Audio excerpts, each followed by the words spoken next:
Well, hello everybody. How you doing today? Are you having a good time? Are you having a fun time? Well, you hope you'll have a good fun time today.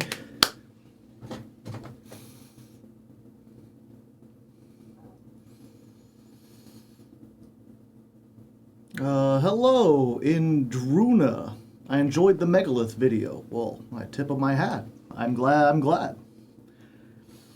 I'm glad I could provide entertainment to the people in such trying times. I tell you what, I don't want to get too dark, folks, but it ain't looking good. It ain't looking good out there, I tell you what.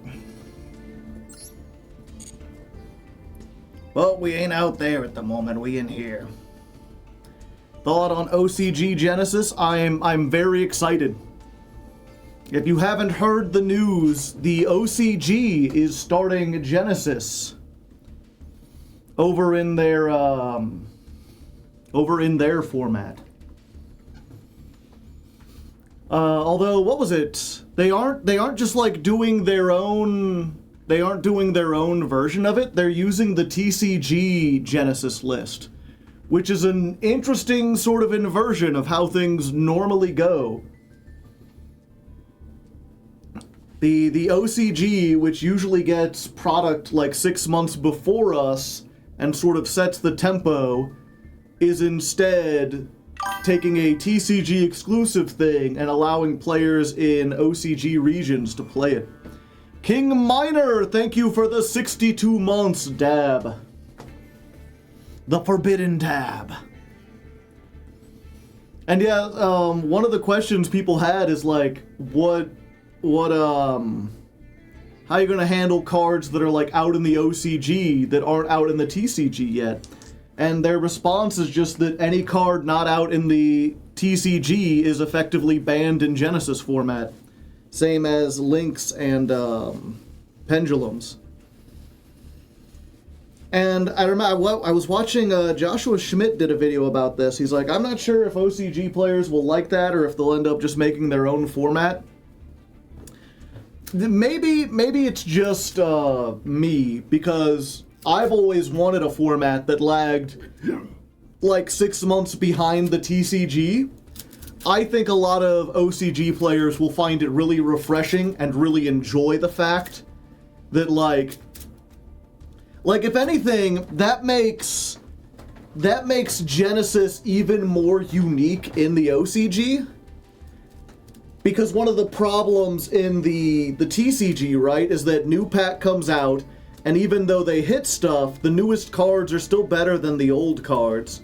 So like, new cards are still the forefront of the meta, it's just different new cards. Because the stuff that we know is going to be really, really good has been pointed, but that means that, like, everything that had potential to be rogue is now really good in Genesis. But in the OCG, it'll be like, yeah, if you want to play the newest cards right as they come out and be on the bleeding edge of, like, the cards that exist, then you can play OCG format. If you want something more low-powered, something where everything is lagging 6 months behind, go for it. They start making their own. Yeah, I could see that happening, them starting their own list, but we will see. Depends how popular it is over there. But that's one of the things I've always advocated for, is I would love to see a third format where basically, just as the TCG is 6 months after the OCG, I would like to see a list that's 6 months after the TCG, where basically the rule is we use the TCG ban list, but every card released is like 6 months staggered. So basically, like, all the stuff, the way I frame it as, everything that releases today that will inevitably be banned or hit starts in that format, banned or hit, so that we can get the format balanced. And that's essentially going to be what Genesis is for the OCG players. You know, basically every card will have a year after release before the TCG players get it and then point it and everything, and then they'll get to play a balanced version of the card game that actually takes the power level of cards into account. I've been playing Skull Servant with the new Eldritch support. It's pretty fun. Finally got a chance to catch you live. Welcome, Elaborate Yan. They could do that with Master... That's what I was hoping Master Duel would be. I was hoping cards come out in the OCG, you find out which ones are broken, you send it to the TCG, and the TCG makes some adjustments, either holding back certain cards or limiting cards on release, or limiting other, like, tangential cards, you know, oh, before the Adamancipators come out, let's limit Block Dragon or whatever, because we know this is broken in the OCG. And then the TCG has their format, and then my dream would be Master Duel takes place 6 months after that, and it looks at the TCG and the OCG and finds a way to make the most balanced for best of one format based on the information we have available. And they've not done that. Instead, they've decided they want to be an OCG simulator, but only kind of.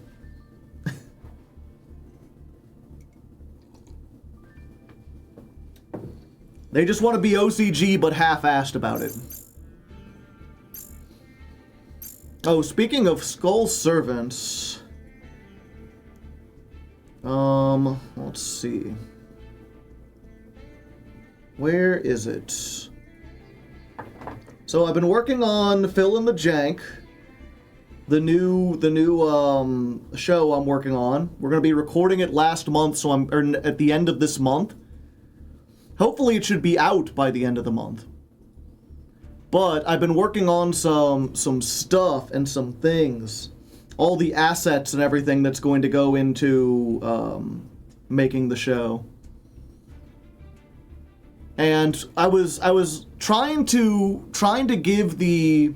I'm hiring someone to make the logo for me. It's the guy who does the logos for like every Yu-Gi-Oh show. Oh, what's his name? I should actually give him like a shout out because he does do good work. Fiery Dance. Call Fiery Dance. He's on Twitter and Blue Sky. But I was trying to give an idea of what I'm... Dyer's an editor. She doesn't make, well, she might make thumbnails. I don't know if she makes thumbnails, but she doesn't make logos. But yeah, I was trying to give him an example of, like, what I want. And I'm like, I'm going for what is in my mind, like, an 80s or 90s, game show vibe. I want something very colorful. I want something kind of playful. And to give an example, I made this. And I saw this and I was like, what? There's a logo that's like exactly this, right? Like 4 letters with different colored squares that are kind of fuzzy and like tilted behind it. And I sent it, he's like, yeah, that looks really familiar. What is that from? And I'm like, I don't know. And then I posted it on Blue Sky and I was like, what's this logo? And no one knows. And then I posted it on Discord, and no one can tell me what this is, but everyone sees it and they're like, yeah, I've seen that before. I don't know what, but it looks like it.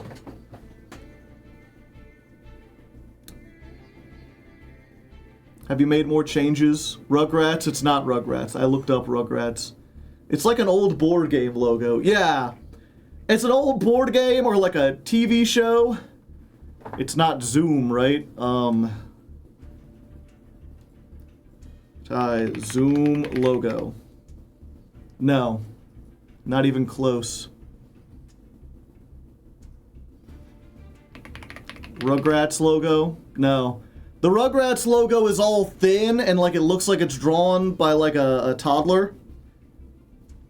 Like all the letters are really like it doesn't have this big, bold font on the colorful squares.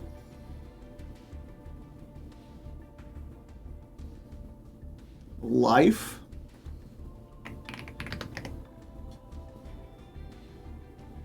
Life board game, I assume you mean. I guess it's kind of like Life. The game of Life is similar in that it has colored squares, but like, let me see if I can get this in here. Right, like the game of Life is everything, like it's got the same font and it's got colored squares, but all the letters are neatly inside of the squares. As opposed to the fill in the jank logo where everything is kind of like tilted and festive, for lack of a better word. It reminds me of Little Bill. Little Bill logo.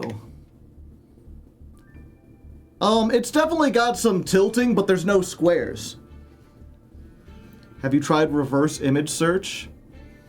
I have not. Joe, how do I find your merch? There should be a link below the stream. If you're watching on PC, there's like a thing that just has like a merch tab. There's also a merch, there's a link for my merch in every video, like in the description. And actually, I should be able to just grab you that link real quick by going to any video. Rick C44 has redeemed a honk. Thank you, Critter. Thank you, Doc Perion. Yeah, it's through Streamlabs.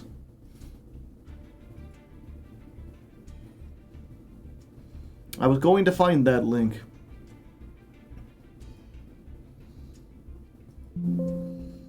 But yeah, so I'm not sure exactly what it is. It's like a production company at the end of the show. Yeah, probably. Ooh, is it Klasky Supo? One second. Klasky.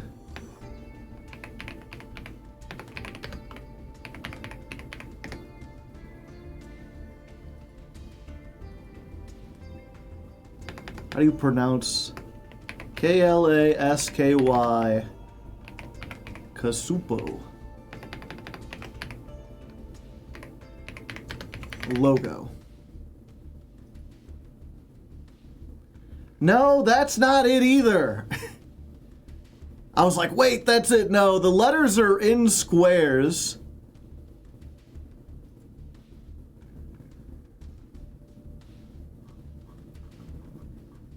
Here, let me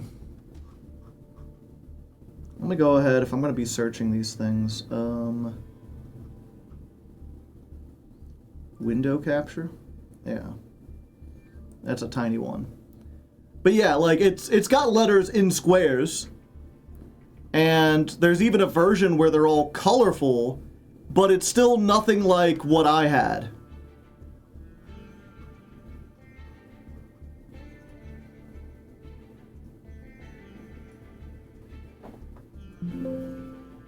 Every millennial experiences the same nostalgia. What's weird, right, is that the guy who's making the logo is from Australia, and even he was like, yeah, this looks really reminiscent of something. So it's not even like an American thing. It's like a global thing.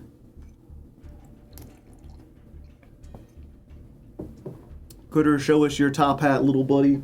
I don't know where the... Oh. There we go.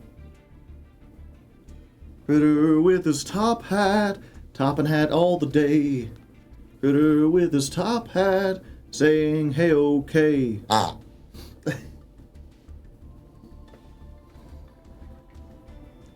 It's inspired from that show, and I'm not... Yeah, I spent, like, last night, I spent, like, 30 minutes just, like, Googling all sorts of different shows, trying to find it. Mandela Effect, yeah. I wonder if it's one of those things, I was watching a thing about the Beatles, where I believe it was Paul McCartney wrote the song Yesterday, and he woke up with this tune in his head, and he sat down at the piano, and he, like, played it for his wife. He didn't have lyrics for it at the time, So the original lyrics were ham and eggs. Oh, a breakfast was so fine today. Now it looks as if I eat the same. Oh, I would like some ham and eggs. And he was like, what's that tune? And she's like, it sounds familiar. And like, he wrote this song, and then he went around for like 6 months playing it for various people, and he was like, hey, what's this song? Like, I had this tune in my head and I can't find it. And it took 6 months for him to finally be convinced that he had just got something. That he had just created something on his own, and then he released the song. And he's like, I kept expecting, like, I would release it, and then, you know, immediately there would be a bunch of people like, oh, you just stole that song. I just ate some eggs, yeah. Yesterday, all my troubles seem so far away. Now it looks as though they're here to stay. Oh, I believe in yesterday. Suddenly, I'm not half the man I used to be. Oh, there's a shadow hanging over me. Oh, yesterday came suddenly. Why she had to go, I don't know, she wouldn't say. I did something wrong, now I long for yesterday.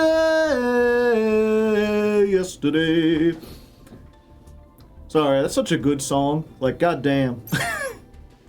I could see why he was like, there's no way I created this, right? It sounds like a song that's always existed. It sounds like a folk song. Also, there's a Dominus spiral field. Which it is green, and it does have kind of a twist. Like, looks more like a Radiant Typhoon. Post to the next video and someone might know, maybe. The thing is, by then we'll have the actual logo. Which, I don't know if I'm allowed to post, like, the works in progress, so I won't. While we're talking about fill in the jank, though, I will also say, behold, the wheel of restrictions. Ooh. Yeah, I think I'm pretty happy with the final version we came out with. 50 restrictions that can be added on. I have decided that as they get picked, we will remove them. There are what was it? We're going to be doing 10 episodes, and there's 4 contestants, which means over the course of the episode course of the series we'll use 40 of these. There will be 10 left. Maybe we should do it so that it like get rid of 10 of them and just have 40. But I feel like it's better if, like, when they're spinning the wheel, whoever is last isn't just like, oh, this is the one I get. There's a lot on the wheel. Yeah, I'm not sure how many people were here previously for the wheel. But the basic idea is, on the wheel is just a name of a bunch of cards. And if they land on that card, they basically have to do a restriction that is either exactly that card or, like, related to that card. Look at the beauty of my Millennium Wheel. Yeah, so like,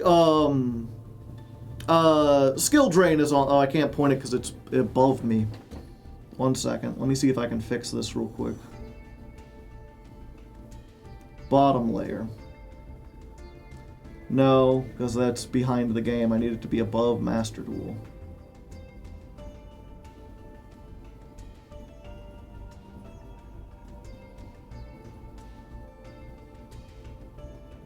What the heck? Okay.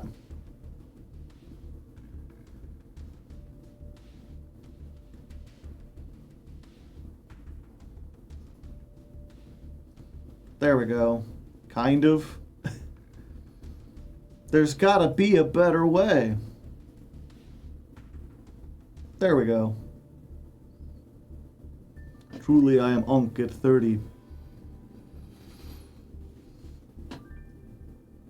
But yeah, so we got skill drain on the wheel. I can barely, there we go. If they hit skill drain, that means in this episode, they're not allowed to add any effect monsters into their deck. Their skill has been drained. It's upside down, but we've got Goes and Match. Goes and Match, I believe, is like you can't add another attribute unless you, if you have the same attribute. Oh no, it's only one attribute, yeah. So it's like, okay, this episode, when you're deck building, you gotta pick one attribute, and you can only do that. Royal Decree, no traps. Gravity Bind, no level 4 or higher monsters. Barrier Statue of the Inferno, only fire monsters. On the internet, you become Unk at 21. I don't think it's a card game. It's not. There's some on here that aren't cards, because either there's not a card that exists like that, or I couldn't think of anything similar. Yeah, so like Perfectly Balanced is on here. I can't touch it because it's off the thing, but Perfectly Balanced is your deck must be 20 monsters, 10 spells, 10 traps. How does Prohibition work? So the other 3 contestants each get to pick one card, and that card is banned for you.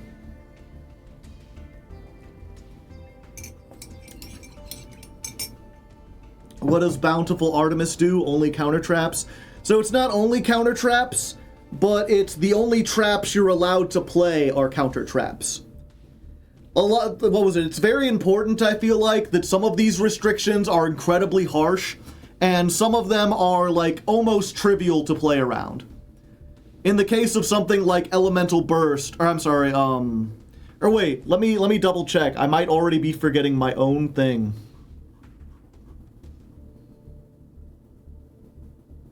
What was it called again? Bountiful Artemis. No, I got it right.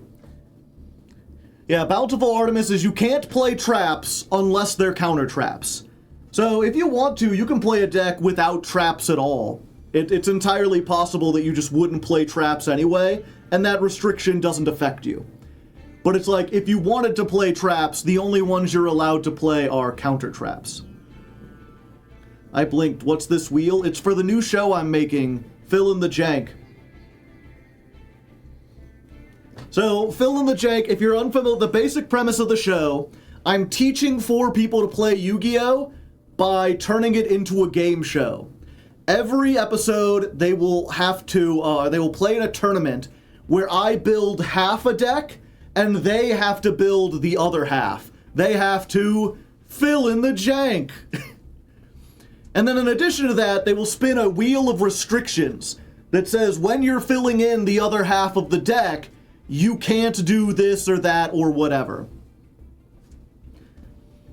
And I can even, I'll show you the, sure, we'll get a little preview here. Let's get, oh, I forgot to close this.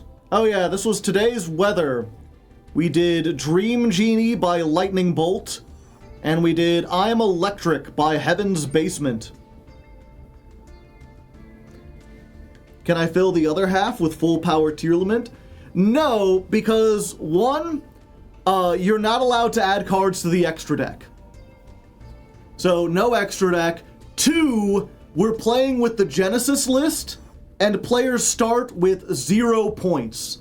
So, if anything is pointed in Genesis, it's effectively banned for Fill in the Jank. It is going to be low-powered Yu-Gi-Oh! And then, what was it? If you come in last in the tournament, then for the next episode, you'll get 50 Genesis points to help make your deck better. So they will still learn the power cards, but they're heavily restricted.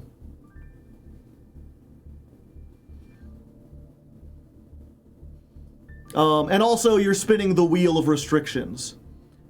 But let me show you the... Where's it at?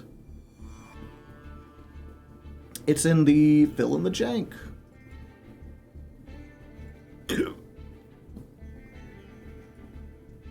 Okay.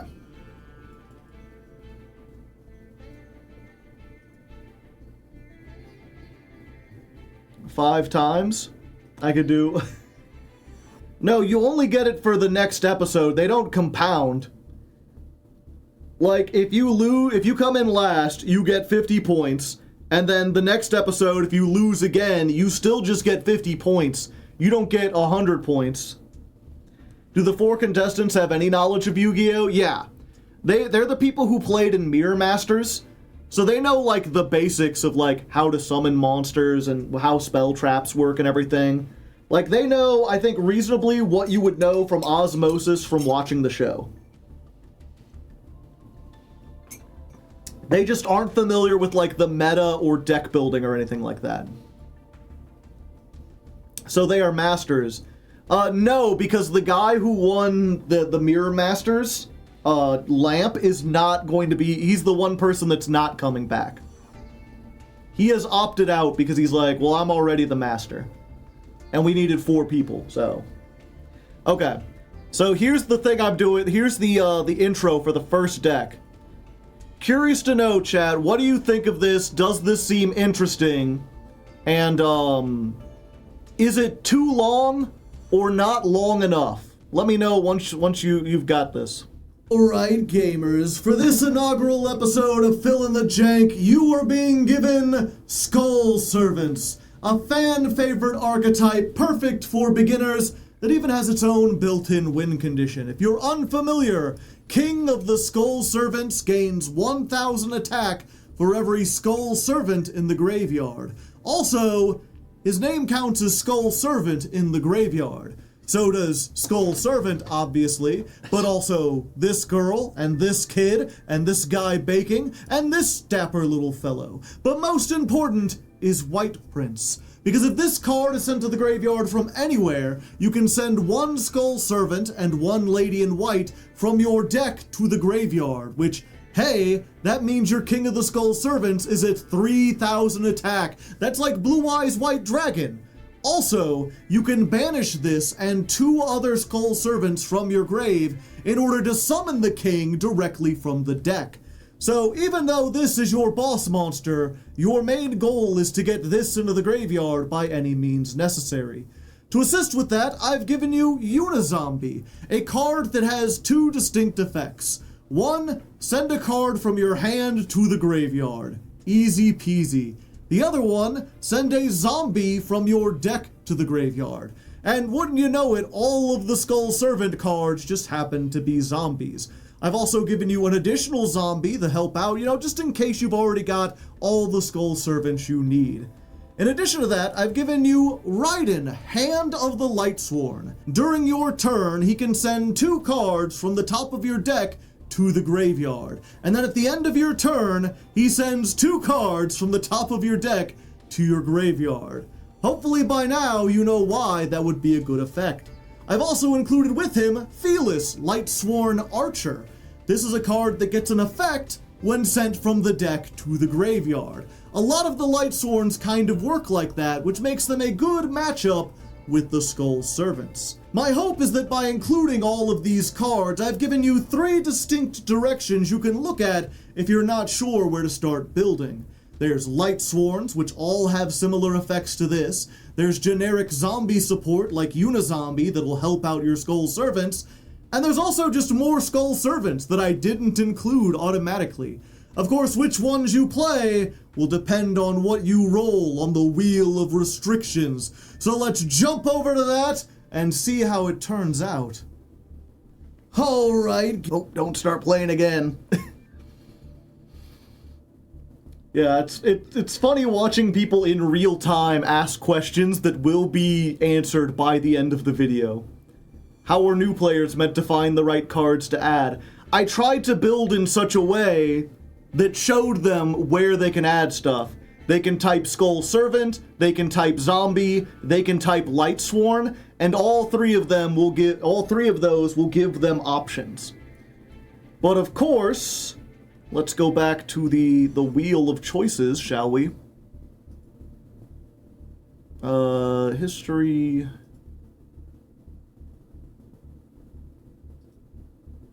Let's go ahead. And a lot of you, you know, you're looking at that and you're like, well, all I would do is just add more Skull Servants in. I would add the rest of the Skull Servants. One, they don't necessarily know that that's the best route to go. But also, what happens if they land on, like, Barrier Statue of the Inferno? And they can only play fire monsters? Should have given them white baking. I did give them white baking. I gave them 2 white baking. Yeah, or what happens if they land on Prohibition and someone says, like, looks through the Skull Servants and picks one of those? Or, I forget, is it Dominus Impulse? Which one stops you from using Darks? It's not Impulse, it's Dominus Purge. Dominus Purge, there it is, it's up here. But Dominus Purge up there, it locks you into the 3 attributes that Dominus Purge do. So you'd be going into this, like, unable to add dark monsters, and thus unable to add any more Skull Servants.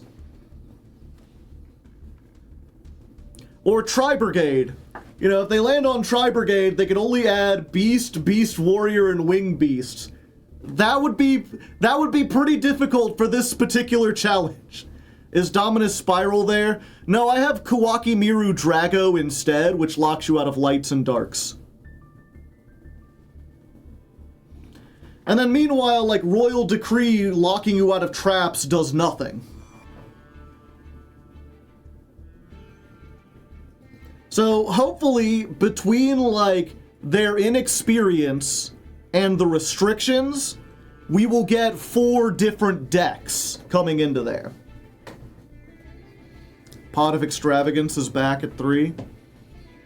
Or do they just update the list?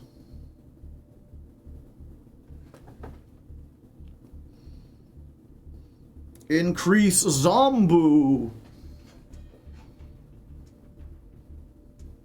Can't run Mirror Force under Royal Decree, yeah. Pardon?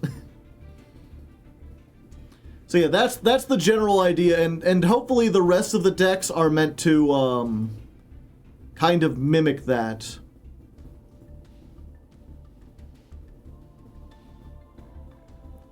Someone sent me a friend request, and I have no mutual friends and no mutual servers. Press F to doubt.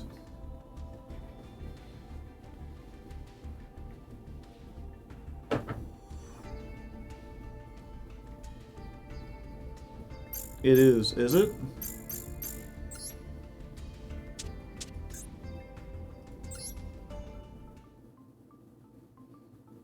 Are they names?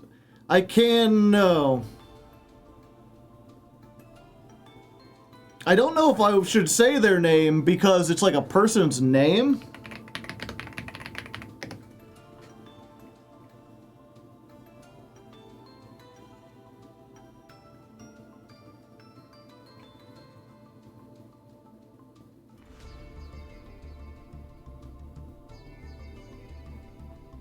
Like it's just like a regular ass first and last name. And then in parentheses it says main account. Don't risk it. We'll see. The thing is, right, like I very specifically, I have a document before I started YouTube where I was like, things I never want to do. And one of them was like, I never want to make it so that the only way to be able to communicate with me is... I never wanted to put a paywall between me and fans. It was like, if you watch my content and you want to get a hold of me, you should be able to, like, say some stuff.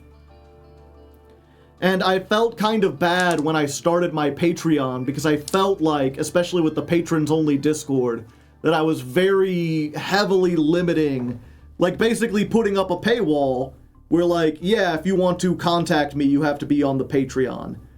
So I've made an effort over the years where, like, if I get a random friend request or a random request to chat, I will chat with people. And at least for the first few years, it was always just someone like, hey, I love your videos, I wanted to say this. And I'd be like, oh, well, thank you, I appreciate it, yada yada. And then the last year or so, it's just been people trying to, like, coming to me with sob stories, being like, hey, I have almost no money and I'm a starving artist. Could you please commission some art from me? And then I'm like, oh, I don't really need any art. And they're like, well, here's my profile. And I look at the profile and it's all AI art or stolen art. And I'm like, you're just a scammer. It's just a scam. Not the bots.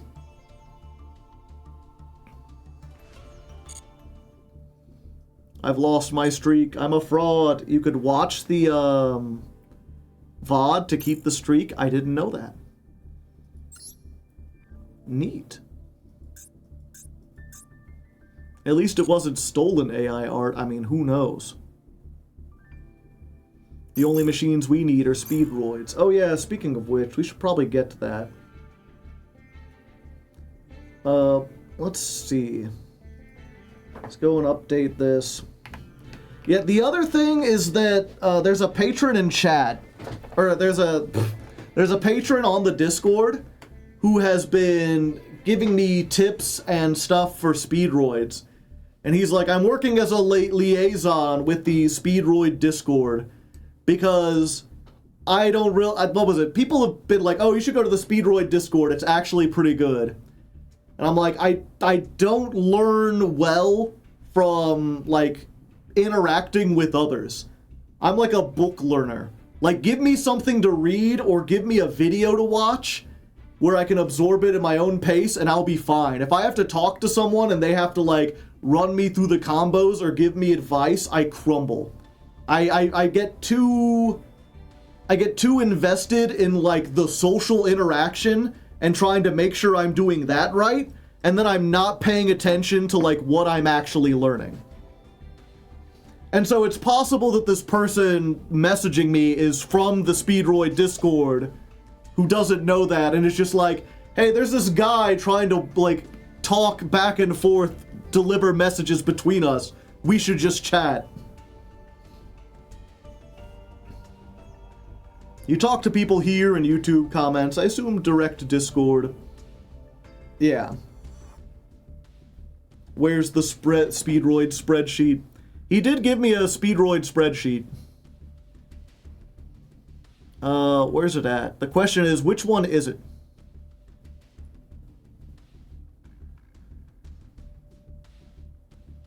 Is this the same one that I've been doing?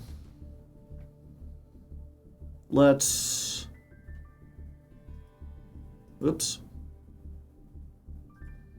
Let's watch this together, shall we? I need a different window capture. That shows everything.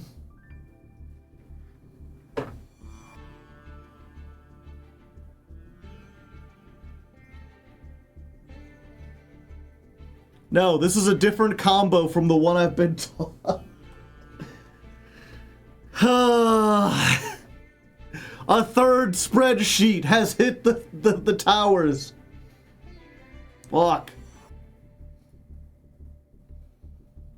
Okay, this one goes for red-eye dice. Dice becomes 3. Cork shooter, bring 2 things back. Cork shooter into that, into... Okay, well the other one I had was better then. Because from this I could end on Clearwing Fast Dragon and Clearwing over the Rainbow Dragon.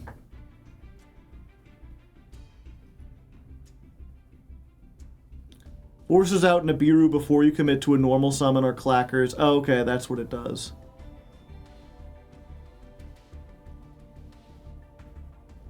Yeah, I think this is the one. Okay, so that's the Nibiru line specifically.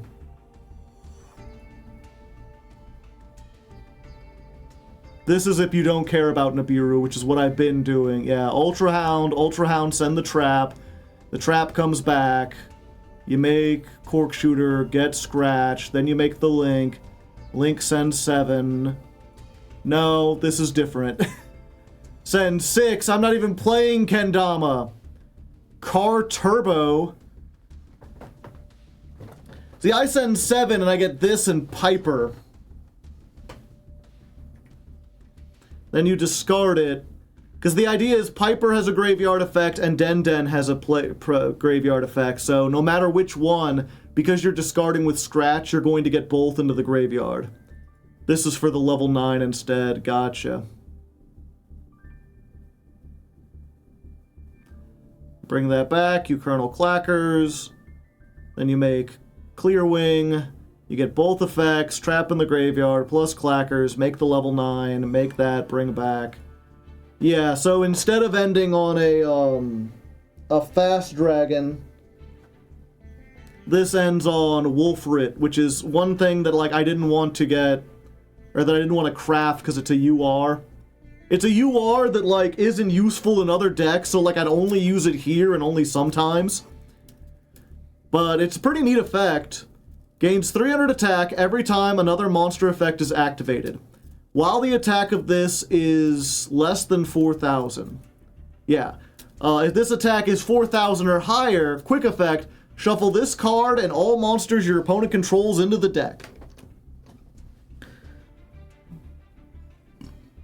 Every time another monster's effect is activated, it gains 300. So, yeah, we'll summon it, and then we'll use Glider, so it'll have 1 counter on it. That's 28.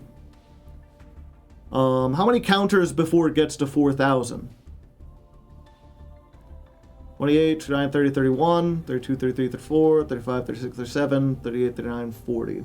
So 4 counters. Gotcha. So they activate something, I negate it, and then they'd have to activate 2 other things. 5 makes it 4K. Gotcha. So this does give you a novel form of removal.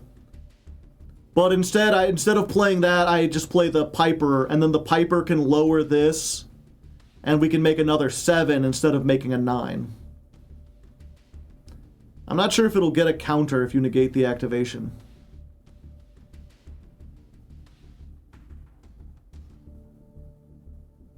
Huh. Good to know. Oh, this is the one.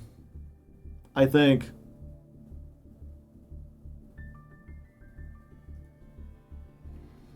Let's see. Yeah, if you start with Terror Top. And at least I played some games over the weekend, and let me tell you, I started with Terror Top a lot.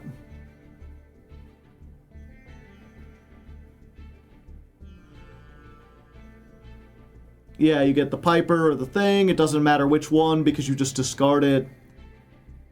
That summons Marble Machine. You get Clackers. You bring back the Cork Shooter so that when the small Clear Wing activates, you can put the trap in the graveyard. Then you make it smaller. Then you make a level 7. Then you make this. It brings it back. You go for Over Rainbow.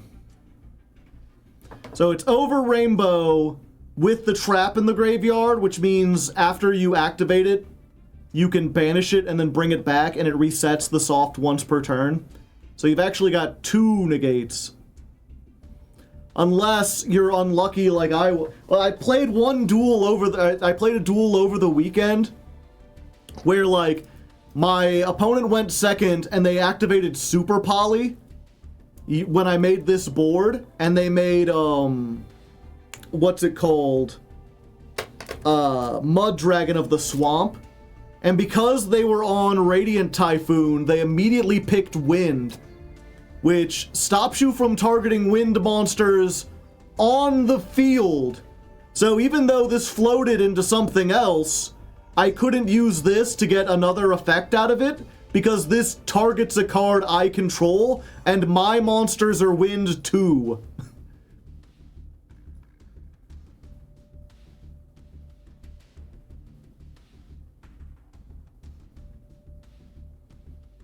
Terror Top plus Marble Machine or Taka Tomborg. Loses to Nibiru.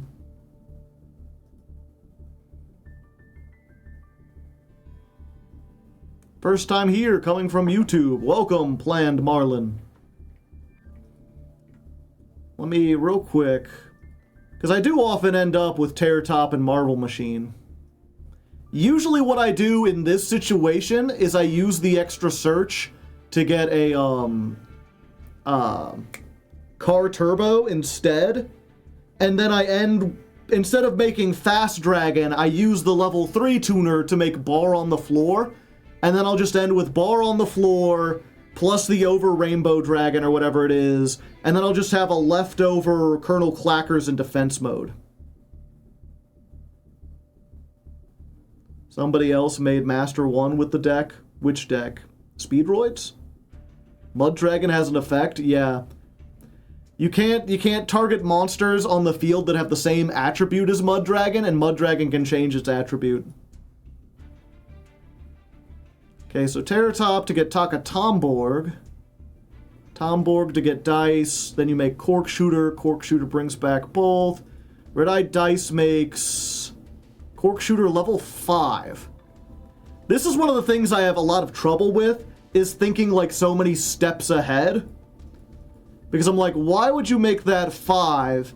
You're making it a 5 tuner now with the assumption that you'll make something else later. You make it 5, and then you make that. Okay, and then you can make Over the Rainbow. And yeah, you gotta put it there so you have room for Colonel Clackers. Yeah, so you make Over the Rainbow first. Then you send those to make Hagoida. Hagoida in the level 1 to make... Now you make it? Now you make it. Send a level 7. Daiko Duke and Ultra Hound. Okay. Oh, okay. I was like, but what happens if you get the Ultra... If you get the Ultra Hound, you bring back the Daiko Duke. Oh no, if you get Hound, you send Duplicate. Oh, you send Duplicate, summon it, and then make... Wait, then you have a level 1 tuner instead of a level 3 tuner?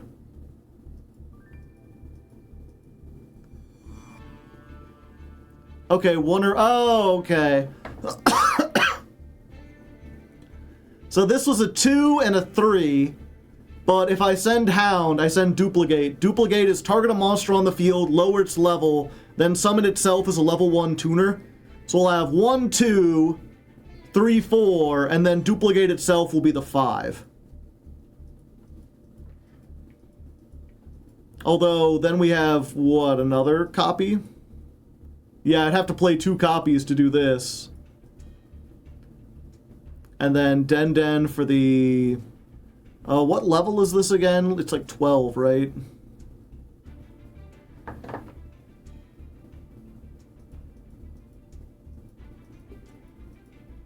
And then you make Crystal Wing.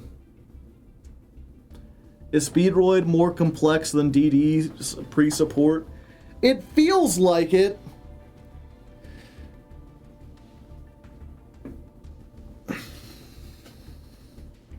You can also make Barone instead of Crystal Wing by reviving Glider. The problem is, at least with this one, is... It was the assumption of no Barone. Yeah, that's one of the big problems. Can I share links? Sure. Yeah, that's fine. I won't necessarily click it, but you can do it.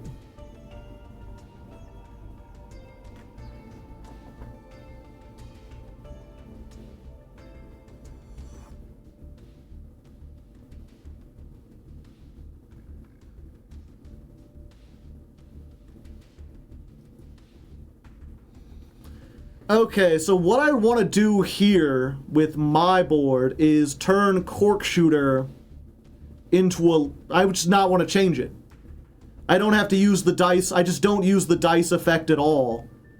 Because 7 plus 3 makes Barone, and that still protects me from, like, the rest of my plays. Like, I just make Barone here. and then everything else plays out the same.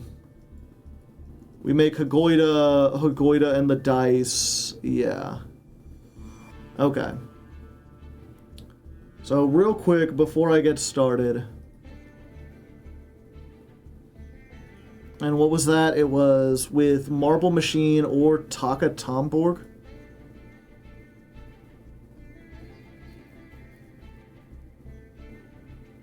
Or Clackers.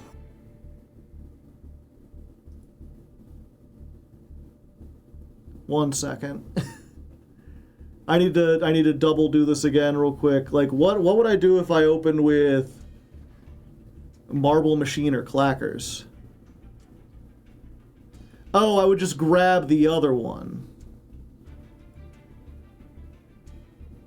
Gotcha. Whichever one I don't have.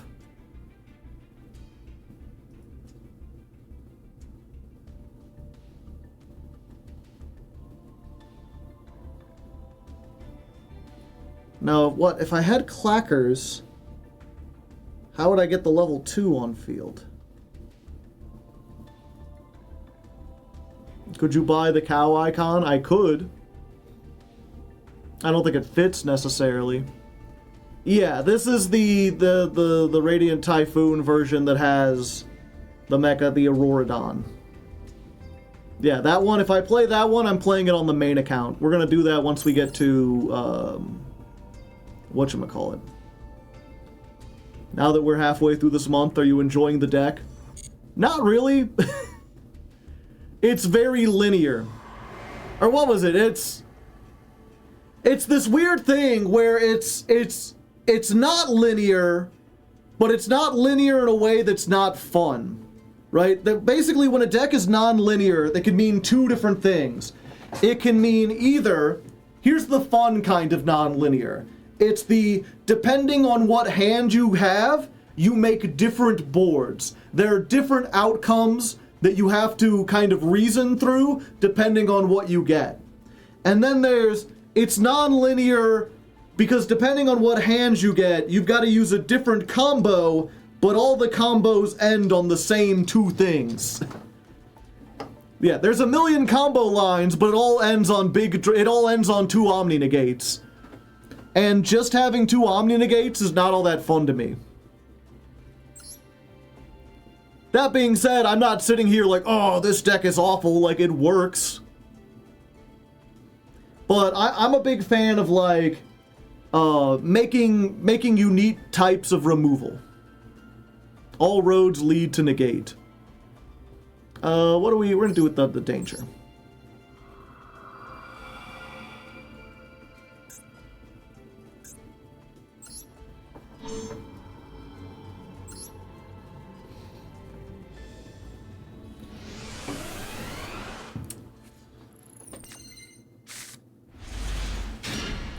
Negate slop isn't interesting anymore. Oh, okay, we got it. So we special summon this. We activate the effect. We get the one we don't have. Marble Machines or Taka Tomborg. If we had Marble Machine, then we would have added Taka Tomborg there. We Tomborg. We get Red-Eyed Dice. Dice effect. Target this, make it level 2. And then we can make Cork Shooter.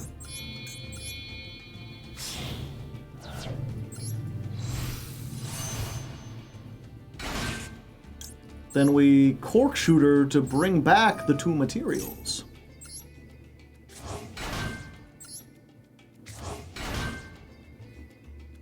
And we don't change it. Then we normal summon Marble Machine. If we didn't already have Colonel Clackers, we would add it. In this case, I think we add Car Turbo, because it's the only other thing we can special summon from our hand. It's just free. Oh,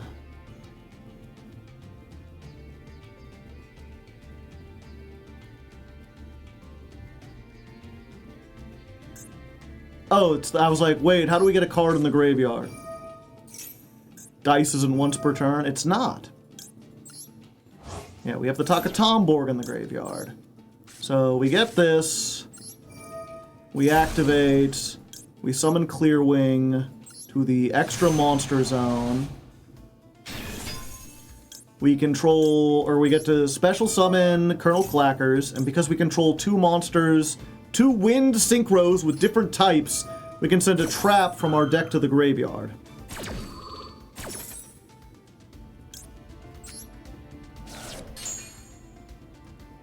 Then we summon Clackers.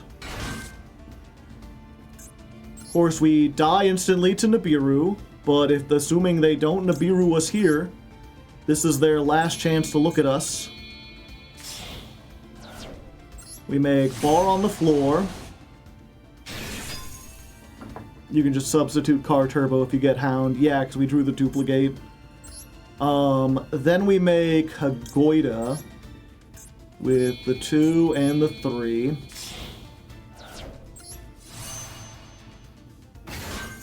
Then Hagoida plus dice equals this. We send a level 6, right? Because we want either Den or the Hound. Yeah. And this is our level 6. Oh yeah, that's a good point too. It's Den or the dog. Okay. And then if we had gotten the dog, we could pop duplicate and then use the effect. As it stands, we can just immediately normal summon Den. Or we could have special summoned Car Turbo because it's free. We get Glider. Glider brings back Clearwing. While we're here, this card is in the graveyard, and you control a Speedroid tuner. You can special summon this, but you're locked into wind. So we bring this back. Then we make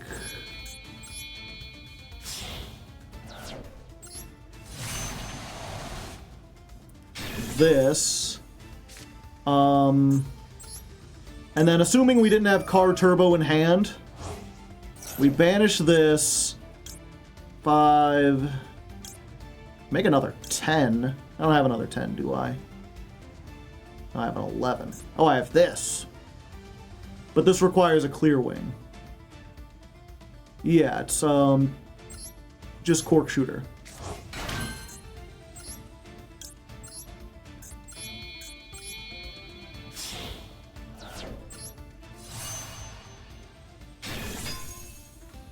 And then that means next turn we can make the car or the motorcycle using Clearwing and the thing we got.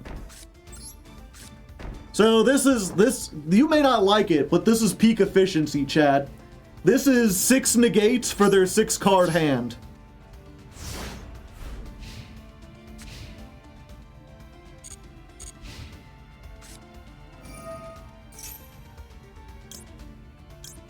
No.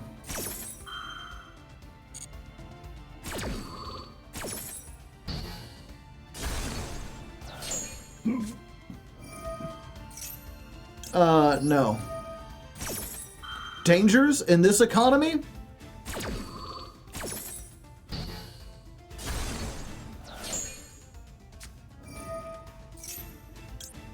No.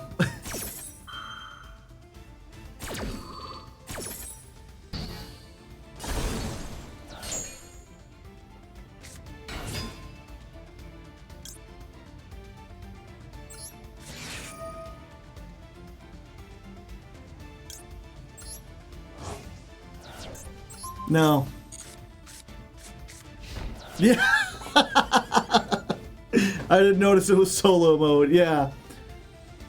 And then if, we had something for the graveyard, And if they had activated, if they'd special summoned any monster, we banish this and then immediately bring it back, which refreshes the negate.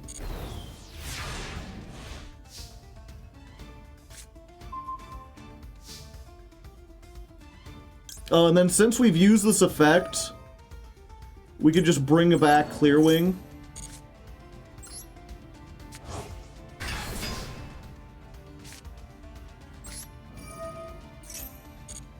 Special summon this. And we could just make Barone again, but this is funnier. Vroom vroom! 1. That's all we needed, baby.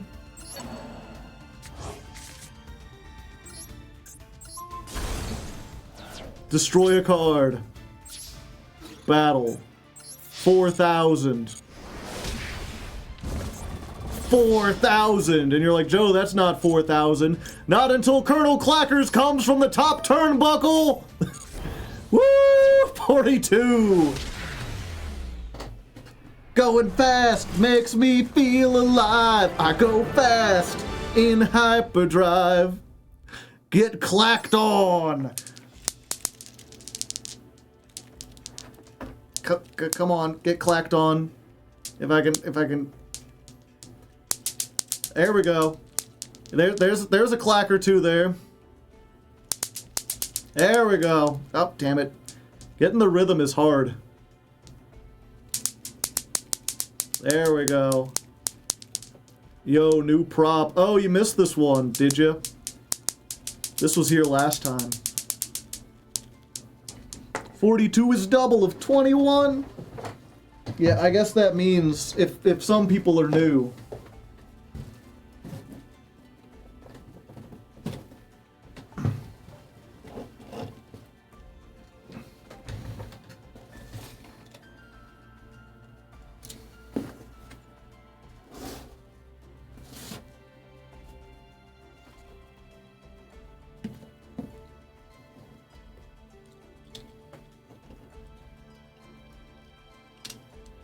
I remember the Beyblade. Oh, okay.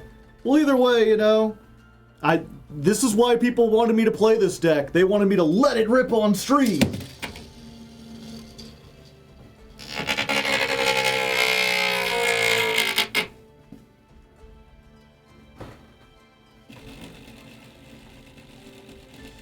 Nope, it found a divot. What's the difference between this and the previous one? There is none!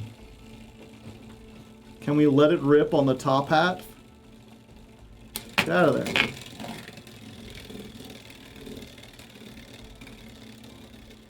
I do like if it has enough speed, it'll reset itself, but it doesn't look like it has enough. I can try, but I don't think I have enough balance. It'll probably fall off and break, but we could try it.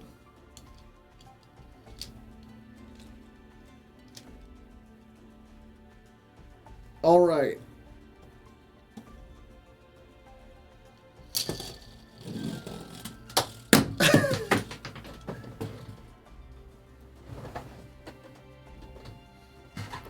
Nat 20 Dex.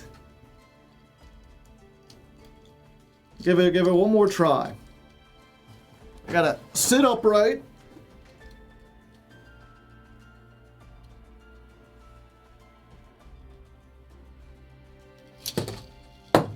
No. Oh no. Oh no. Where did it go?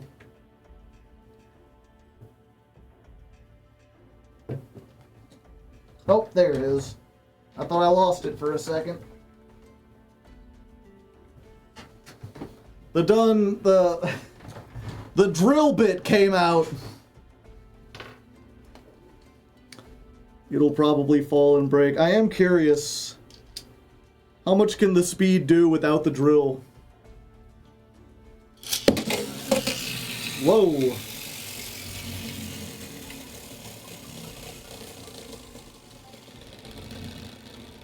That's still pretty dang good, depending, or considering it's, like, not on a point. Considering it's just, like, flat on the bottom.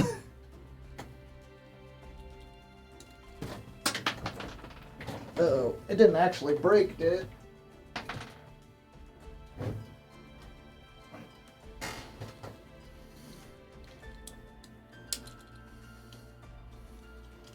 Let's test this out.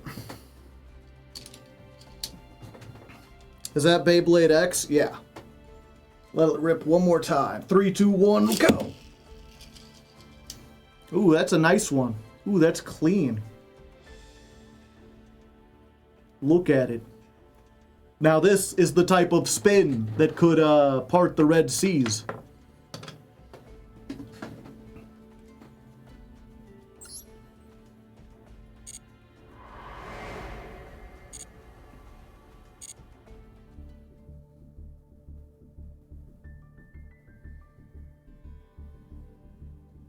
Yeah, I've heard that the, you know, this one has like a little plastic thing, but I've heard there are ones with like a string, and you can get a lot more torque on them.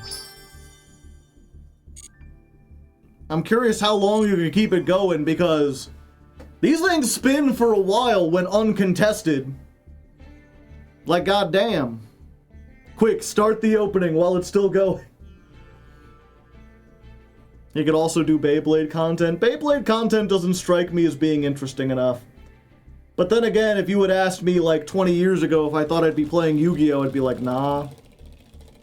I don't even like that game.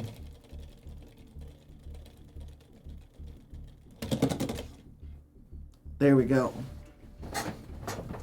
Goddamn spinning machines. Okay. So let's go ahead and get the intro started. Fill yourself up with cats in the chat. There's a Beyblade championship. Yeah, and there's a poker championship. I'm sure there's a slot machine championship too. People do championships for anything. That doesn't mean it's competitive. Alright. Let it rip!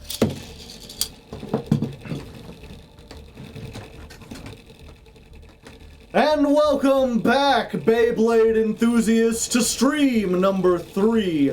A weekend has passed since you've seen me last, and I found a way to keep the Beyblade from going all over the place, although I seem to have gotten several notches in this paper plate, and now it gets kind of stuck in them. There we go. Just need to move it out a little bit. But yeah, I've played several duels over the weekend. For the first time in a while, I actually had the gumption to sit down and play a bunch of duels. And not only that, but we won a whole bunch of those duels. I've gotten us from Gold 4 all the way up into Gold 2. And I did so with the exact same deck. I have not changed anything yet. And I don't suspect that we will be changing anything yet. This has been working surprisingly well for me. I'm slowly getting more and more of the combos memorized. You know, I'm figuring them out.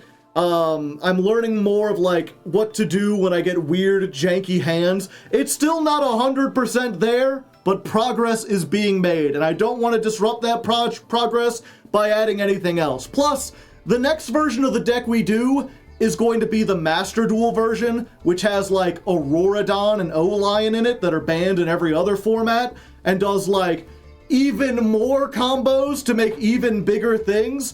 And I don't think that's fair in Gold. Gold is still fairly casual. We're gonna try that once we get up into Platinum, and hopefully, if things go well tonight, we can roar our way up through Platinum, and then maybe switch over to Radiant Typhoon next time. But that all depends on how we do today, so let's go ahead and jump onto the ladder, see how far we can make it. First try, baby. First try. They call me the one-take kid. Also, I'm not keeping this here the entire time again. Ugh.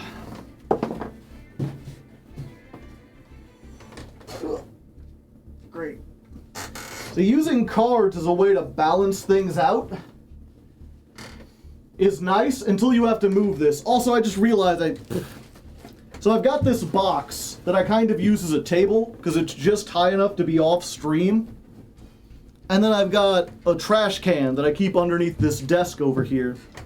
And as I was talking, I just did the opposite. I, like, kept the trash over here and put the box under the table. It's Nova this month. Yeah. Okay. Dawn of Stream 3. That's it. By the power of Amazon Prime.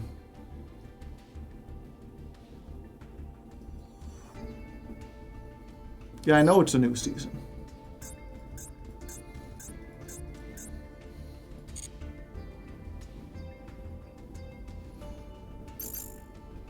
Six negates fields are fine, but Auroradon is too powerful for gold. So when you add in Auroradon, then you can make the 6 negate field with, like, any starter, assuming you don't get interrupted. Right now, the 6 negate field requires us to open Terror Top and either Marble Machine or Taka Tomborg.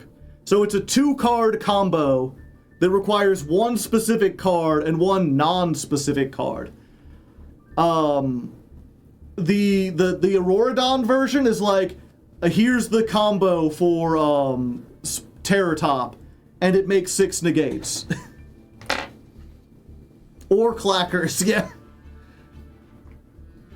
Is Speedroid Wing Synchron a card we want or need to have in hand? No.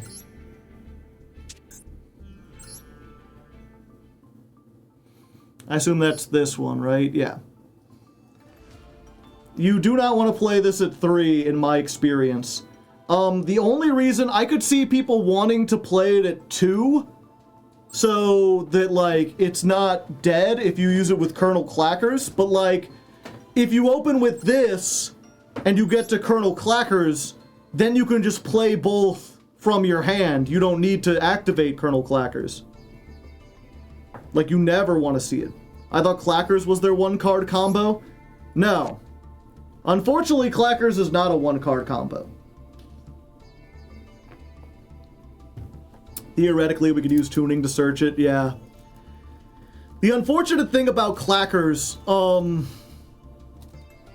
what was it? Well, one, all Clackers does is Clackers lets you summon Clearwing Synchro Dragon. You summon Clearwing Synchro Dragon, and then it gets you a level 2 tuner on the field. Which I do have to say is one of the weirdest setups, because, let me real quick, Speedroid. Right, like, just on its own, just in a vacuum, what this does is it gets you a level 7 Synchro and a level 2 tuners. Which means you could make a level 9 Synchro. Let's look real quick. Let's sort by level. What level 9, Speedroid Synchros are there? We have an 11. We have an 8. Okay, maybe there's a Clear Wing or a Crystal Wing. Let's try Clear Wing. We got 12, 11, 10, 8. 8, 7, 7. Okay, that maybe it's a Crystal Wing. No. There's a 10, there's 8s.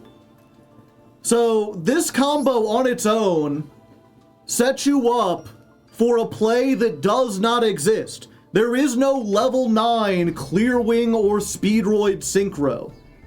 It assumes that you have something else you can do, or that you're making, because it locks you into wind, I'm pretty sure. So let's real quick. What level 9 wind synchros are there? There's only 5 in the game. Mistworm takes 2 tuners, you can't make that. Cloud Castle is useless, its only effect is to summon a level 9 monster in the graveyard. This requires a Mecha Phantom Beast. So the only 2 things you can make are Shen Shen and Wolf Freyet. Which, I mean, this is a floodgate and this can be decent, but I don't know why they would set you up to make these 2, which have nothing to do with your playstyle and are not especially good.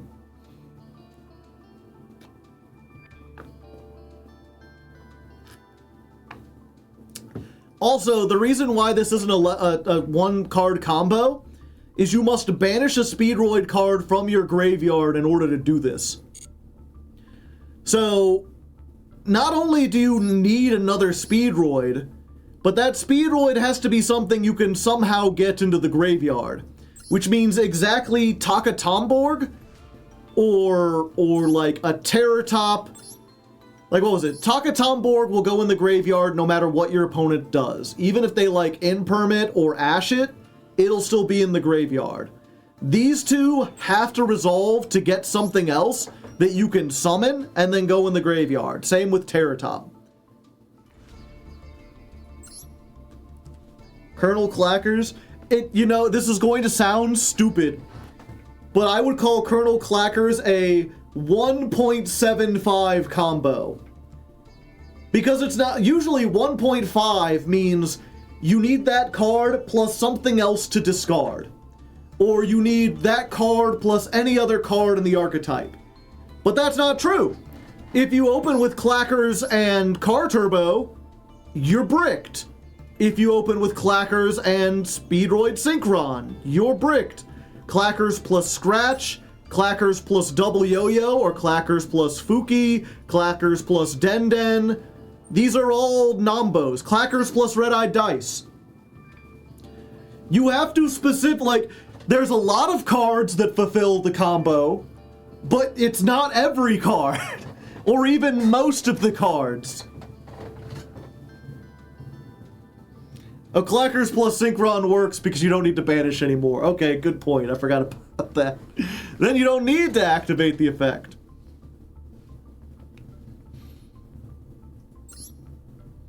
Yeah, Scratch, why this couldn't say, add one Speedroid from your deck to the graveyard?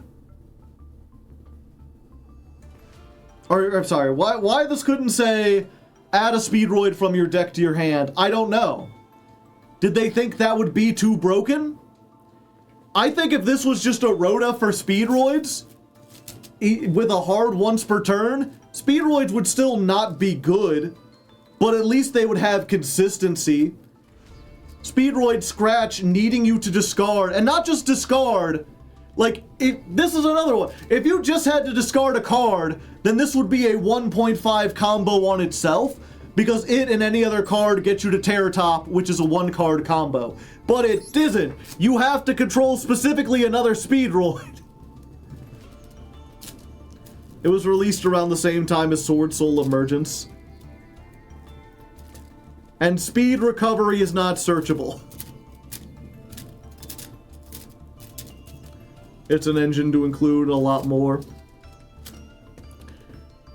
I mean, here's the thing. I think what you should have done with Speedroid Scratch is been like, send one Speedroid from your, add one Speedroid from your deck to your hand. You can only summon Speedroid cards or Synchros for the rest of the turn. And that would have ensured that it still lets Speedroids do all their combos with Rubber Band Shooter. And it still lets you make a whole bunch of Synchros and stuff. Cool artwork. The artwork doesn't make any sense. You know, the Scratcher ticket gives you a chance to win. This doesn't give you a chance. You just have to discard. This would be better if it was like one of those, it would have to be like a, oh, what's it called? Fluffles have one. One of those little machines that like you put a quarter in and then you spin it and you get something. That would be this. It would be discard a Speedroid, get a Speedroid of your choice. Is that card old? No, it's new. This is like brand new. This was in their newest wave of support. A gotcha? Speed Vendor, yeah. Like, this makes sense. You roll a dice and you get stuff. Also, this requires a discard. And it's random, and the monsters are, their effects are negated. This one, I think I might cut this, you know, next time we make a change to the deck. Because as bad as it is, I would rather play 2 Scratch than like a wheel. Everyone plays like 1 wheel, and I could see how they're like, if you get the wheel and you roll 6, suddenly you have like a free level 6 or a free level 5 synchro. But if you roll anything else, it's like almost useless. But it is searchable off Cork Shooter if you've already grabbed Scratch and sent your traps to the graveyard.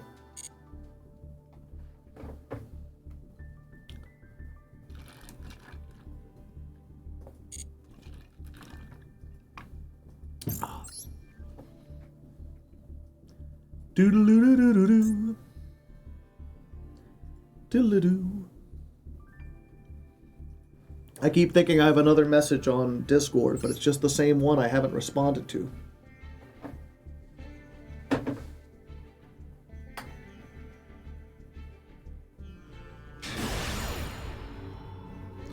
First duel of the day. Serving it up, coin flip way. Also, I will say, our heads rate is still surprisingly low. Although that's despite the fact that I have won a surprising number of heads. The problem is, I only count the heads if I actually get in the game. And it feels like, especially over the weekend when I was playing, half the time I won the coin toss, we would go to the spinning circles, and then there'd be no connection. People have their, like, routers sitting right next to them, and they are just pulling the plug as soon as they get tails. Okay, so we've got the 1-card combo.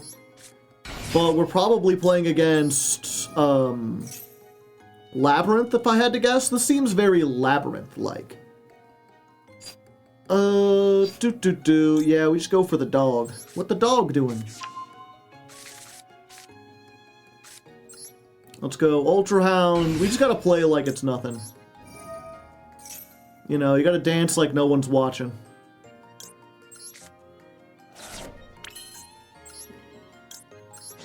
Let's go duplicate, duplicate, duplicate all day long. Duplicate, duplicate, duplicate with the duplicate song. Let's go Cork Shooter. It's clearly Ghost Trick Dragon Maids based on their field and choice of mate. I just noticed their name is Argothist, so maybe Argo Stars?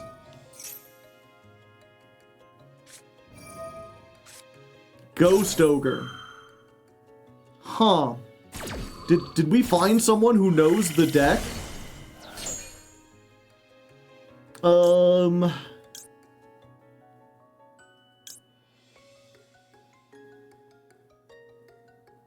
I think this is one of the times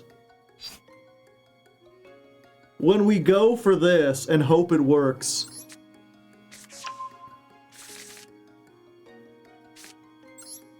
So we're going to activate this. We're going to send Fuelos, because if we can get 2 monsters, that'll put us back on track. 4. Alright, so we can get a Den. No, because the dice is in our hand. We could get this and a Clackers. Yeah, I think that might be the way. Scratch into Takatomborg. But then that would ruin the other combo I had. Don't tell me what I'm doing in the middle of doing it. You're only going to distract me.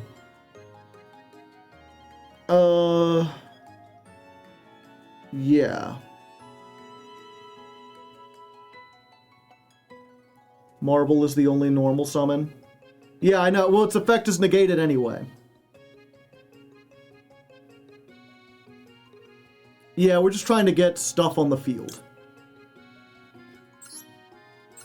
So we're going to summon this and this.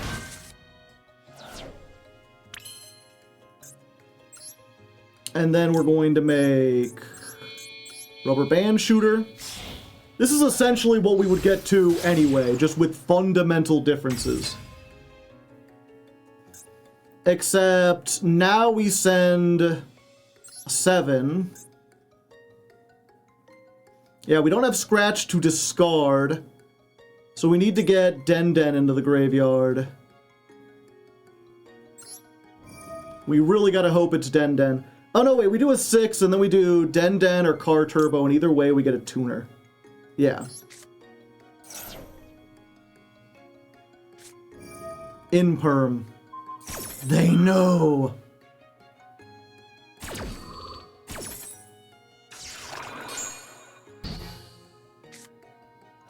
Yep, we are very vulnerable.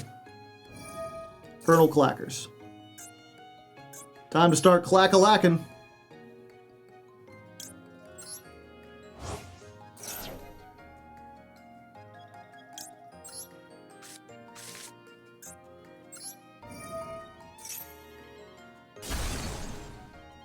Let's go! Clear wing!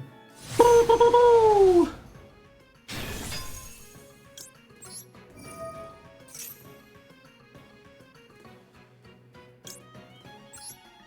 And then I think we can make an 11? No. Because unfortunately this takes other stuff. So it's just, we're just stuck on this.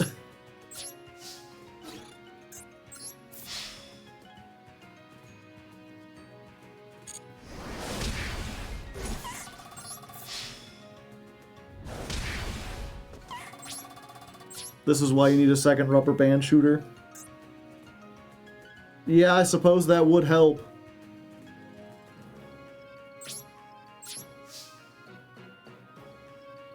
We've still got Droll, we've still got Valor, we've still got... Clearwing is not terrible.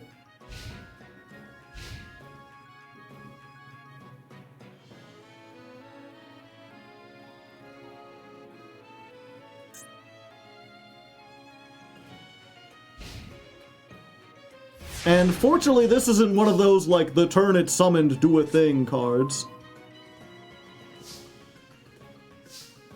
Okay. Easiest scratch of my life.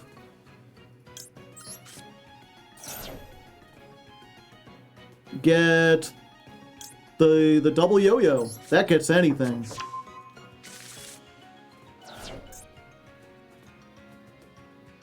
Yeah, we're gonna do the other normal summon. See if we can bait out another Imperm. Before we banish a level 7. Ah ha ha ha! Now we retain the level 7 if we want to make it. So we can normal the double yo-yo. Double yo-yo brings back Cork Shooter.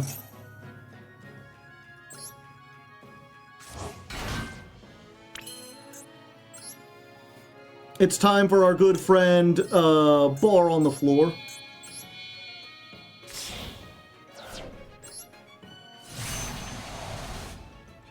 Bonk. Let's just pop this last back row, shall we? Oh, no! That's about as bad as it could be.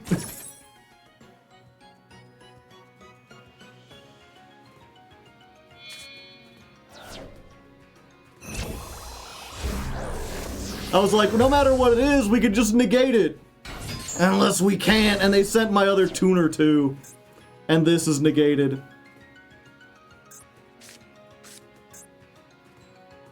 I didn't expect good cards. We're doomed! Yeah, we might be kind of doomed.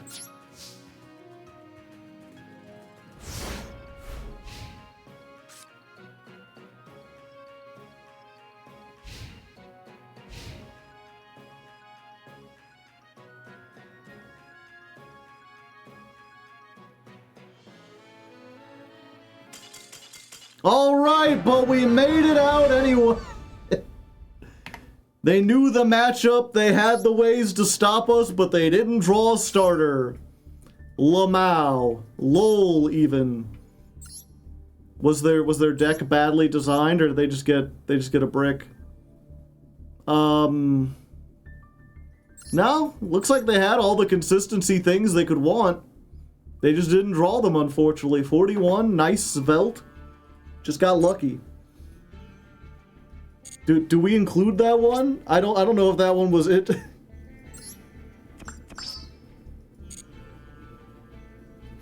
But they play laundry.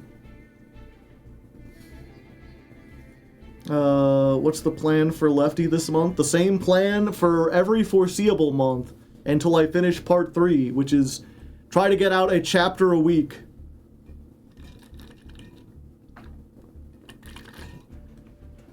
Stoppable force versus movable object.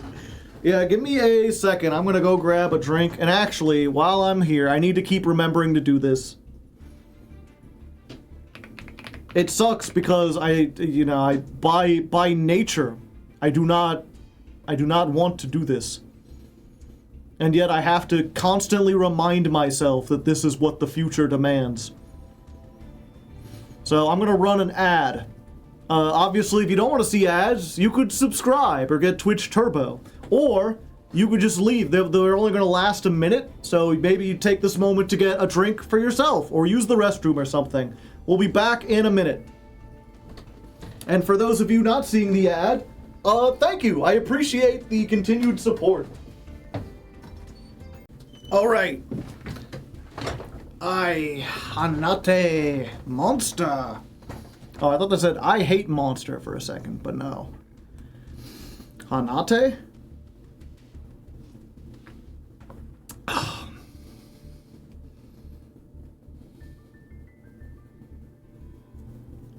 Is that Stardust level 8 that revives a level 3 or lower wind? Could we play that? We can. It's good in, what was it? We don't make 8s very easily. We make 7s, 9s, and 11s really easily. We can occasionally make a 10 or a 6. But 8's kinda hard to make. Because we only have one level 1 tuner. Oh, also. While I'm here, I've been, you know, I talk often, I try to switch things up when I go to the grocery store, get something new and different. And specifically when it comes to snacks. You know, I haven't had Keebler in a while. I thought I'd try, let's get this bigger real quick. I thought I'd try their Fudge Elf Witch. Oh. I was always reading this as Fudge, but it's Elf Fudge. Like elf and fudge squashed together. I was like, I like a little bit of fudge, you know? That seems like a fun time to me. How do I open that? Oh, there we go. I haven't had Keebler. I've been more of a Chips Ahoy kind of person for most of my life. And let me say, after trying these out, I will not be buying Keebler again. This shit sucks ass. Like, look at that. It's not like spread out evenly. They didn't learn anything from Oreo. So like, there's bites that's nothing but fudge, and there's bites that are nothing but cookie almost. And it's just, and the fudge itself is not very good quality.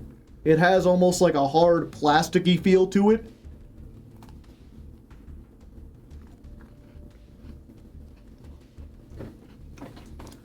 It's still edible. Like, I will probably finish that bag.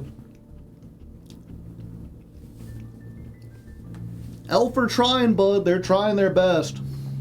But their best kind of sucks. Yeah, like, I'll finish the bag. They're not awful. I guess that would be the one thing, would be like, if you find yourself tempted to eat cookies all the time, like you buy a thing of cookies and you're like, the problem is I start eating them and they're so delicious that I eat a dozen of them. Then get yourself some of these, because you'll eat like one of them and be like, yeah, I don't think I want cookies anymore.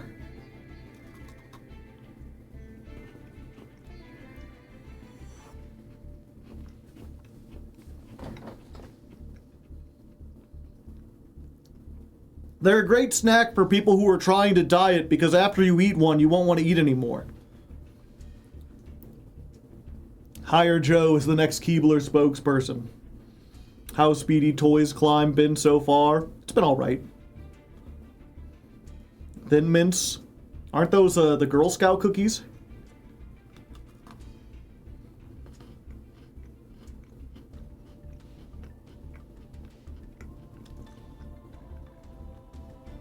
I only have that issue with homemade baked cookies because they get worse by the minute, so I have to eat dozens at peak goodness. You just microwave them for a few seconds, they get nice and soft again.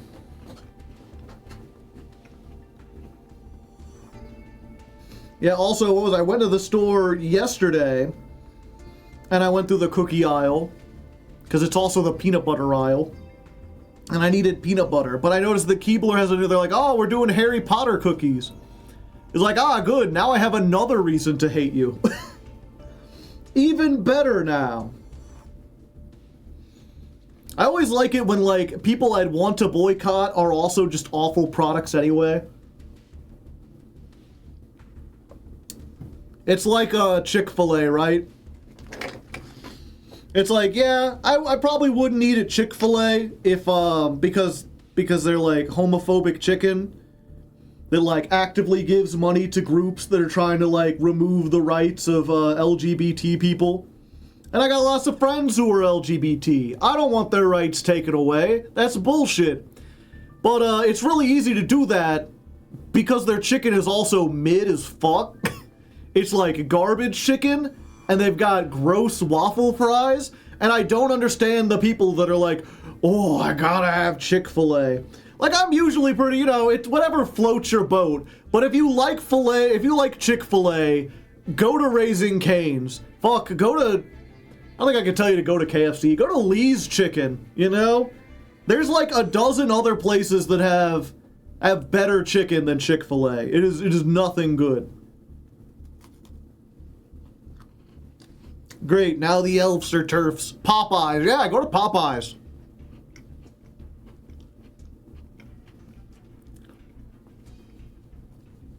I do not get people, oh, Chick-fil-A is so good. It's like the same processed fast food chicken you can get anywhere. It's not hand-breaded, it's not made fresh, it's like frozen stuff, and they're like, oh, but it's got all the sauces. If you like sauce, then eat fucking sauce. I like the taste of chicken. If I just wanted sauce, I would just dip bread in sauce. Sauce is for people who have lost the ability to appreciate what good chicken tastes like.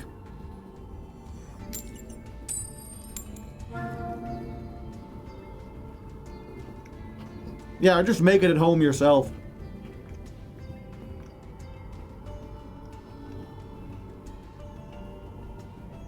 Didn't they change their waffle fries formula? I wouldn't know. But there was no response. Chick-fil-A sauce is mid as hell. They just have a lot of it. Okay, this is the second person in a row whose name is just a long stream of characters. Will I also get kicked off of this? You're in gold? I am in gold.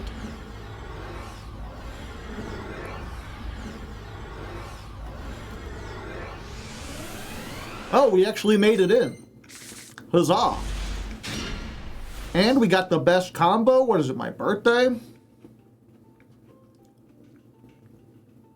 course, we're up against a bot, probably. 44 card deck with a 10 card extra deck. Probably not the best opponent, but I guess we'll see.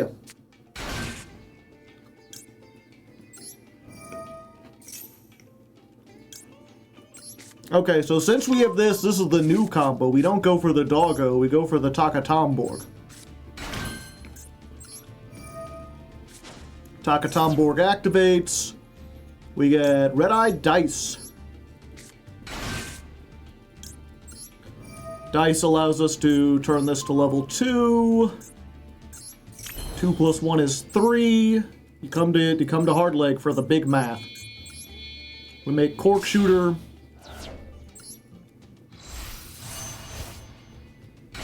Who up shooting their cork? We summon back the materials instead of adding the spell trap, so we get the dice. And we get this. We do not change anything with the dice. We normal summon Marble Machine. This is where I'd get Colonel Clackers if I didn't already have 2 of them, so instead we're just going to go for Car Turbo.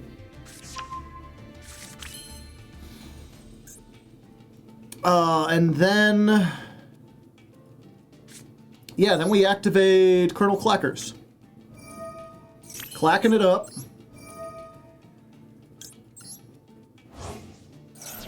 We banish, we get Wing Synchron, we pop in, we summon Clear Wing to the extra monster zone. Always save room for Clackers, chat. Always gotta remember to do that in the right order, even though by the time it looks like, oh, you gotta make sure to chain block at, like, after 9 searches, where if they had Ash, they absolutely used it already. You send this, you summon the last Colonel Clackers from the deck. It's time for our good buddy Bar on the Floor.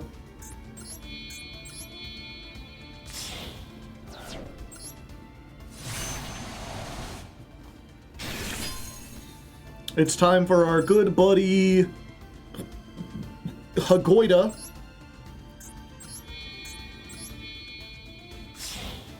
Three and 2. Then we use the Hagoida and the dice to make Rubber Band Shooter. I forget which video it was, but they're like, you always want to do Rubber Band Shooter late because it's a hand trap magnet. The earlier you do it, the more likely it is to get negated. We're gonna go 7. Which means, yeah, the Pegasus. And we're gonna pick Den. Oh, we needed to go 6. Fuck. Mistakes were made. It's fine, we'll just get the Den. Or we'll time out because our opponent has to choose something, and our opponent is... oh, nope, they chose something. Okay, we didn't get Den, but that's fine. Double Yo-Yo gets Den.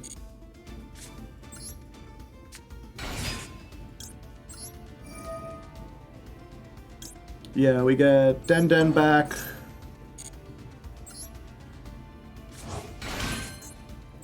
Then we make the glider. We glidin'.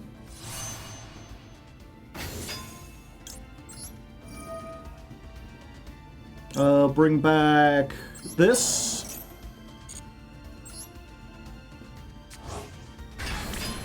And then while we control the tuner, let's just go ahead and bring back Hagoida.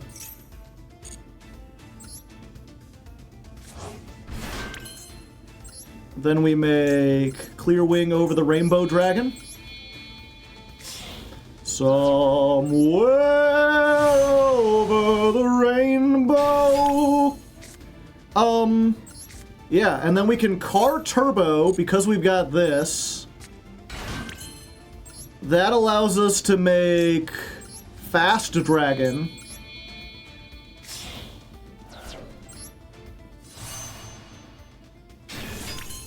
Then we can use Den to bring back the red-eyed dice.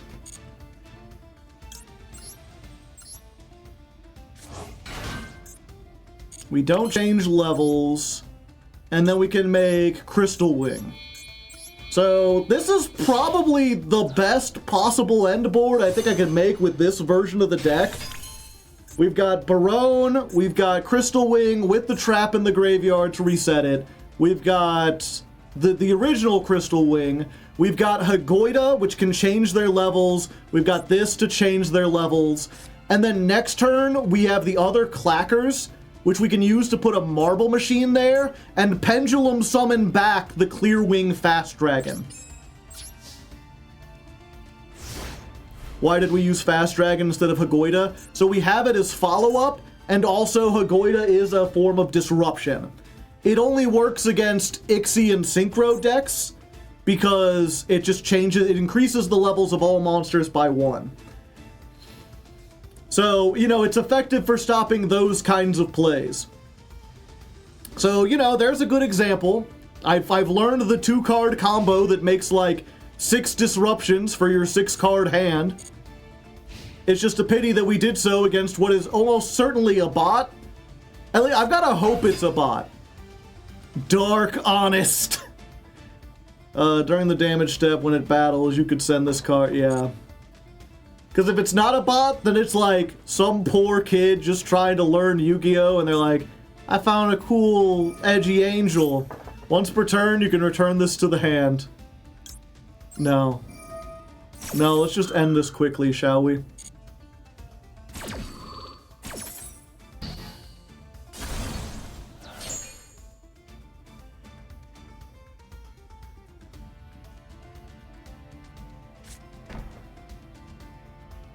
Ultimate Mind Games reference. Yeah, and this is already 11,000 on board. Even with this in defense mode. I'll keep it in defense to play around Mirror Force. Some poor kid. I've got to believe it's a bot. That's the only way I'm going to be able to sleep with myself at night. That's not how that phrase is supposed to go. It's the only way I'm gonna be able to look myself in the face. Or something. It's the only way I'm gonna be able to mirror in my own God's hands. Anyway, we win. That's the important part, is we win and I did a big combo, and now you know the combo and I don't have to show it again, we can just skip over it. Next time if you come back and you see this big board, you'll know what we did to get there.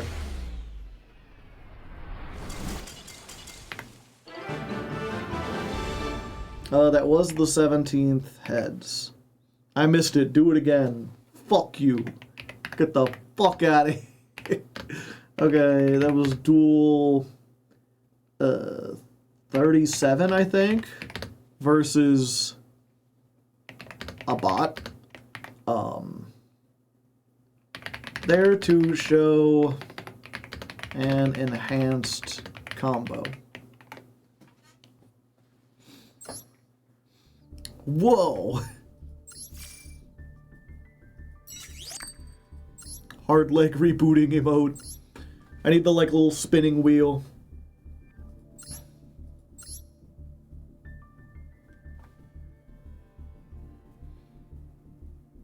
This has to be a bot.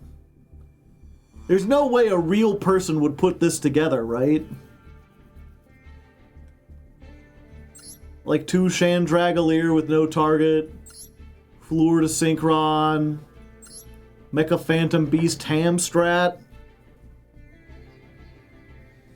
Punishment Dragon with no Light Sworns, fucking Jam Breeding Machine, Where Art Thou, Mech Lord Astro Mechanical. The only thing that makes me think it's not a bot is that they have this royal, like, obelisk, and that seems like something a kid would put in. But I gotta imagine they at least know how to read. He's got the you know, there's that strong bad thing where he gets a message from, someone whose name is Fahukukats. So this person's name is Kalikdigfids. Come on, click for fids. Come on, click for heads. Everybody to the limit. Everybody to the limit. Everybody come on, click for look at heads.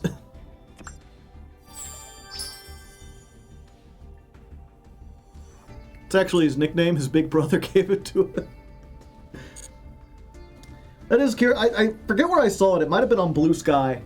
I think it was. There's that meme of like everyone. I didn't have this at my school. Wait. No, I didn't have this exact thing at my school. I did have a kid in my school who was like a serial liar. But it feels like most people have like a kid that they went to school with who was like, yeah, my dad or my uncle works for Nintendo, and they said that there's a way to get Mew by doing this. Or, yeah, you know, my dad works for Konami, and he said that there's a 4th Egyptian god, and it's even stronger than all the other ones. And I get to have them, but I'm not allowed to bring them to school. because he's so rare. If I lose it, my family will be out like $1 million. Did anyone have someone like that in their school? Like someone who just claimed to have insider information and they were just lying?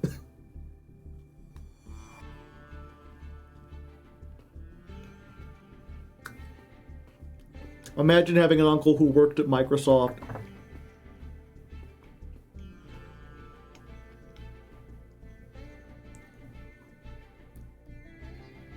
Those kinds of people don't really exist anymore. Because we have the internet. Well, now they can make it up. They can use AI to make it.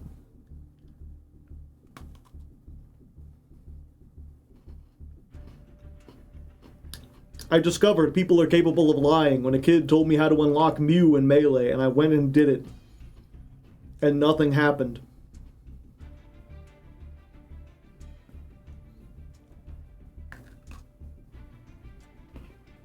And the fourth auto wins the game, yeah.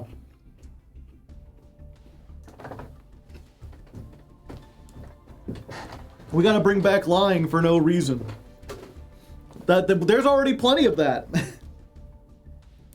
But, no, there was one I saw in Blue Sky where there's like, yeah, I had a kid like that in my school, and the funniest thing he ever said, the one thing I'll always remember, is that he said his uncle worked at Nintendo and they had a special event for the launch of Pikmin where all the kids whose parents worked at Nintendo got to dress up like Pikmin, and they went to like this special thing, and there was a guy dressed up like Oliver who threw them into ball pits. He's like, yeah, he was dressed up like Olimar and he picked us up and he threw us just like we were real Pikmin.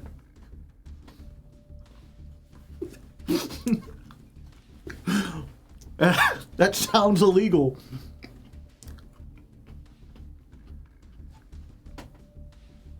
They were all shiny and in Chinese.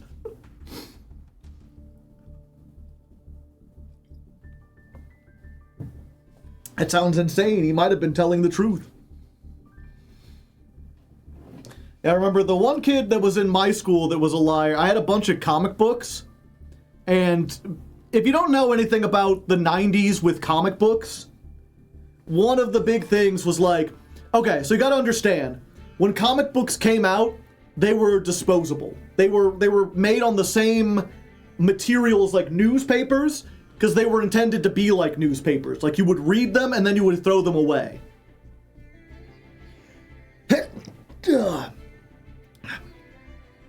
Like, people didn't really consider that you would keep comic books or try to, like, postpone them for any amount of time.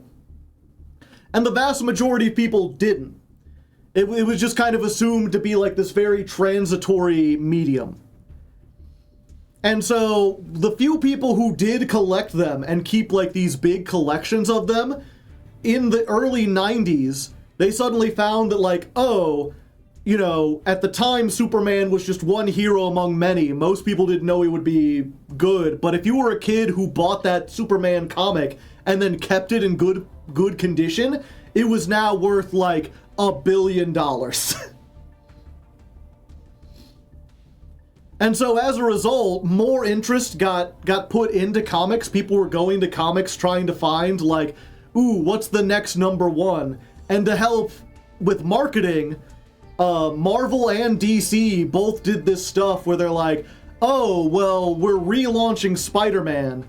It's not just called Spider-Man anymore, it's The Amazing Spider-Man.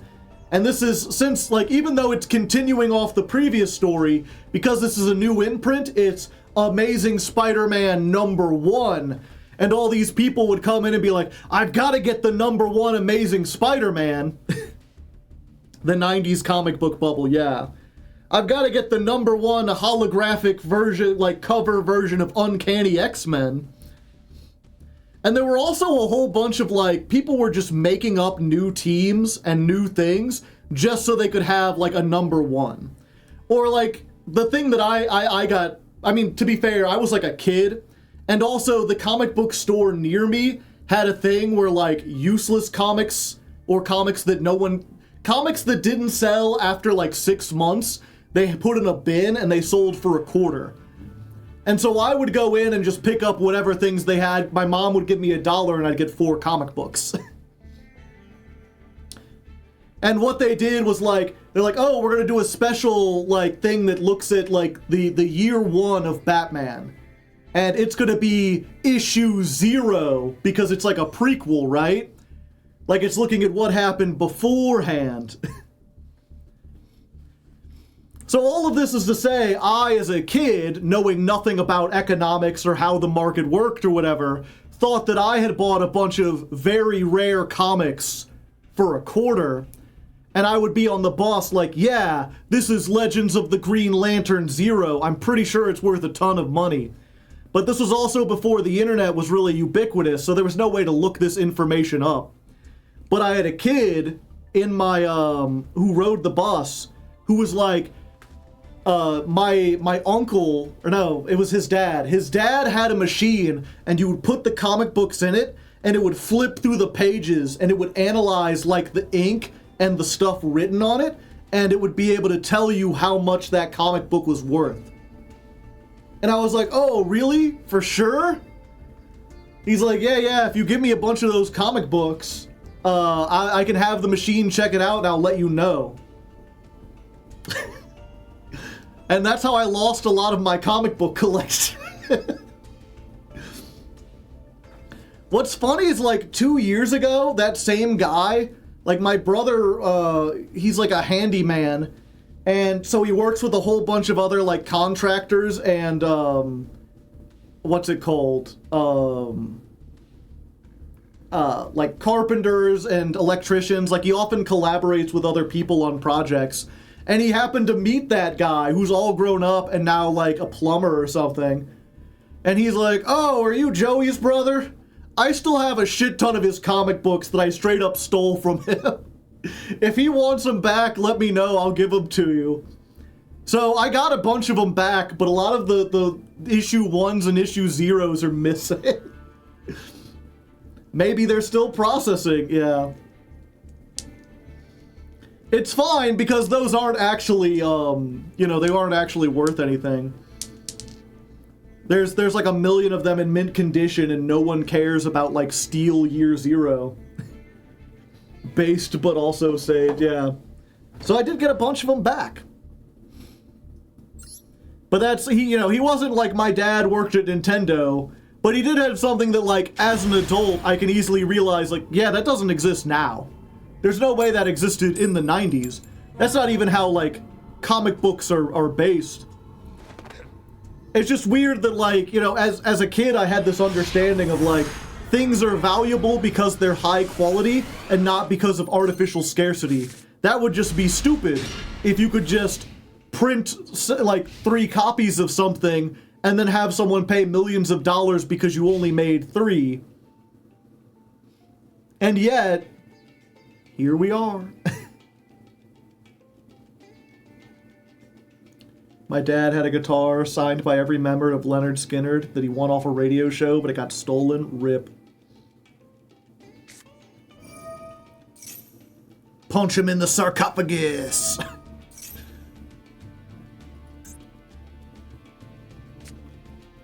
I forget if I ever told, that's not even like a story.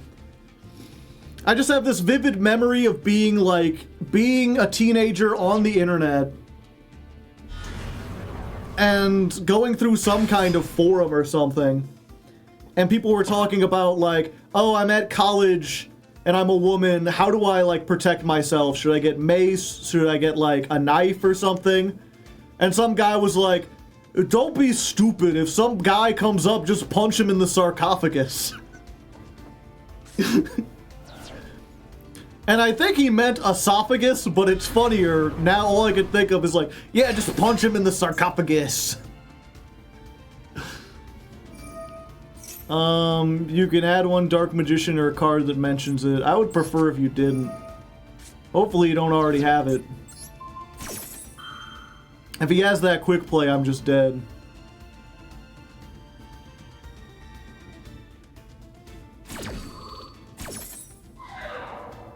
That man's name was Tutankhamun, by the way.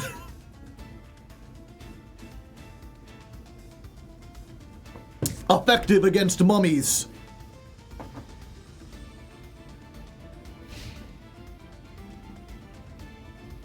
But I also just like, why would they, if your advice was like, oh yeah, if you punch someone in the throat, they'll go down. Or I guess, effectively, because it's hard to get your chin under there, you want to karate chop someone in the throat. And I think that might be an effect. I mean, I'm no martial arts expert, or I don't know anything about martial arts, really, except what my brother tells me. But, like, I gotta imagine you wouldn't need a whole lot of force. Like, even if you weren't as strong, a karate chop into the esophagus could work. You wouldn't need to apply, you know, like, you don't need a bunch of physical strength.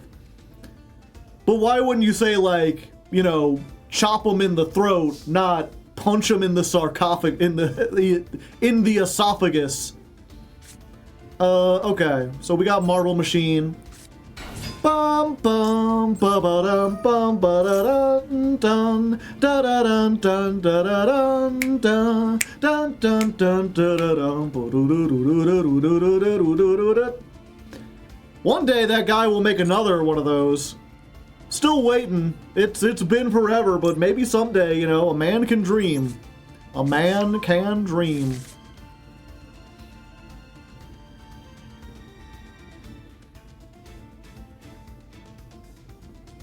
Okay, I'm trying to think what we do from here. Obviously there is a combo, because anytime you can get two monsters on the field, you've got a combo.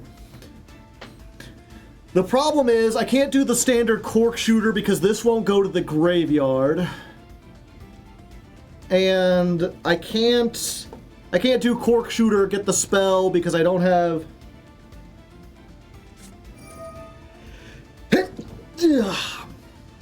Oh, that's about as bad as it gets. Target a special summon monster, change it face down. Now I can't do anything. Now I can't even activate the clackers because I have nothing in the graveyard, and I can't even crash this to get it into the graveyard. That ruins us! Yep. Well, we've got Ash, and we can maybe do something next turn. We've got another one.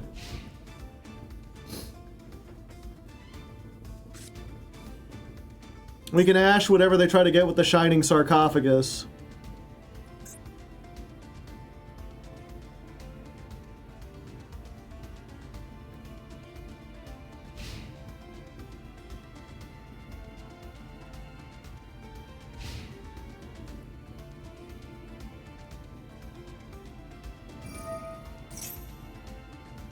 No.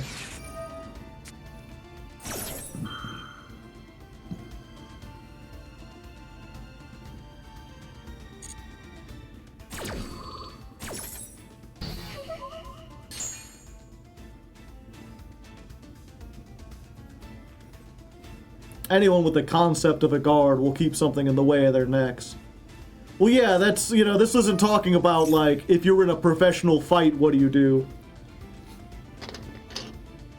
This is like, you're walking down an alley and some punk tries to grab your purse or whatever.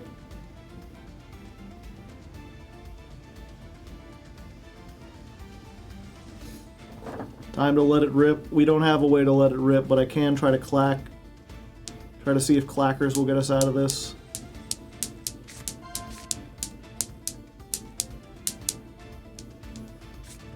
Interesting.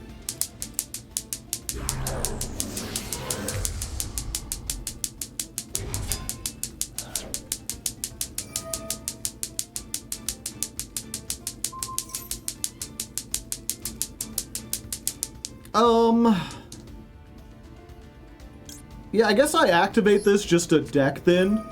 What do I want to draw the least at this point in the duel?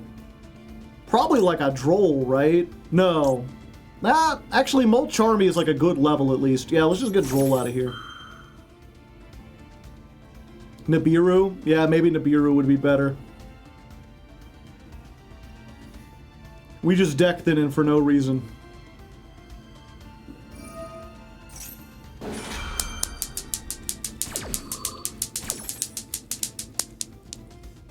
Another one.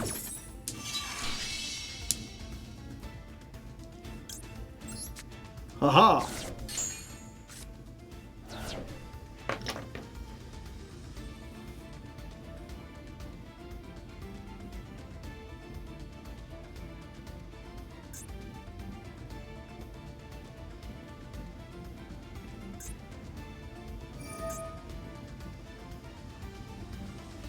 Oh? Oh, okay. I was like, wait, do they have another card in their hand?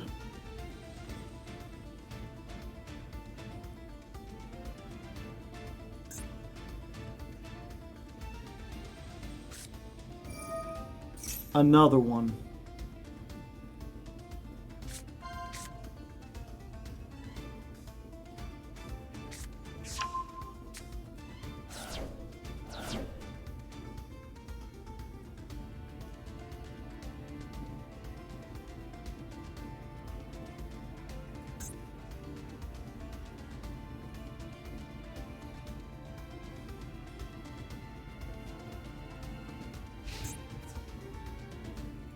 Wait, what happened?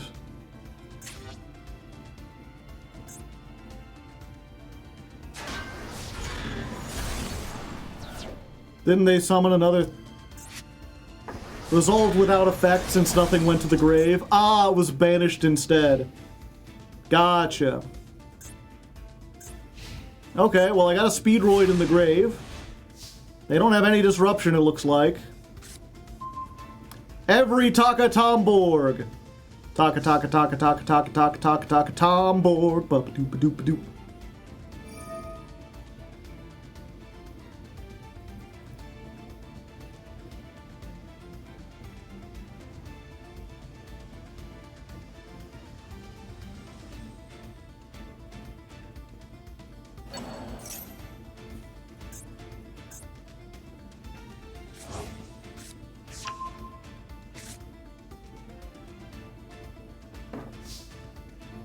Okay. Go Clackers! Let's hit him with a Clack attack!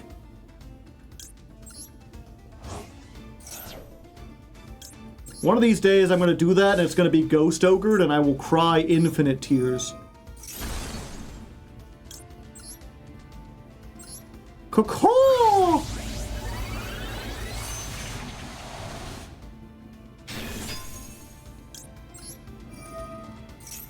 Let's clack it out.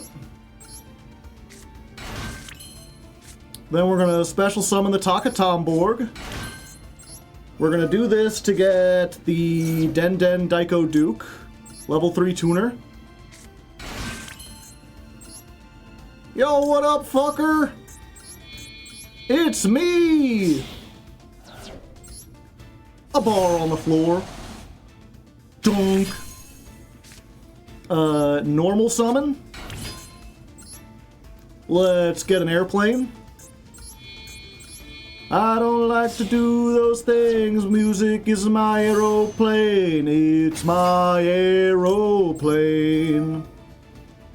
But it came back.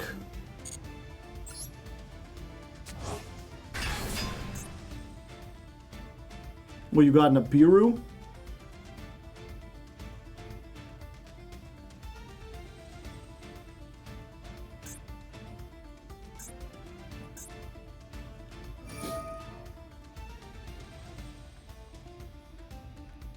Ah! I don't think I've ever seen the secret effect. Yeah, I mean, I stopped that, right?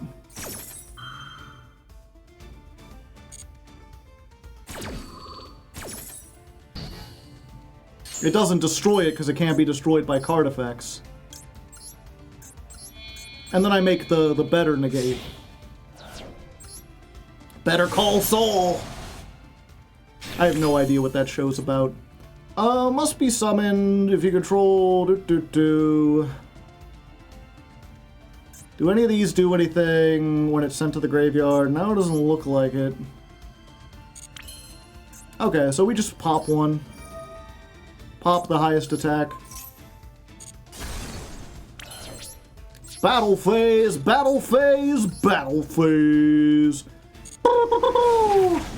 800. A 3,000. Main phase 2, yeah. And then, since we've already used the negate here, we might as well just, like, send it back.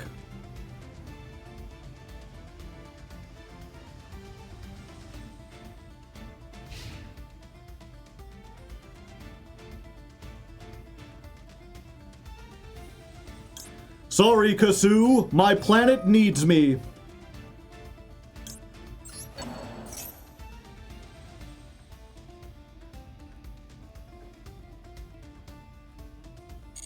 And then it whoop, whoop, whoop, whoop. And then Clear Wing came back. I got Clear Wing, and I got Clear Wing over. Because it's over, buddy.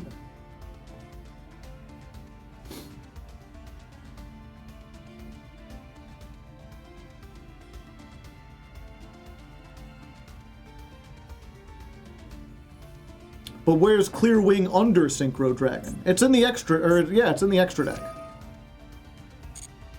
That's under Synchron, because it's a Synchron, but it's not there.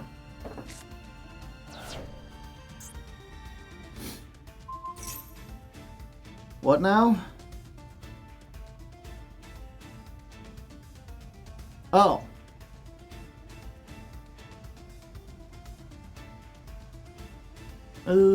Yeah, that's fine.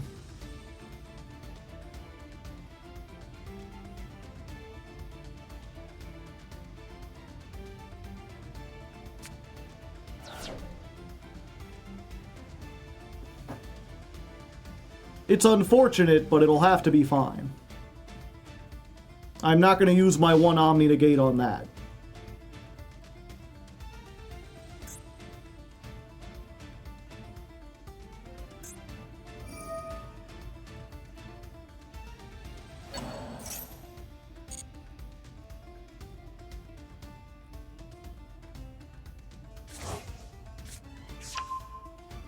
Especially since they discarded another Sinful Spoils card.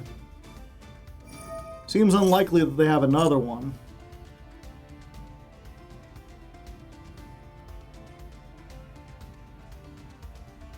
Yeah, at this point it's like only negate if they have the potential to make something that can kill me.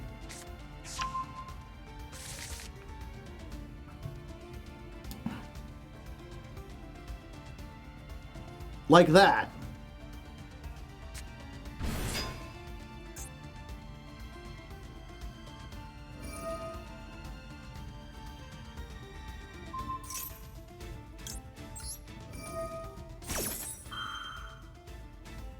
It's like, yeah, I don't want you to steal me.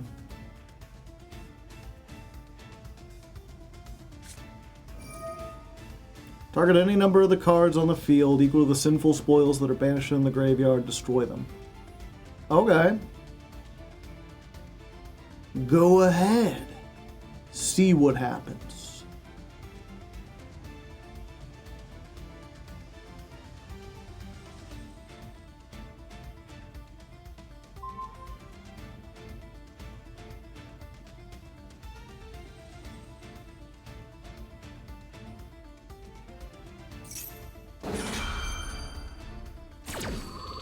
I'm confused.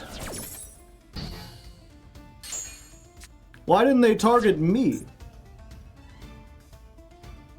On each side is the number of that player's Sinful Spoil card. Oh, they misread this, like I misread it before. So they can't target my cards unless I have Sinful Spoils cards on my side of the field. Double yo-yo.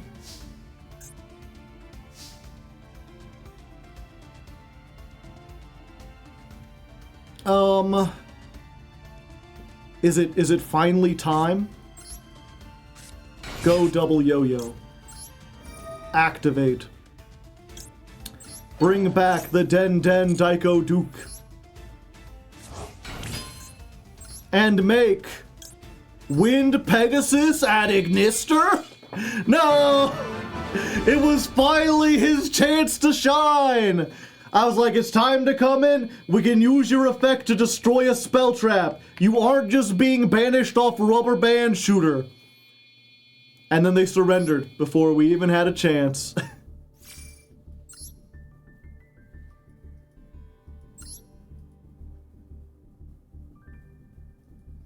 You could have just swung and then used clackers and negated, I guess so. What is my lifetime achievement award? Normal summon.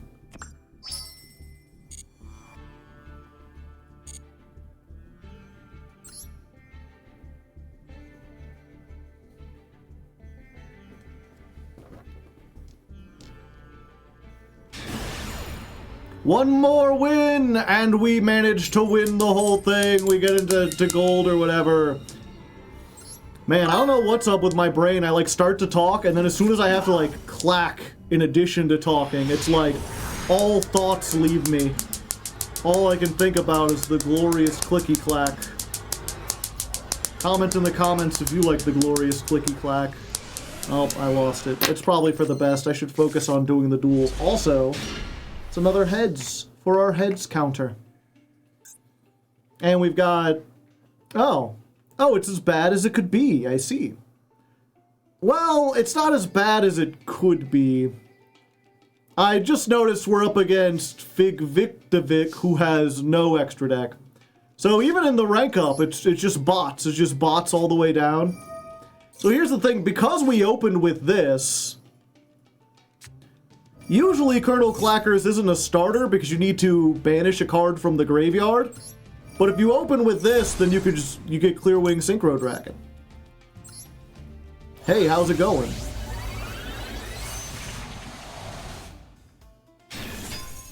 And then Colonel Clackers arrives to be like, yo, what up? And then I was like, okay, we could normal summon Effect Veiler and make a crystal, or yeah, Crystal Wing. But that would just be trading a monster negate for a different monster negate. Instead, I think we normal summon the Fuelos. And we're going to go ahead and make the... Oh, wait, can I make... It's 2 wind monsters. Hold up. But what do we get off of this? Yeah, this is better, I believe. I was just going to make a level 6 and be like, oh, we'll end on the Raptite and hope that that's good. Let's do this. Does this deck ever Pendulum Summon? Not really on this version. We could theoretically do it on the follow-up, but we never do. Usually we already have enough stuff. Let's go for these 2.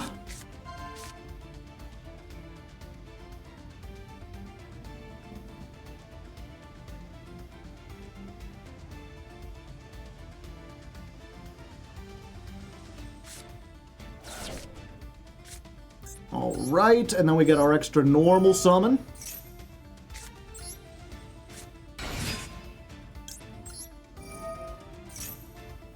Let's get this. Special summon. Activate. We're gonna get the red-eye dice.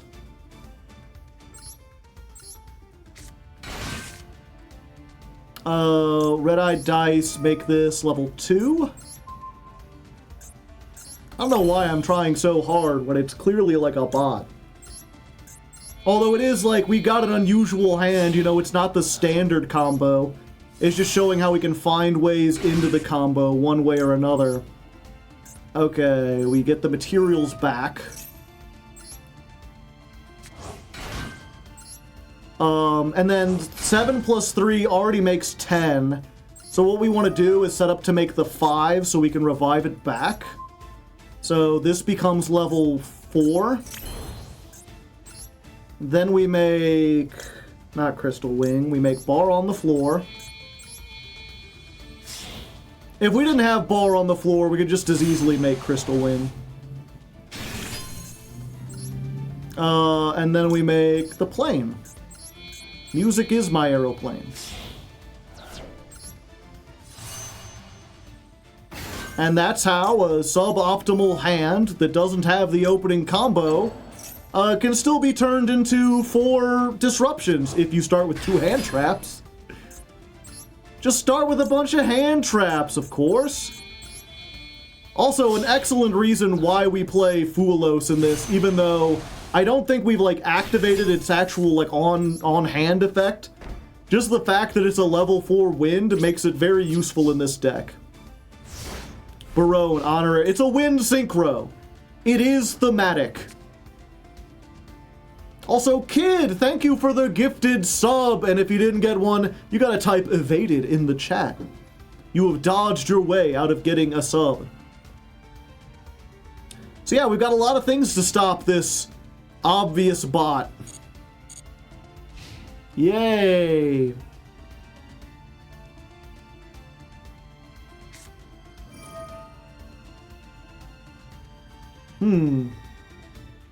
Maybe this isn't an obvious bot.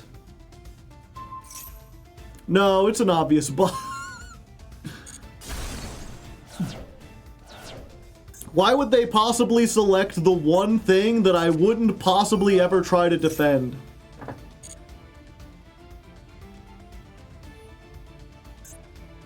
I was like, maybe it's Sky Strikers with no extra deck. What the fuck? Tricorn the Cacophonous Concert?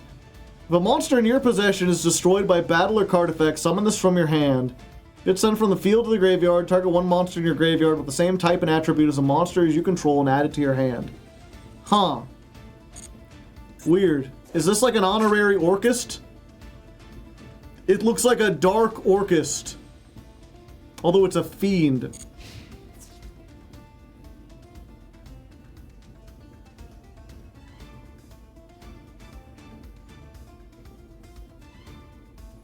Striker with no extra.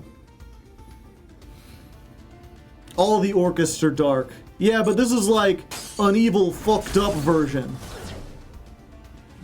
It's like what my twisted mind imagines when I look at like Orchist cards and try to put them through the filter of here's what my mind is. Another one. No. Stop it. Get some help.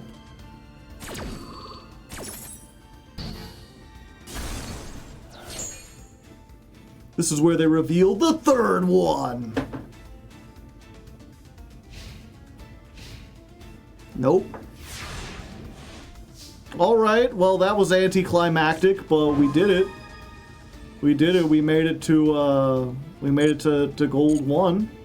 That's kind of an accomplishment, right? It's hard to feel like it's an accomplishment when like this is what we're up against. It's really weird because I feel like we fought harder battles in silver, and for whatever reason gold is just full of more bots and jank. But whatever. We got to see a funny card I wouldn't see otherwise. That's gotta be worth something, right? Oh yeah, let's go ahead and show the little rank up. I get to gold 1.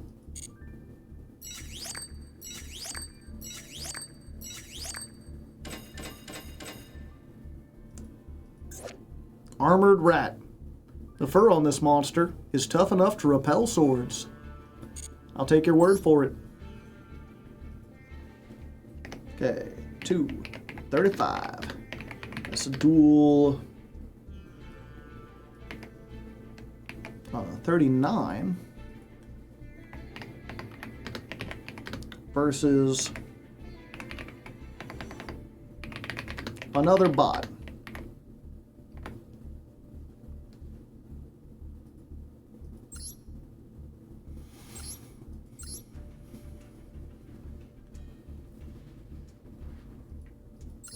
Majestic Dragon. Huh. How did you know they had Clockwork Knight?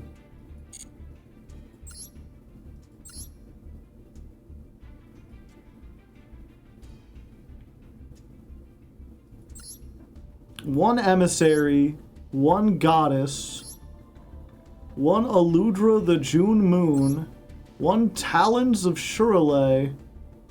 I was certain this wasn't a bot because they were doing combos, but I can see now why they messed up so bad. I am familiar with the bots. Ah, they have a specific build. Oh, let's take a short little break, chat. I got a green card. Oh, and an anniversary ticket. Let's go.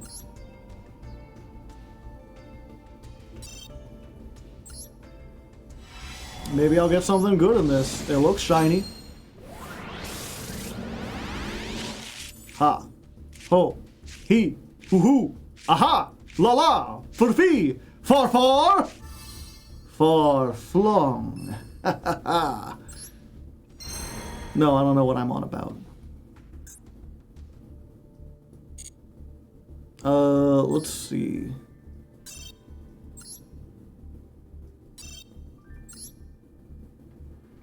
Okay, chat. How many things could I do in a poll? 5?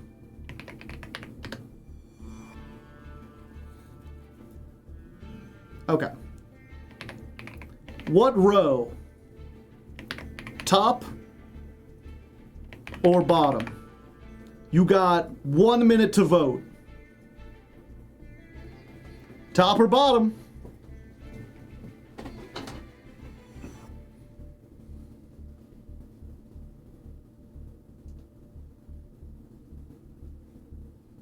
We've taken 2 from the bottom already.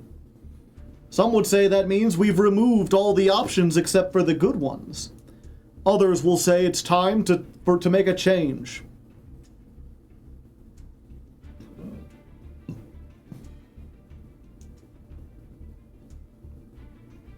There is a Speedroid pack in this. Man, if I could get the clear over Synchro Dragon, like a second one, or even another clear wing, that would actually be really good.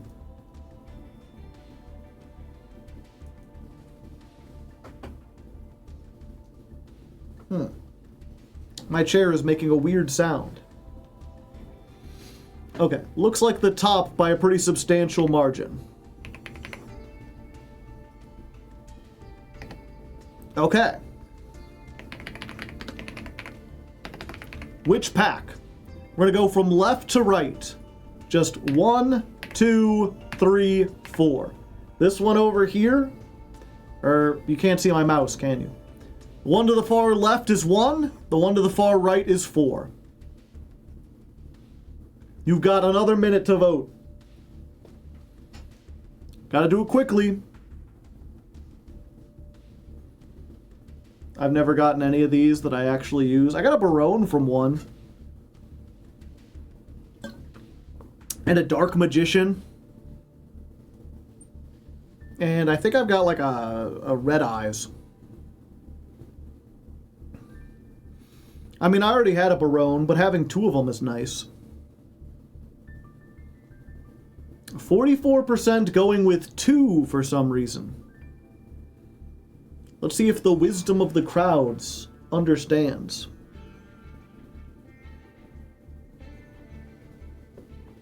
Do I have any other chips? I do. They're over there, though. I can't decide what I want to do for dinner tonight. I had a turkey and bacon sandwich for lunch. 2 and 3 tied. You just can't do anything right, can you, chat?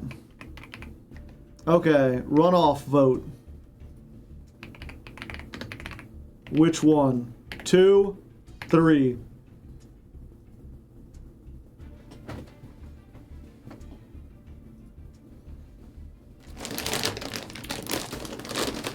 Flip a coin. Now we'll just have a runoff vote. It's only a minute. Gives me a chance to eat a delicious sourdough pretzel.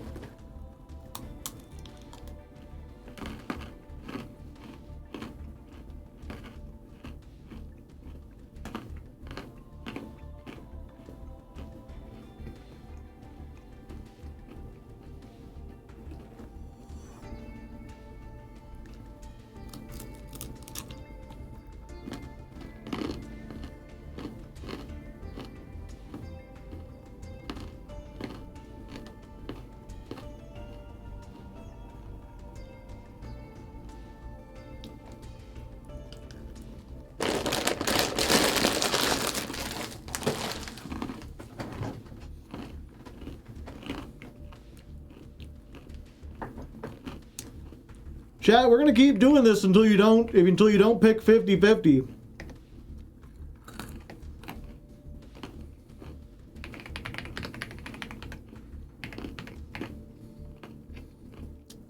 We're doing it again. I could do this all day. If this is what you want, I'll gladly sit here and eat pretzels while you continue to vote for the 50-50.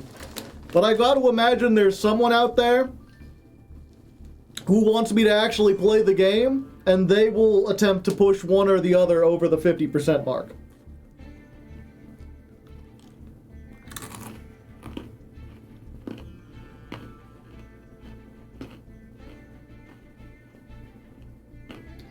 I'll wait till it ends and make it not tie. Well, now 3 has 70% of the vote.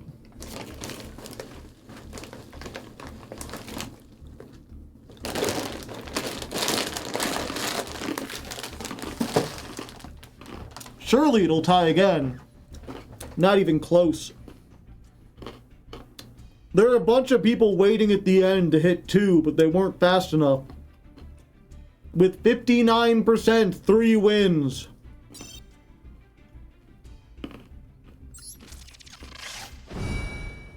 And it was the correct choice.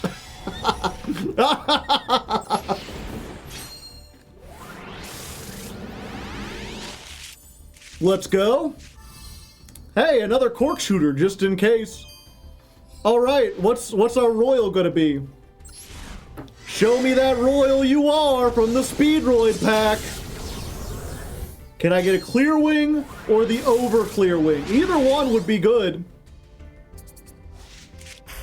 No, it's the worst one. It's the one that you don't summon that only exists to float off of the other one.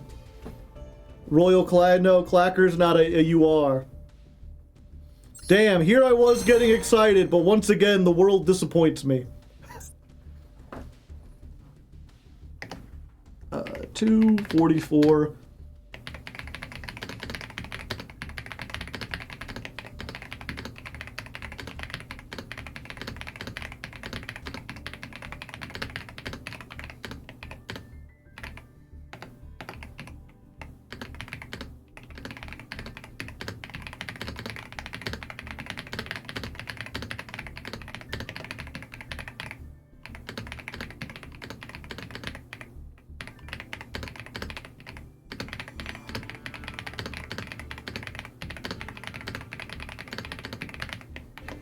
Okay.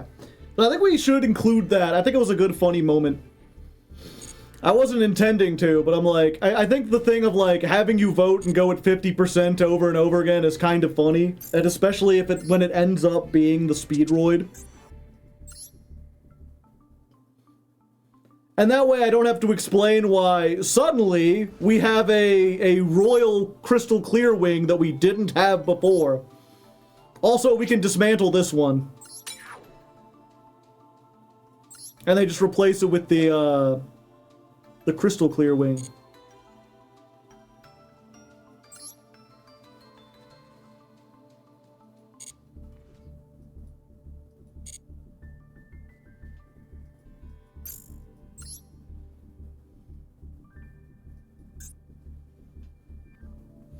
Oh, I forgot to upgrade. G1. Oh, I have a whole bunch of Discord messages.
Listen to the ASMR.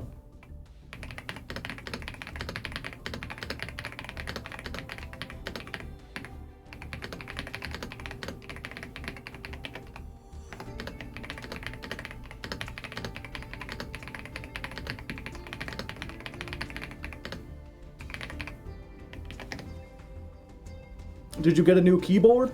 Yeah, like last month.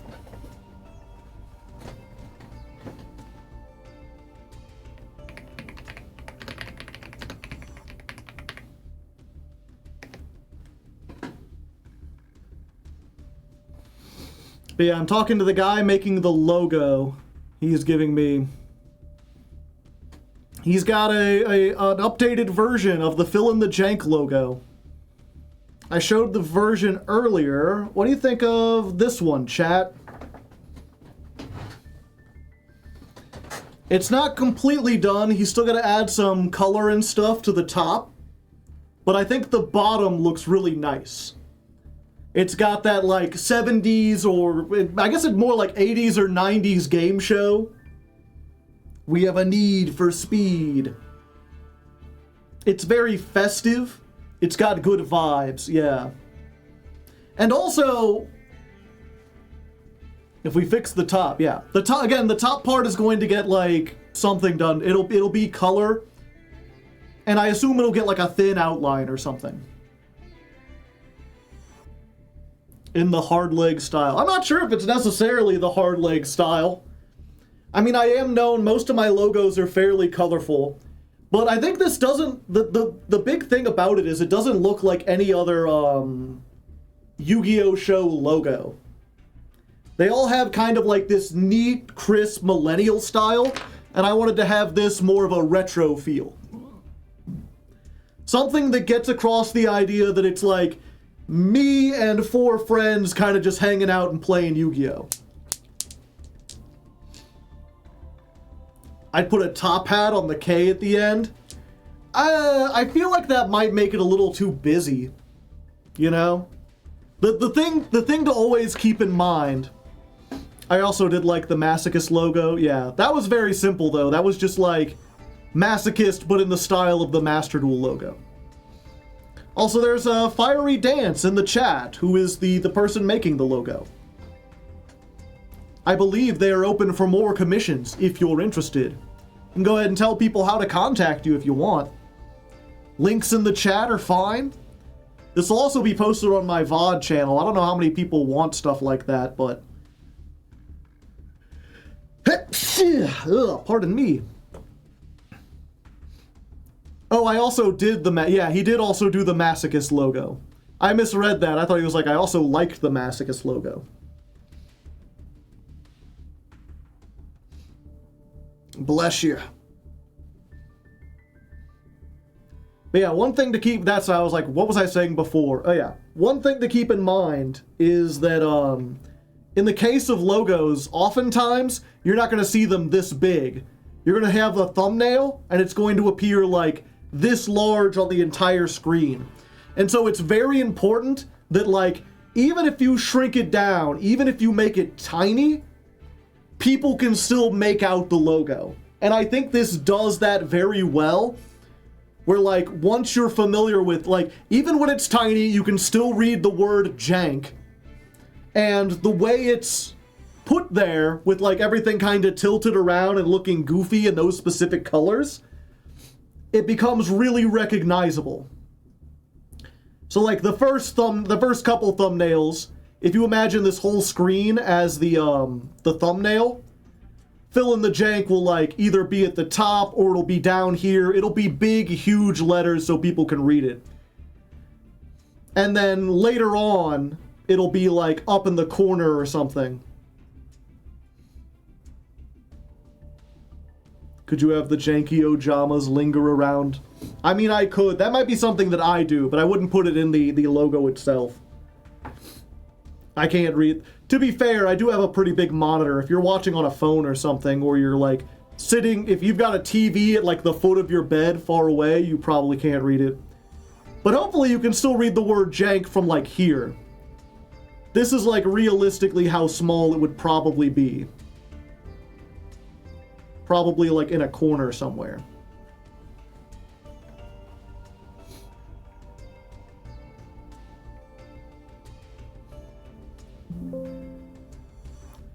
Yeah, all that's to say, like, if you put like a little top hat on the K, it might not be recognizable as a top hat from this far away.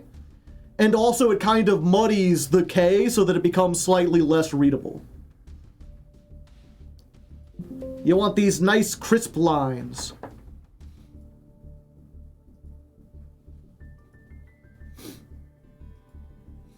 Anyway, let's get back into Speedroid for a bit.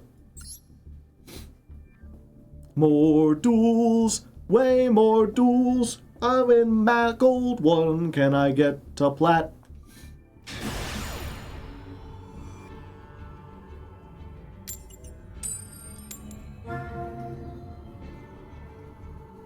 Uh-oh. Oh. I don't know why it does that.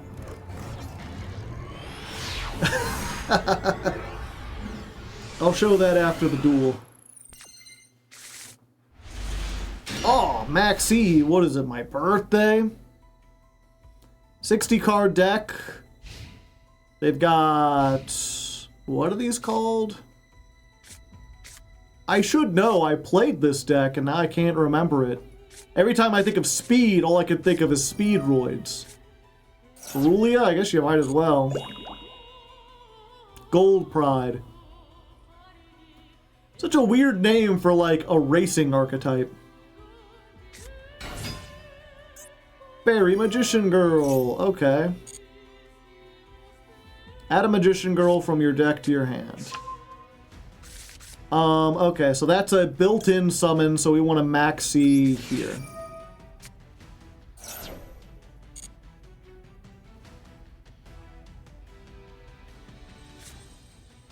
They going for it. And they got Silent Swordsman, so this is like a more casual Magician Girl deck, it looks like. Or a casual Shining Sark style deck. Yeah, we don't want to droll because we would like to add more cards. And I'm not super concerned with what they might add.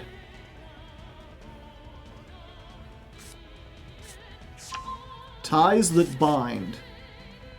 Special summon 2 level 4 lower monsters with different names from your deck, but you're locked out of summoning out of the extra deck. Alright. So they get 1 more draw for 2 monsters. That's pretty good. Fuck, maybe I should have just hit them with the droll. I didn't have a starter, though. I really needed to get something like the Terratop.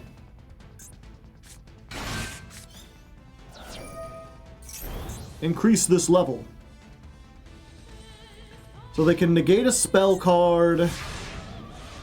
Can't be destroyed by battle. During your opponent's turn, you can special summon this. If this is destroyed... okay, that's pretty good. Although it'll be negated by this. But they don't have any monster negates, I don't think. I just need to, like, clear the board. I don't really have a lot of ways. It's like Barone and, like, this thing, if I can make it. Oh, wait, the Kite Drake would be amazing.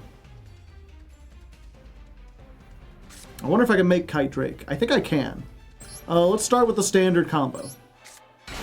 We get this. We add this. Go Takatombolok. Go Red-Eyed Dice. Start off with the dang old Cork Shooter, of course. Just to get a whole bunch of cards on the field.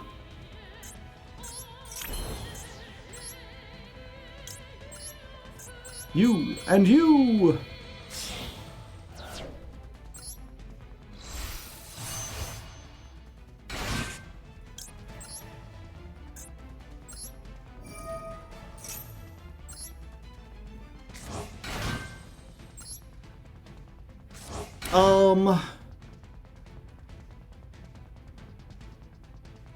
Haven't normal summoned yet. So I think what I do, actually, is I make this a level 5?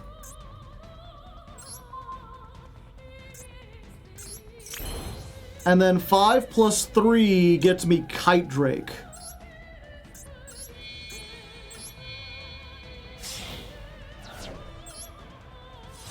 Which we have not summoned this entire time. When this is summoned, you can either destroy all other cards on the field or negate all monsters your opponent controls. Sorry, negate all effects. And it's not until the end of the turn. They're just negated permanently. And I think that's better for dealing with the sarcophagus, because that just stops everything, and also we get to keep our dice.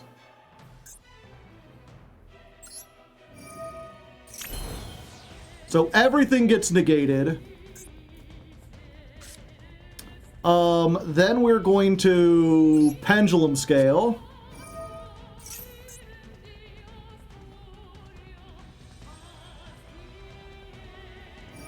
Sorry, you've been negated.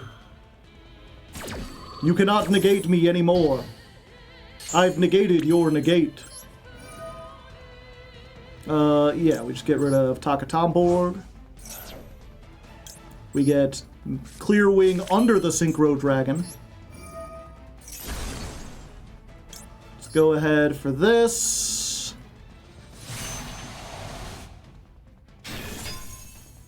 We're gonna do Chain Link 1, Chain Link 2.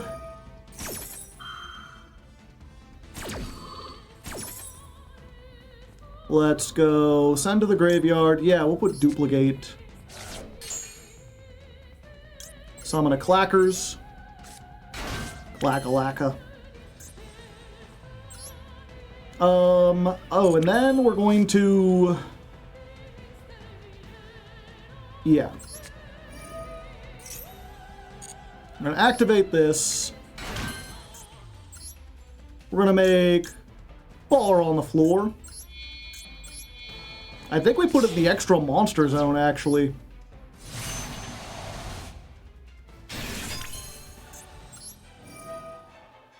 Let's pop this. Fuck you. Do we take something? What are the qualifications to make the motorcycle? Where is the motorcycle? A wind tuner and a non-wind synchro monster.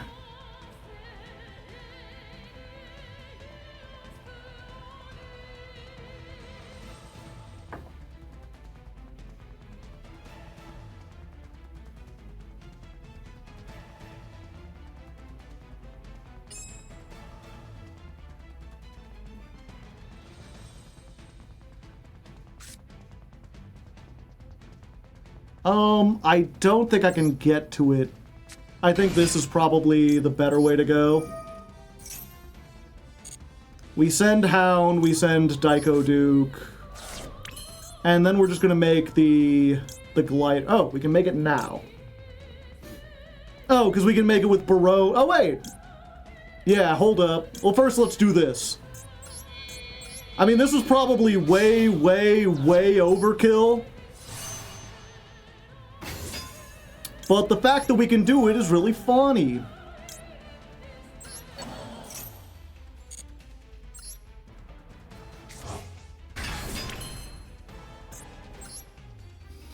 So let's go ahead and make Crystal Clear.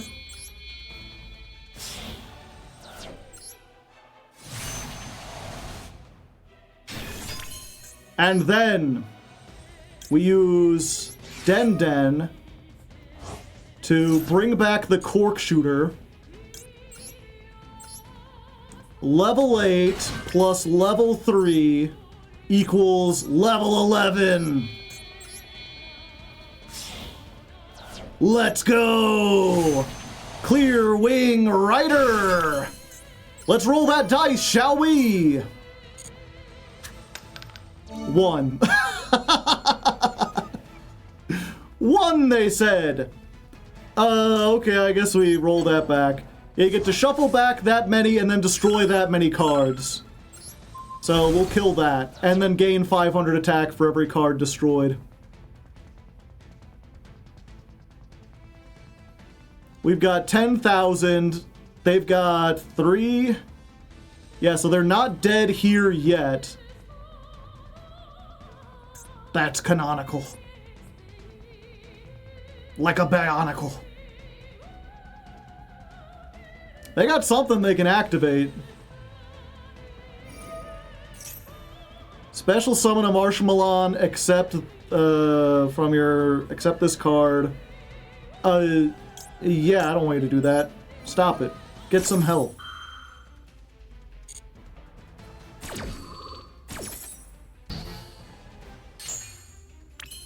And then Car Turbo will banish this and give everything 700 more attack. Battle phase. 28.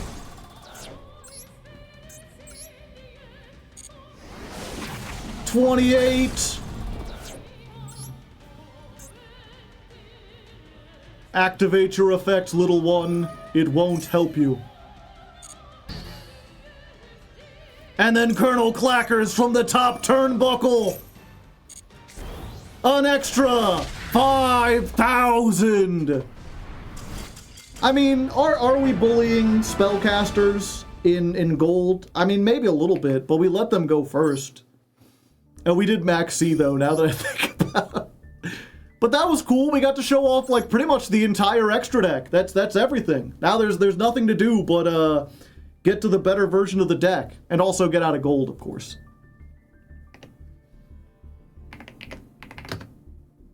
They deserve it.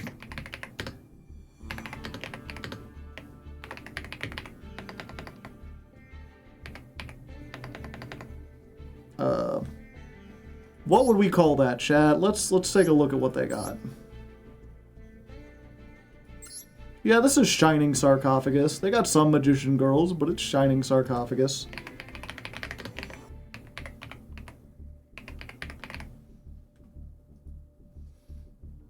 Turns out I have no idea how to spell sarcophagus.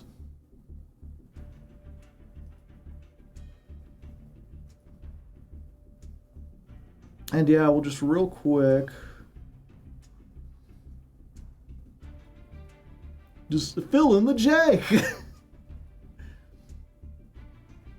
I like it.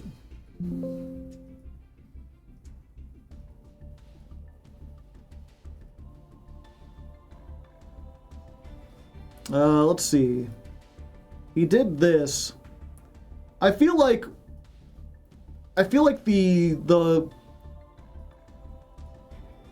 the black and white is maybe a little too stark compared to everything else being like these softer colors. Did you record the first episode already? No, we're still just working on getting things set up.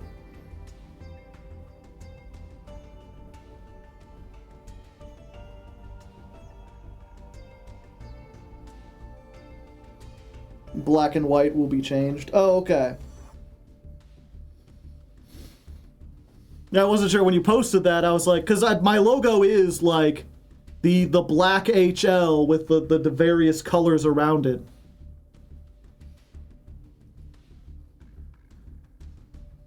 I like the green one better. The green one is just the same thing, but with stuff in the background. But yeah, as far as if you're just asking about the thickness of the outline, I think that's probably fine. Maybe could be a little thinner. So it's not the same. I can't tell if it's the same as the ones on these. But I think a white outline is a good way to go. Dreamu3612, thank you for the Prime Hype. Oh, just the text in general? Like, I think it's good.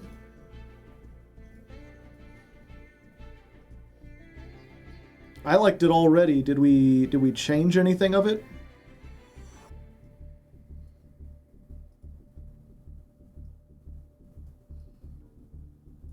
I think it's still readable.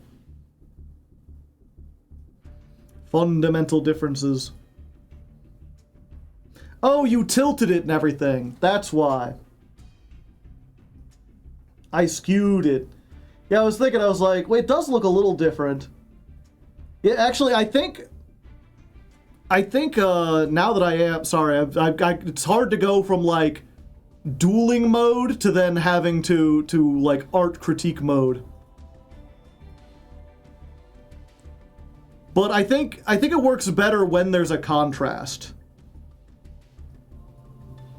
Like, I like the white outline, but I think it is better when, like, fill in the is, like, solid, and then the jank is all like janky, you know?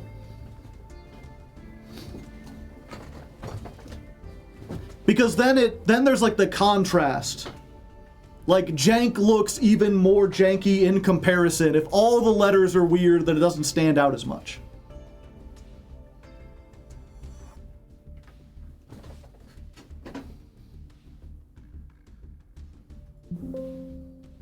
I'm just trying to think, like, how you would, if it was like, because I like the thing of, what would be the word? All I can think of, like, the medium is the message. Like, I like the idea that jank itself is tilted and kind of janky. Like, the visuals represent what the word is. But I'm not sure how you do that with fill in the, because you would just fill in the colors, you know? Unless it was like water half pouring in, but that would probably be too complicated, especially since that text is smaller than jank. I think the fill in is just try to be more on the simple side.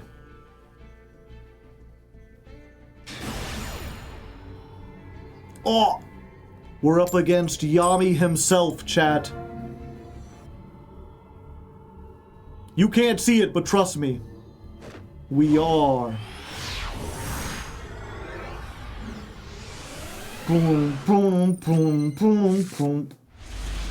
I didn't win the coin toss, did I? And then just forget to hit heads. No, we're going second with... We've got our one card starter. We also have a semi-garnet in hand. I mean, fortunately, if you draw this, then that just means you don't have to activate the effect of Colonel Clackers. You already got both. But you would rather have this be like an extender or a hand trap or something. But it doesn't stop our combos. We're up against evil heroes with Elemental Hero Flame Wingman.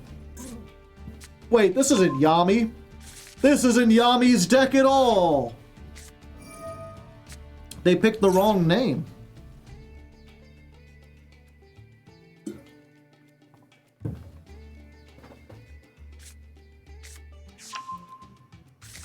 Dark Contact. Yami Jaden. Well, I guess, chat, while they're doing that, let's just go ahead and see if we can... 1, 2, 3, 4, 5, 6, 7, 8, 9, 10. How many? 11, 12, 13, 14, 15. How many do you think I'll get before they end their turn? 18. You call yourself a hero player? Disgusting!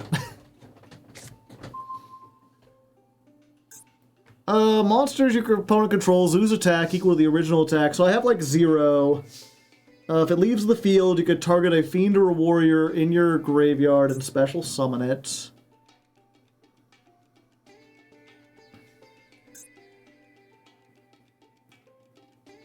You can banish this card, add a Dark Fusion. Okay, so they've got a set card and a thing that lowers my attack.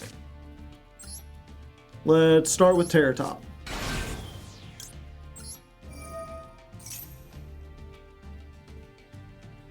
Every bottom's worst nightmare. Terror Top. Don't keep that one in. Imperm. I see.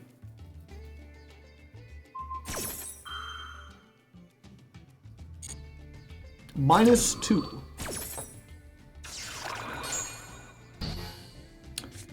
Okay.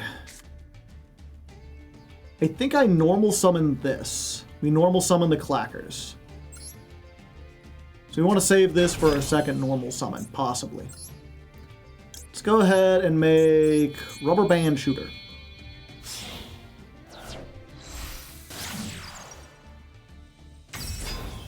Oh, I could have cross-outed that. I completely forgot that I have that.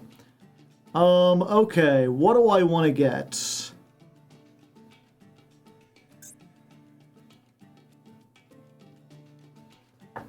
It's rubber band shooter or something else.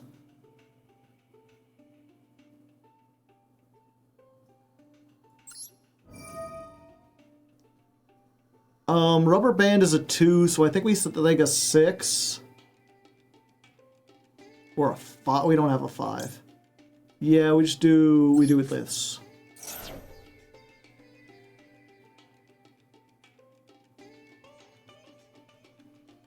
Oh, do you have like a Veiler or something too? Ash Blossom. Okay, well I do have the cross out for that.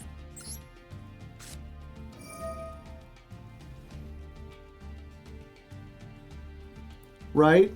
Yeah, okay, I do have one Ash.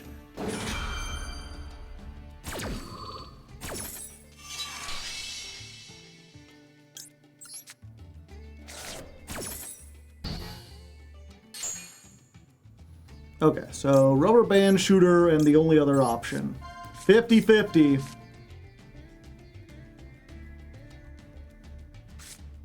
Hey, that's what we like to see, baby.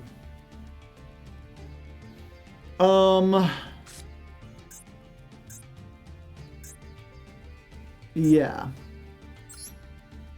We get our extra normal. We summon the Marble Machine. Marble Machine gets us... Yeah, we get Takatomborg. Now we go, you! And I mean you! And we'll do this. We get Crystal Wing.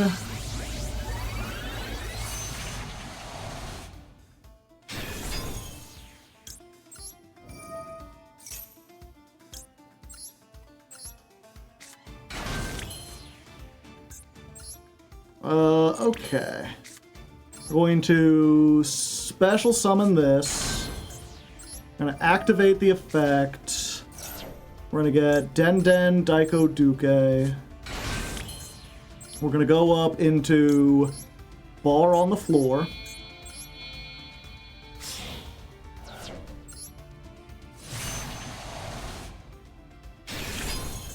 Bar on the Floor. Get this fucker off my field! The darkest night cannot defeat the strongest paladin! Then Daiko Duke can do something, and they get out of there. Clang! This is why we saved the cross out, yeah. I maxi an opponent's turn, their maxi back on my turn, and just by instinct I tried to cross out the bug. Since it's at 1, I chose Troll. Hello, Angel Crab. How you doing today?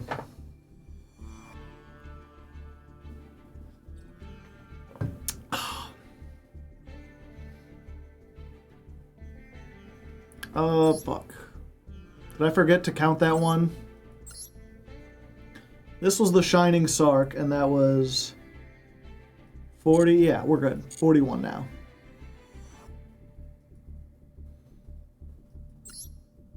Relaxing while I do D&D prep.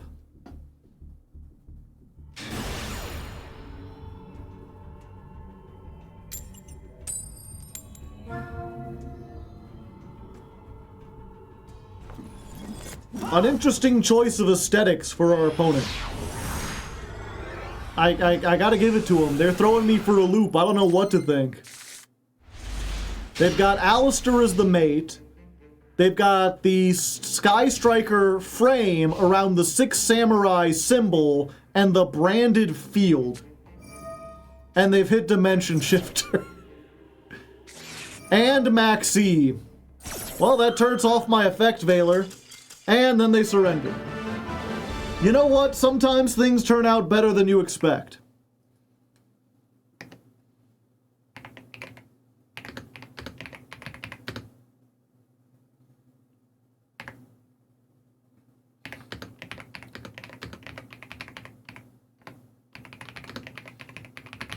check him deck right now.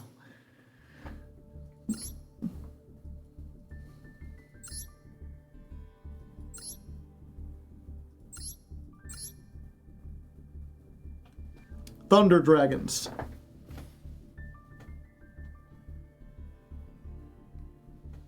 Thunder Dragons with 3 Denko Sekka in the main, and Witch's Strike, and Unending Nightmare.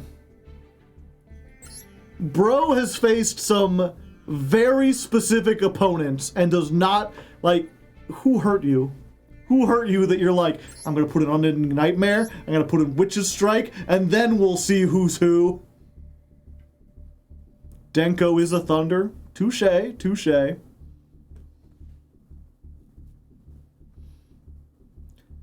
Yeah, what's funny is that I think what I would have done in that case, like, even if I had nothing, is like, activate Shifter, activate Maxi, and then at least wait a minute. Wait a minute or two to see if my opponent does anything. Kamakiri attack? Oh, because it's a Thunder fusion. Okay. Chad, I'm getting a little hungry. I think we're going to take a food break. It shouldn't be too long. I'm just going to make a bowl of cereal. I've got some Cocoa Pebbles. So we're going to take a short break. That means ads for the people who don't have subs. And for the people who are subbed or whatever, or just the people who come back, where's it at? We're going to continue our playlist. If you haven't been keeping attention, that's not a word. 1 second. That's how you can tell I'm hungry. There we go. We've been going through strong bad emails. I made a playlist of all the ones I really like, and we've just been watching those. So let's settle down, watch some strong bad for a little bit while I eat some cereal, and then we'll get back to dueling. How's it going? It's going pretty good. We're just crying in chat a little bit. You know, no big deal.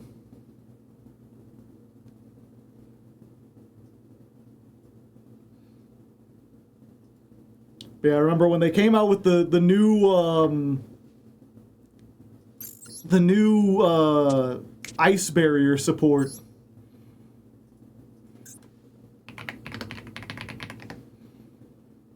I made a thing where it was like, it's okay, guys. I can make it on my own. Little Hexa. I'm gonna make ice barrier meta. Just you wait and see. I'm gonna win 100 YCSs.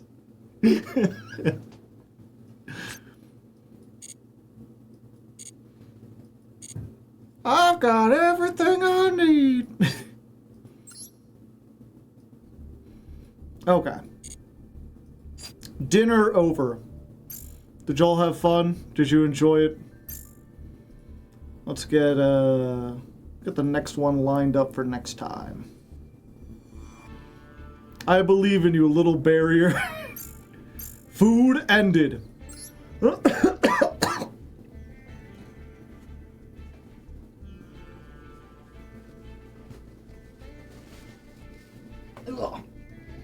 What the heck was that? You ever cough up some shit you don't remember eating it?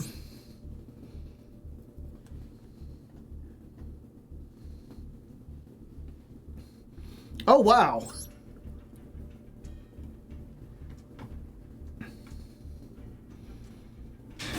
You know, it's really weird. I don't feel like this deck is doing especially good, and yet here we are, about to rank up into Platinum. And we win the coin toss. Let's see how it goes. That brings us to 19 heads out of 40-something duels. We're slowly catching up. Oh, no. Okay, we're the little problem here. all we've got is our one of Speedroid Scratch, which, for some reason, isn't just a card that searches you a Speedroid, and isn't just a card where you discard to search a Speedroid, but one that requires you to discard specifically another Speedroid. What that thematically has to do with scratch-off tickets, I haven't the slightest clue. This isn't a gamble. There's no gamble mechanic here. But, I mean, we got Nibiru, and we've got Ghost Ogre, and we've got Called By. Maybe that'll be enough. Come on, Antoine. Antoine. I see. Ashuna, Matata. Ashuna, Jamaica. Ooh, I wanna take you to Ashuna. I think I have to do this just to stop them from extending into infinity.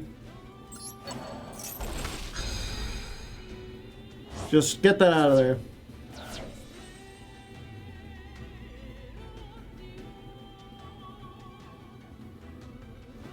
And end your turn. Ah, fuck. They have not yet even begun.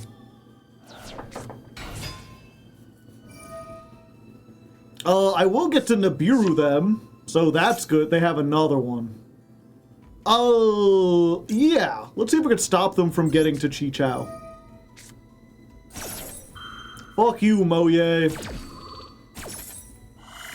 Moye, how about no way? You get a 0 token, and you like it. Damn, maybe I should have let them go. They would have played into the Nibiru. I really just was expecting them, now that they have a 0 token, that they could summon something else.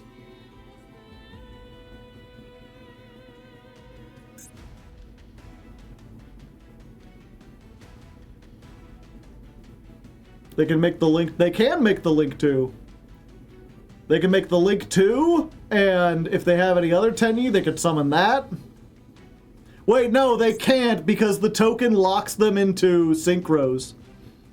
While they have the token, they can only summon Synchros.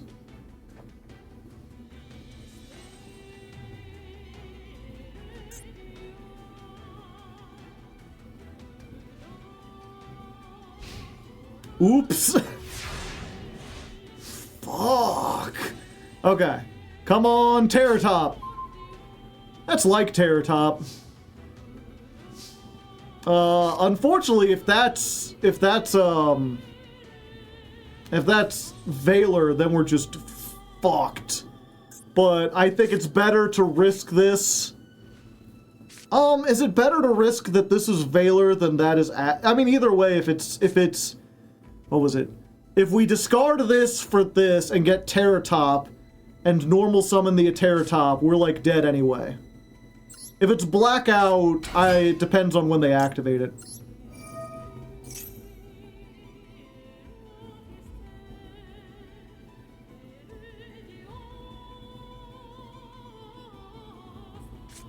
Yep, it's in perm. But if it was in perm, I guess we could have special summoned and then like normaled the Ogre and made a 6. And that would have done something.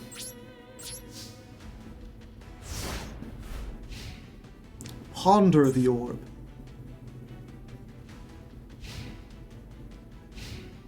And I don't want to destroy the token because that allows them to link. Another one. Scratch for clackers. Yeah, I guess that would have worked. But all it would have gotten us is the level 7.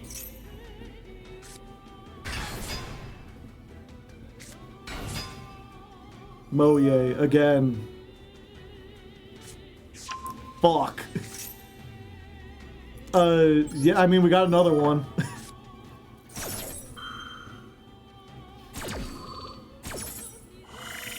I don't want them to get to Chi-Chao. 2 tokens! They don't have different attributes. I guess they could do all 3 to get the guy out.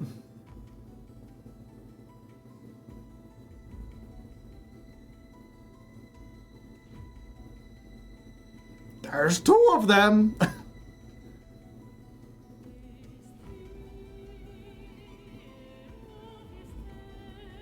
They could just take 400 damage and crash.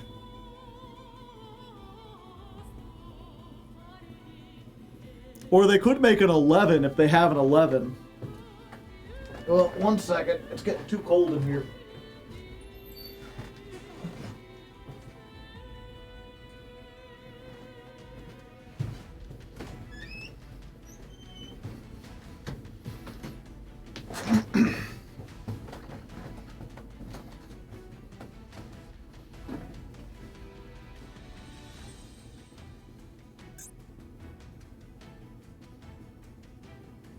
Who would win, an army of monks and dragons, or one marbly boy?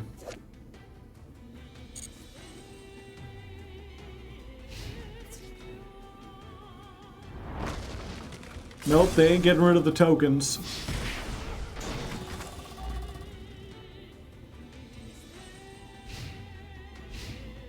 Okay, any Speedroid gets us started. That's the best one in the deck! Special summon. Activate. Haha! Let's see. We don't have anything else, so we need to go for the Ultra Hound. But we already have the... Yeah, we need to go for the Ultra Hound. We're off to the races! Speedroids! We got a thing, we're speeding all the roids, roiding all day long. Hey!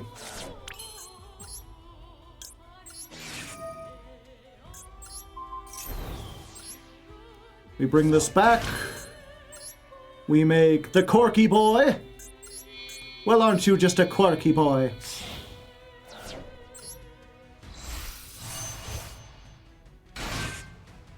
And I think we search the other trap, just so we have more removal.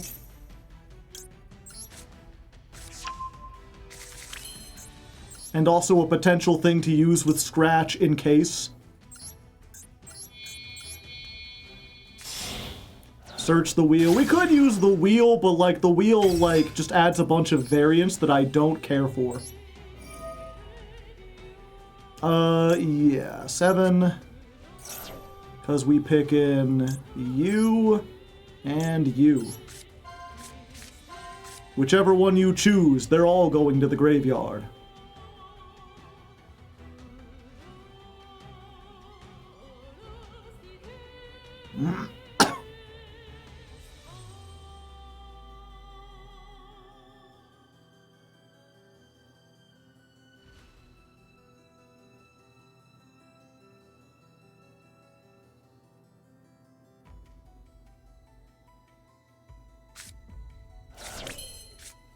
Okay. Now he's scratching to get the marble machine.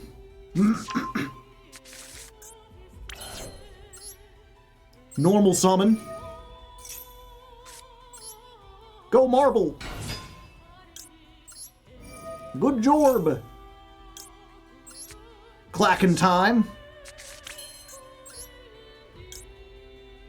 Yeah, we use this now. We bring back the cork shooter. Comment in the comments if you up there shooting your cork.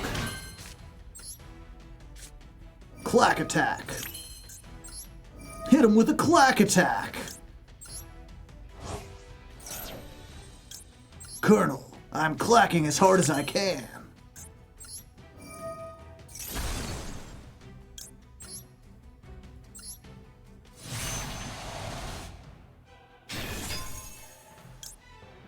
We don't want to send one. Yeah, we just do this.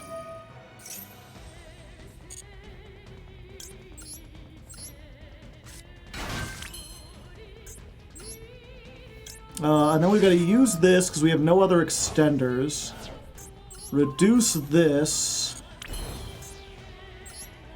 Then we can make Clearwing Fast Dragon.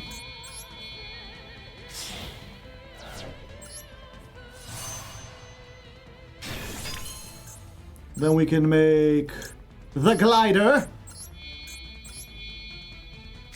I wanna glide. Put your arms around me, baby. Put your arms around me, baby. I just wanna glide. I just want to glide.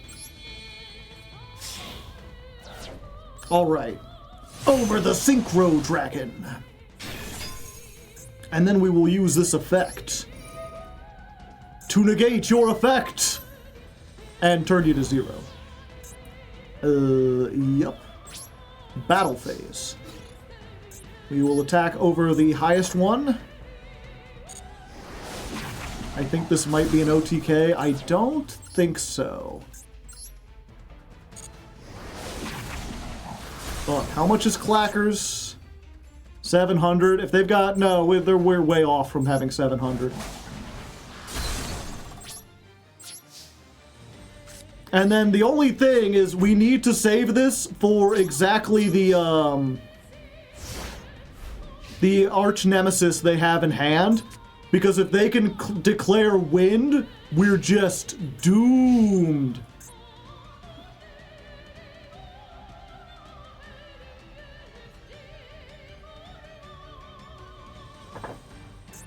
And they can summon it now. They've got light. Yeah.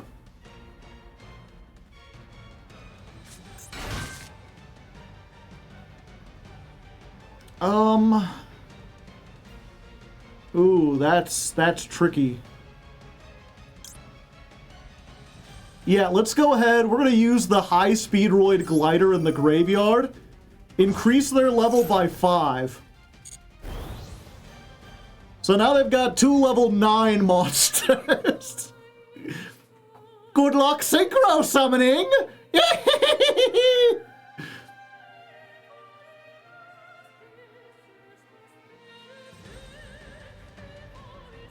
Level 18 synchro incoming. This is where they make Tzolk'in and completely cook my dinner. Okay, they're crashing. Yeah, we'll let them.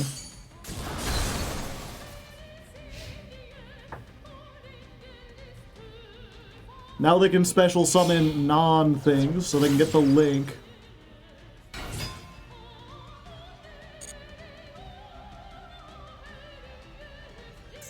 Let's see. If a face-up non-effect monster is destroyed by battle or card effect, banish this.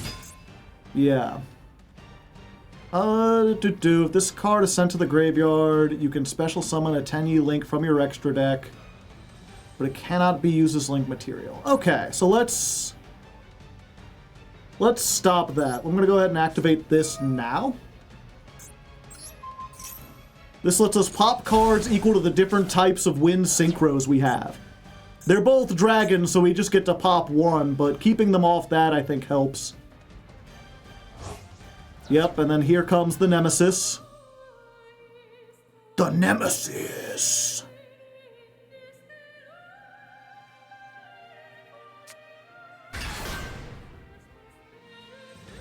Yeah.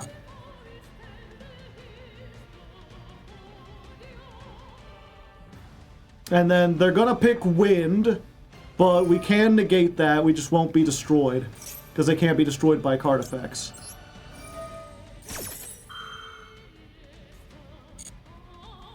And this thing can only target monsters that were summoned out of the extra deck, so the only guy I can negate is this one.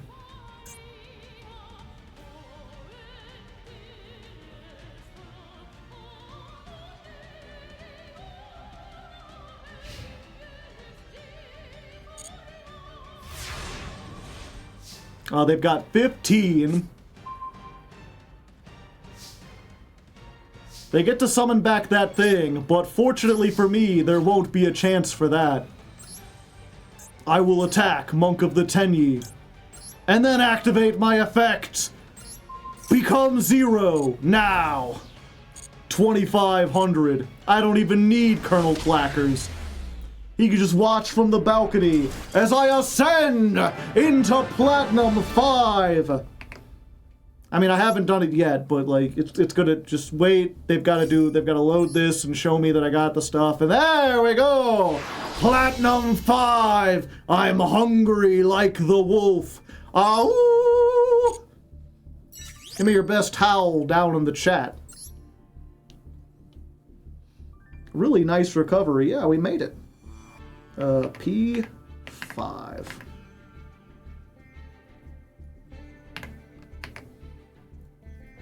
And that is...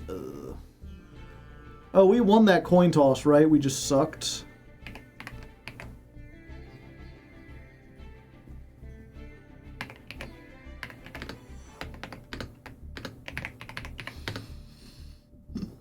Six, 37, 38, 39, 40, 41, 42, 50, 44.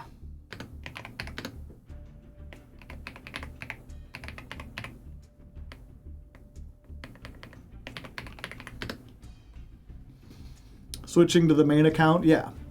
The plan currently, because we're almost at our time here, I'll probably do 1 or 2 more duels, just to try to see if I can maybe get into like Plat 4, whatever, test the waters for Plat 5. What we're gonna do next time is we're gonna craft Auroradon and the O-Lions, and we're gonna try the super competitive Master Duel version of this. We're gonna try that out on this account and see if we can get all the way, like how far through Plat we can get. And then for the last week, we will switch back over to the main account. We'll open up packs to get Radiant Typhoon, and the last 2 episodes will be Radiant Speedroids.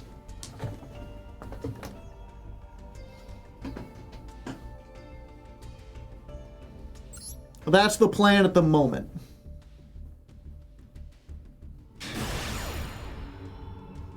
Ketsu and Sasuma hated this. This sucks, they said. And with very little help from the West, they overthrew the government. And then they made a brand new government. They wanted a government that governs more.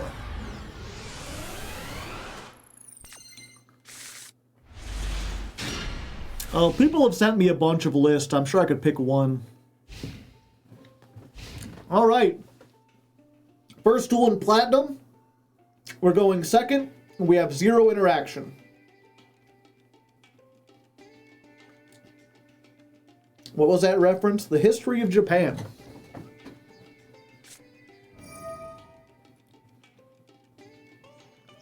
Would y'all like to watch the history of Japan?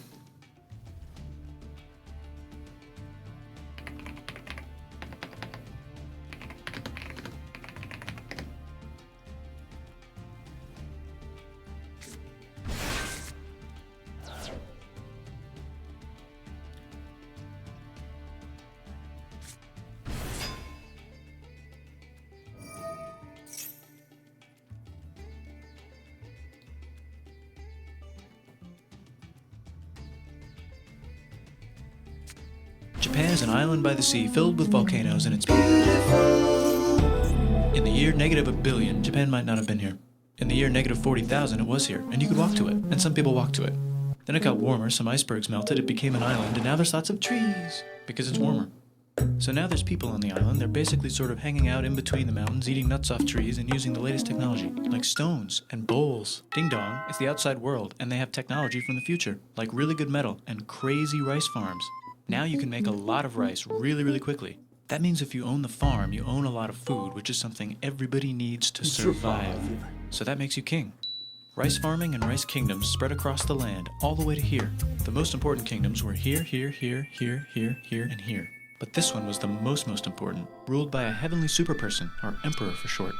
Knock knock, get the door, it's religion. The new prince wants everyone to try this hot new religion from Diect. Please try this religion, he said. No, said everybody. Try it, he said. No, said everybody again, quieter this time. And so the religion was put into place, and all the rules that came with it.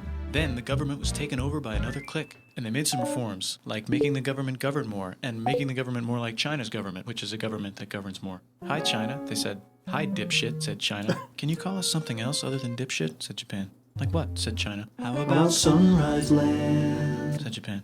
And they stole China's alphabet and wrote a book about themselves. And then they made lots of poetry and art and another book about themselves. Then they stopped moving the capital every time the emperor died and kept it in one place for a while, right here.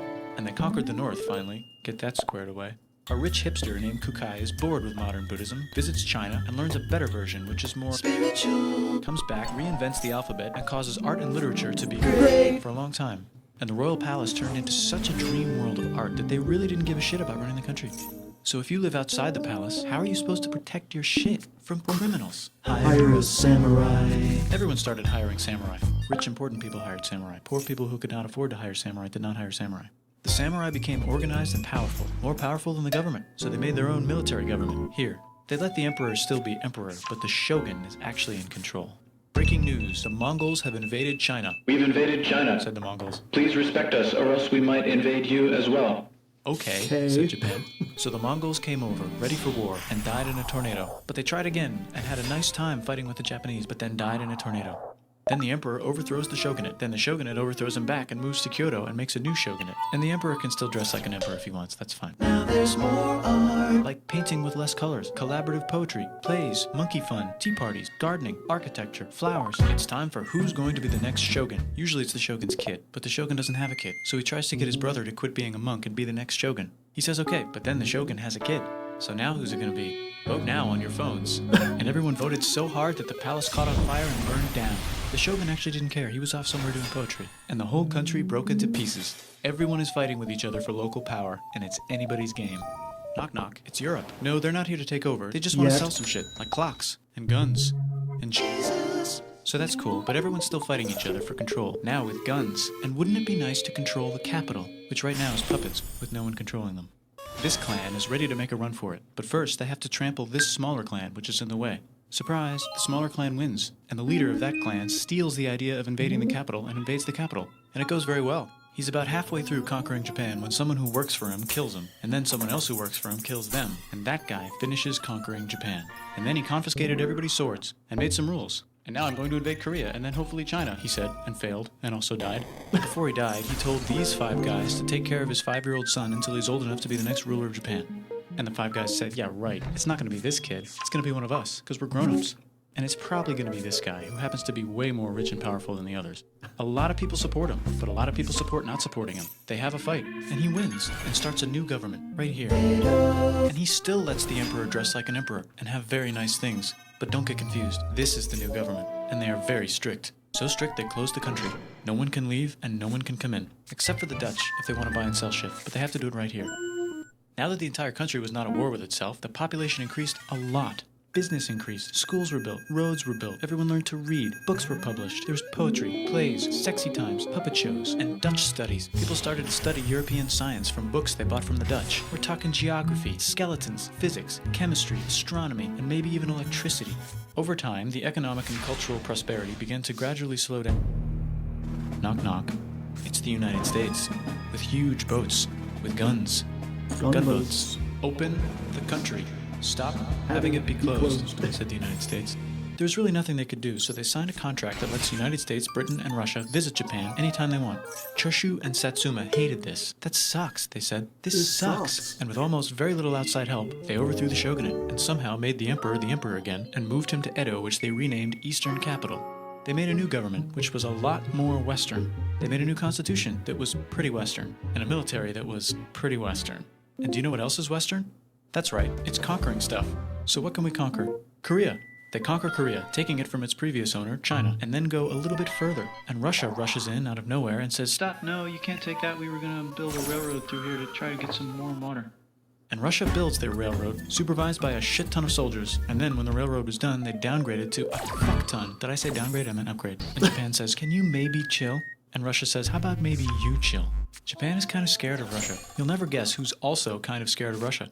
Great Britain. So Japan and Great Britain make an alliance together so they can be a little less scared of Russia. TM. Feeling confident, Japan goes to war against Russia, just for a moment, and then they both get tired and stop. It's time for World War I. The world is about to have a war, because it's the 1900s and weapons are getting crazy, and all these empires are excited to try them out on each other. Meanwhile, Japan has been enjoying conquering stuff and wants more. And the next thing on their list is this part of China and lots of tiny islands. All that stuff belongs to Germany, which just had war declared on it by Britain because Britain was friends with Belgium, which was being trespassed by Germany in order to get to France to kick France's ass because France is friends with Russia, who was getting ready to kick Austria's ass because Austria was getting ready to kick Serbia's ass because someone from Serbia shot the leader of Austria's ass. Or actually shot him in the head. And Britain is currently friends with Japan, so you know what that means. Duh, Japan should take the islands. Which they wanted to do anyway, so they called Britain on the telly to sort of let them know. And then they did it. And they also helped Britain a little here and there with some errands and stuff. Now the war is over, and congratulations, Japan, you technically fought in the war, which means you get to sit at the negotiating table with the big dudes, where they decided who owns what. And yes, Japan gets to keep all that shit they stole from Germany. You also get to join the post-war mega alliance, the League of Nations, whose mission statement is to try not to take over the world. The Great Depression is bad, and Japan's economy is now crappy, but the military is doing just fine, and it invades Manchuria. In the League of Nations, it's like, no, don't do that, if you're in the League of Nations, you're not supposed to take over the world. And Japan said, how about I do anyway? And Japan invaded more and more and more and more of China, and was planning to invade the entire East. You've got mail. It's from Germany, the new leader of Germany. He has a cool mustache, and he's trying to take over the world and needs friends. This also got forwarded to Italy. They all decided to be friends because they had so much in common. It's time for World War II! Germany is invading the neighbors. Then they invade the neighbors' neighbors. Then the neighbors' neighbors' neighbors, who happened to be Britain, said, holy shit. And the United States started helping Britain because they are good friends. And started not helping Japan because they're friends and our friends are not friends. Plus they're planning on invading the entire ocean. The United States is also working on a large, very huge bomb. Bigger than any other bomb. Ever. Just in case. But they still haven't joined the war. War looks bad on TV, and the United States is really starting to care about their image. But then Japan spits on them in Hawaii and challenges them to war. And they say yes. And then Germany, as a symbol of friendship, declares war on the United States also. So the United States goes to war in Europe, and they help the gang chase Germany back into Germany. And they also start chasing Japan back into Japan. And they haven't used the bomb yet and are curious to see if it works, so they drop it on Japan. They actually dropped 2.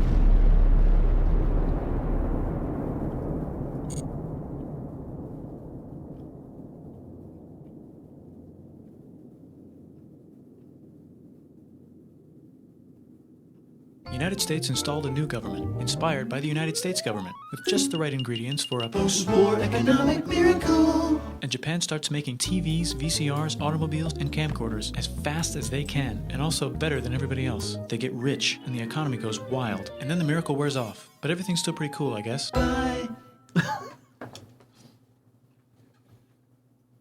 There you go, chat. Did you enjoy learning about history?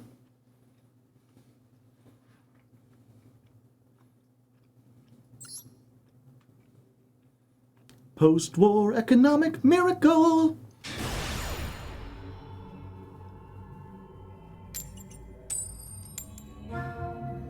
It was very historical. They have another one. If you somehow didn't see it, they're like, I wanted to make another one, and every time I tried to make one, I found that world history was more and more connected. And so he ended up just making the history of the entire world, I guess. Could you also watch that one? I mean, I could, but it depends on what our opponent's doing. I only did it last time because they were in a big combo. Yeah, we just ashed this, right?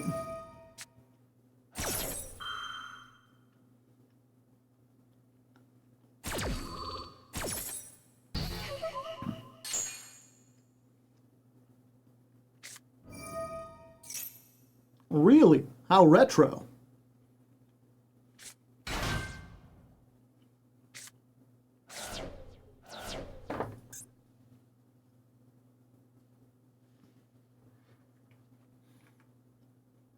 You can make a level 6 synchro.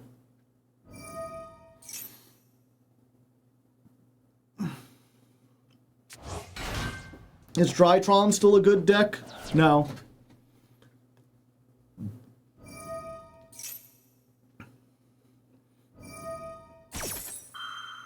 I am not certain that Droll and Lock will be useful here, chat.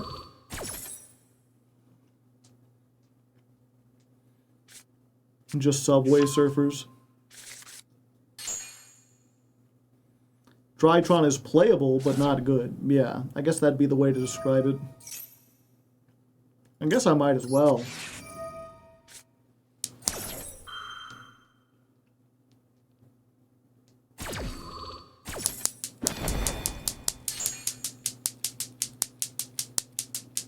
It's okay, this time, chat, instead of learning about the history of the world, you get clackers.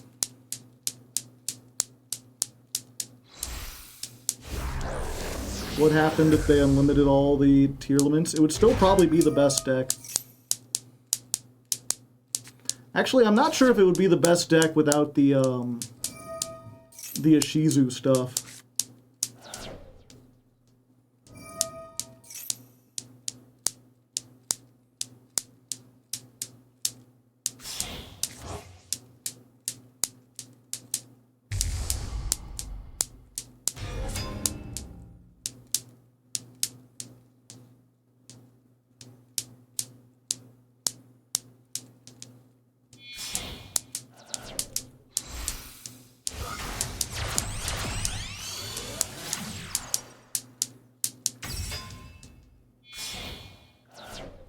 Ah, Fiendsmith 2. Yeah, the gulf between Gold 1 and Plat 5 is monumentous. Gold 1 was still full of bots. Plat 5 is Gem Knight, Tearlament, Fiendsmith.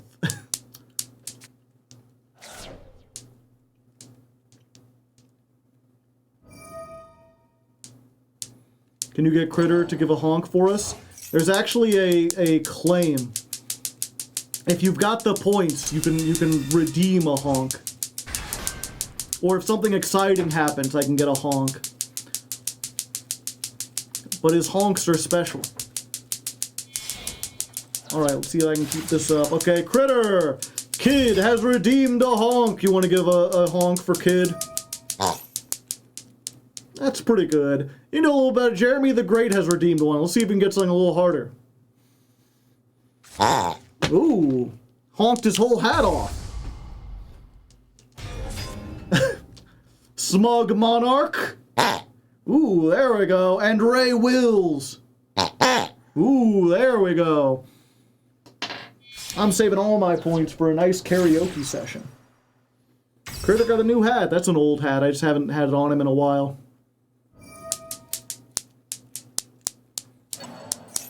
It was made by my ex and still brings back memories.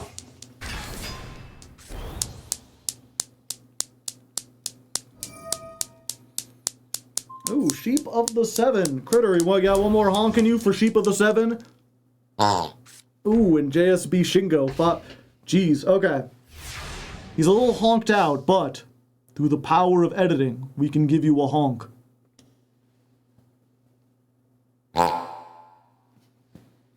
Thank you, Critter.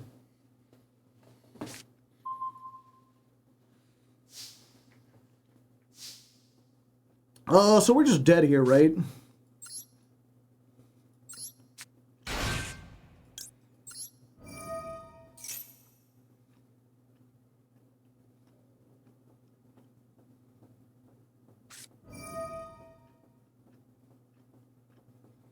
Soliek? I barely know Yek.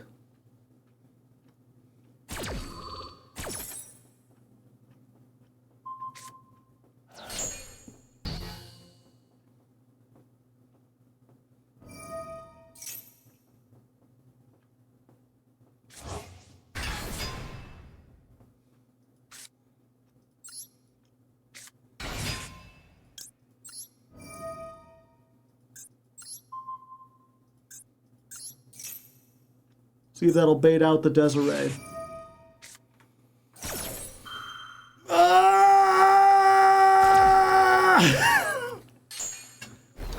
I was like, fuck, we might just be able to do this if we can bait them out, if we can get all the right things. I ain't even gonna try.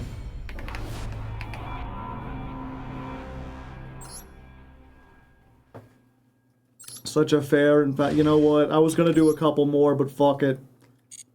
Stuff like that makes me just not want to play the game anymore. Why would I want to play such a game? When that can happen. So I think that's... Did I forget to turn the I forgot to turn the music back on. It's fine. It's fine anyway. Yeah, like I said, we're going to try to build a better version of the deck for next time. We'll get doing that. Time to go goblin mode. In fact, we can. We'll at least spend a little, let's go ahead. Copy the deck.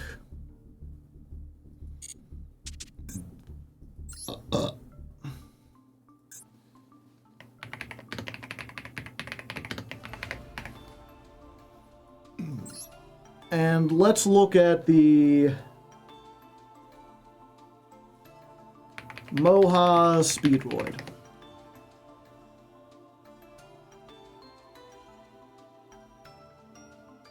For the main combo, you'll need Terratop plus Colonel Clackers.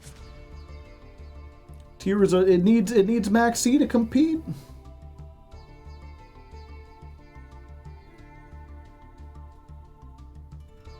Time for the main yeah. Special summon Terratop. Activate to search take Tom board. Special summon it. Activated to tribute to summon Geico Duke. Link into Rubber Band Shooter. Activate the second effect to banish Chandra to reveal both Piper and Red-Eyed Dice. It doesn't matter which one is added to hand. Activate Duke to summon Piper from grave. Or if Piper was added to hand, just normal summon it. You can activate to maybe add something to hand. But it doesn't matter. Link using Piper and a link 2 into Mecha Phantom Beast or Oradon. Activate to summon 3 tokens. Activate the second effect to tribute itself and a token to summon O Lion from deck. Synchro using it and a token into Hagoida. Activate O Lion to summon a token. Now normal summon dice. Or if it's in grave, activate Duke to summon it from grave. Use its effect to target Hagoida. And make it level 2, Synchro into Cork Shooter. Activate the second effect to bring back the Synchro materials. Activate dice again to target Hagoida and make it a level 2, Synchro into Metal Marcher. Activate to revive Piper. Synchro into Fast Dragon using Piper and a token. Now Synchro into Baron using Fast Dragon and Marcher. Scale Clackers from your hand. Activate it to banish Terratop to scale Wing Synchron from deck. Pendulum summon Fast Dragon. Activate Wing Synchron to destroy both scales to summon Clear Wing Synchro Dragon from extra deck. Activate both. Wing Synchron sends Duplicate while Clackers summons another Clackers from deck. Synchro into Crystal Clear Wing using Cork Shooter and Clear Wing Synchro Dragon. Activate Hagoida to revive itself. Synchro into Glider. Activate Glider to revive Clear Wing Synchro from grave. Synchro using it and Glider into Crystal Clear Wing over Synchro Dragon. Activate Duplicate to target Hagoida to summon itself. Synchro using the Trap and Fast Dragon into Crystal Wing Synchro Dragon. This end board has Baron Omni Negate, over Synchro Dragon Omni Negate, Crystal Clear Wing Spell or Trap Negate, and Crystal Wing Monster Negate, as well as Hagoida to increase the levels of opponent's monsters to disrupt a Synchro or an Xyz play, for a total of 5 disruptions. If you just have... Martial Metal Marcher. Yeah, like I said, this is... You know, there's stuff that's only legal in Master Duel, but if you have it, then it increases the ceiling of what you've got.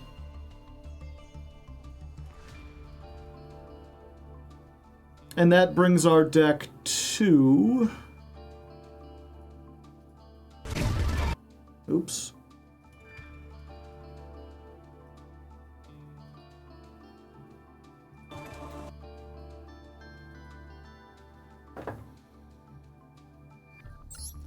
Okay, so one droll, I guess we do 2 droll because Max C is at 1 now. So 2 droll, 1 thing, we need O Lion.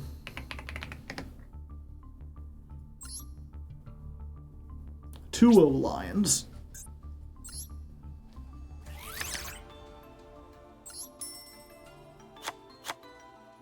Oh hey, 1 free pull?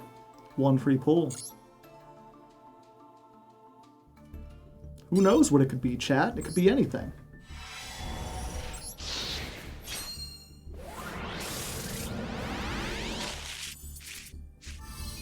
Fish sonar. Could be useful in the future.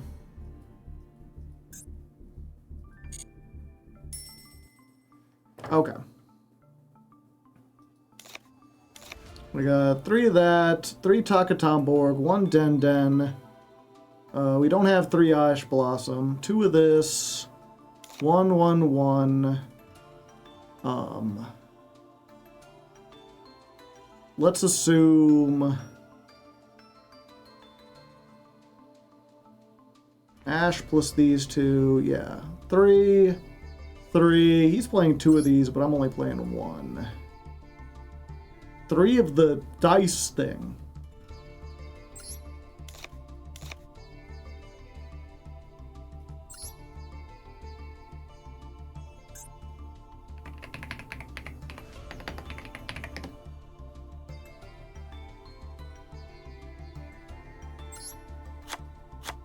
Fortunately, I already had 3.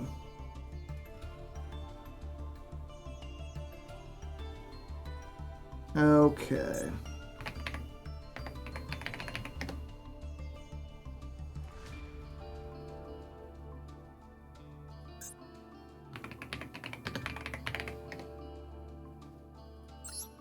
Martial Metal Marcher.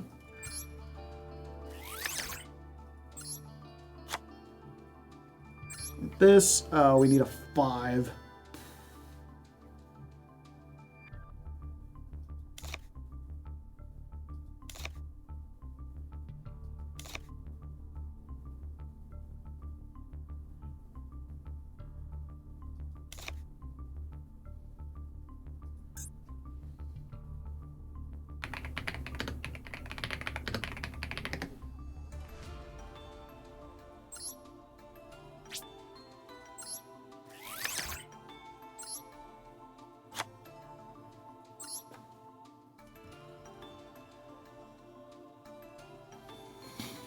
Oh, let's see.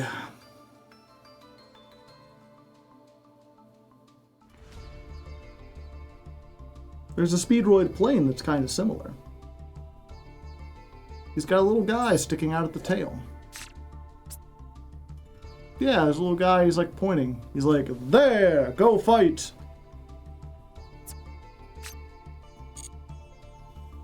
I wonder if there's any other level 5 wind synchros that we could use. Ray, thank you for the prime hype.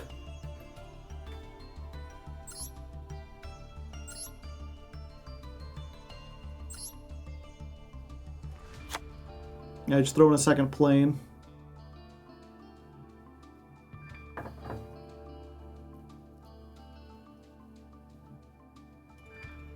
And then the other one they have is the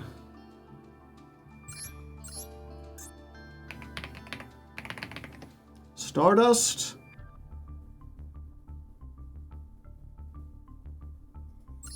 It's this thing, the Excel over Stardust. I'll have to look at his other combos and see if this is... Here, actually, let's look at the one card real quick. Special summon it from hand. Activate to search marble. Normal summon marble. Activate to search for clackers. Link both monsters into rubber band shooter. Activate the second effect to banish Kite Drake to reveal Wing Synchron and take Tom board. If you get Wing Syndrome, you'll continue like this. Scale clackers. Use its effect to scale another Wing Synchron from deck. Pendulum summon Wing Synchron. Link into Aurora down. That's why you play 2. Activate to summon 3 tokens. Activate its second effect to tribute itself and a token to summon O Lion from deck. Synchro using it and all tokens into Excel Synchro Stardust. Activate it and chain O Lion. O Lion summons a token while Excel Synchro summons O Lion back. Synchro using O Lion and Excel into Baran. Activate Wing Synchron in the Pendulum Zone to Synchro using your Pendulum Zones into clear Wing Synchro Dragon. Activate both Clackers and Wing Synchron. Wing Synchron sends Duplicate to grave while Clackers summons another Clackers. Synchro into Chanbara. And we need the Chanbara. Activate Duplicate and target Chambra to summon your trap from grave. Synchro using your trap and Chambra into Higoida. Activate Chambra to add take Tom board to hand. Summon it. Activate to tribute itself to summon dice from deck. Activate to make Higoida level 2. Synchro using dice and Higoida into Court Shooter. Activate to summon back the Synchro materials. Activate dice to make Higoida level 4. Synchro using your level 3 and level 7 into a clear Wing Synchro Dragon. And Synchro into Glider using your level 1 and level 4. Glider revives Clear Wing Synchro. Activate Hardleg to revive itself. Synchro into Crystal Clear Wing over Synchro Dragon using Glider and Clear Wing Synchro. This end board has Omni Negate with Baran, Omni Negate with over Synchro Dragon, and Spell of Trap Negate with Crystal Clear Wing Synchro Dragon, and Manipulate levels with Agoida, for a total of 4 disruptions. If you have Marble plus any Speedroid, you can do this combo. Normal summon Marble, search take town board, special summon it. Activate to tribute to summon dice from deck. Don't activate dice, Synchro into Court Shooter. Activate to search for Speedroid Scratch. Activate it. Discard your Speedroid in hand to search Clackers. Scale it. Activate it to banish Scratch to also scale Wing Synchron. Activate Wing to Synchro with your Pendulum Scales into your Clear Wing Synchro Dragon. Activate both Clackers and Wing. Wing sends Duplicate to grave while Clackers summons another copy of itself. Synchro into Crystal Clear Wing Synchro Dragon using your level 3 and level 7. Activate Duplicate to target Clackers and summon itself. Link into Rubber Band Shooter. Activate to banish Fast Dragon to reveal Hound and Yo-Yo. It doesn't matter what you add if you added Yo-Yo. You can activate Rubber Band Shooter to normal summon Yo-Yo, and Yo-Yo revives dice. If you added Hound, you'll activate Band Shooter to normal summon Hound. Hound sends Duke to grave, and Duke revives dice. And then dice can make Hound a level 4. Anyway, now that you have a level 4 and a level 1, Synchro into Glider. Glider revives Clear Wing Synchro Dragon. Then Synchro into Crystal Clear Wing over Synchro Dragon. This end board has an Omni Negate with over Synchro Dragon, and Spell or Trap Negate with Crystal Clear Wing Synchro Dragon. Shout out to these amazing people for the great support. Click the link in description to become a member. To counter this deck, use Imperm and Vela on the link too, especially since most of the time it's summoned early. Use Ash Blossom on take town board trying to summon from deck. Use Ghost Ogre on Clackers. Or just use Nibiru since they don't usually summon an early negate. Make sure to subscribe if this video helped. Oh, he does have a scratch in there.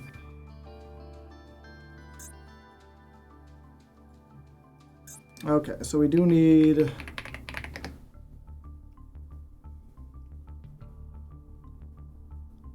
Do need one Speedroid scratch. And I do need a second copy of this just in case. And I do need to make this. I could probably get along with the other one. Oh wait, no, the Chambara. Ugh.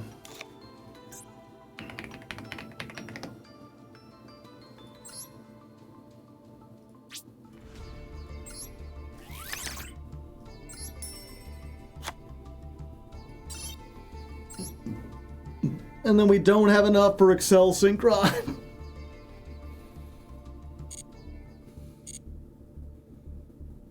Unless... 24. Good thing we didn't make that Surfeit. We needed all the dust we could get.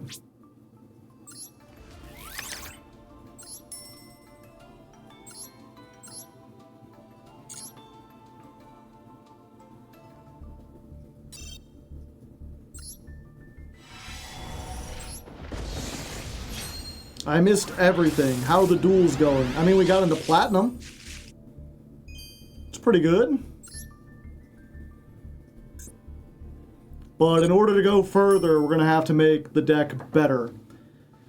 And I think this is better. I don't know. Hard to say, hard to leg, hard to beat a broken egg. But I think this is... I mean, this is, again, it's the higher ceiling. We're going to have to win more coin tosses and go first, but that's going to be the plan for next time. We're going to go as far as we can in Platinum with this deck. And then next week on Tuesday, we'll switch over to the main account and we'll build Radiant Typhoon Speedroids there. We'll be in Diamond. So I think that's pretty good. So, thus ends the Yu-Gi-Oh! Portion of the stream. I always take this time to remind you, because there's always new people here. If you like this, if you enjoyed this, I stream Yu-Gi-Oh! Every Tuesday and Thursday, and sometimes Friday. So, you know, follow me to get notified when I go live. Usually it's around the same time, 5 p.m. Central until, like 10 p.m. Central? Yeah, that's usually about how long I go. At least for Yu-Gi-Oh! Stuff. It's also worth noting I have a VOD channel, youtube.com/@VOD Raw Hardleg. I think that's the right address. Let's check it out and see. 404 not found. I done goofed. Where's the Raw Hardleg?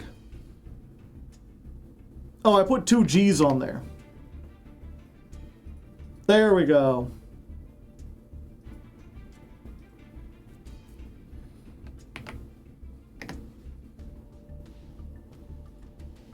Yeah, so this is the VOD archive channel. If you like the stream and you like watching the streams as they are, all my streams go up here. It's also where you can find the guided tour of Farloom, which is a series I've been doing with a buddy of mine where he really wants to see the story of Silksong and see all the cool stuff in it, but he's not very good at those kinds of games. So I've been giving him a tour, going through 100%ing the game, and just showing off all the cool stuff you can do. We're getting every ending. You can also see my Blueprints playthrough, and my initial first blind Silksong playthrough. I'm showing this as if I didn't close the tab. If you think this is neat, but you would prefer to see my, if you'd prefer to see my edited content, just go to the Hardleg Gaming channel. You can get the ladder climb for every month, going all the way back to the start. We've got Genesis Apocalypse, I got solo mode challenges, I got my weekly Master Duel Masochist. There are shorts occasionally. We appreciate CB Radio being there. There's also The Legend of Lefty, which is the book I'm writing. Which, instead of trying to get it published and getting people to read a book, I'm like, I'm a YouTuber, I'm making YouTube content. I've released it as an audiobook. You can listen to the first 2 parts up on the channel right now. It's like 16 hours of content. It's like an actual full-ass novel. Lefty mentioned, yeah. I got something to put on now when you go to sleep, yeah. Always try to get people, this is like, you know, I enjoy making Yu-Gi-Oh! Content. I'm an entertainer at heart. I like having fun and streaming. But this is like the stuff I really care about. This is what I would do if I didn't have to worry about, like, eating and paying rent and stuff like that. Or I guess my mortgage it would be. So if you like to support small artistic endeavors, or you're just interested in, like, fantasy books in general, go check that out. It's pretty cool. For now, though, we're going to switch over, cool things off with a little variety, and play some Blueprints. Let's go ahead and edit the stream info. We're removing more boxes. Oh yeah, and I've got a Patreon. Join the Patreon if you really like the channel. I'd be curious to know how many people joined the Patreon from Twitch. Because I feel like the content I do on Twitch isn't good enough to deserve a Patreon. Like almost everything that the rewards have to do with stuff that happens on the YouTube channel. I could understand if you enjoy like the weekly edited videos there being like, yeah, you're putting an effort, I'm gonna go join the Patreon there.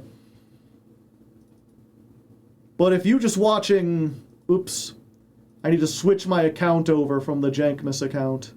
I'm gonna open Blueprints. Greater than 0. I don't know, it might be 0.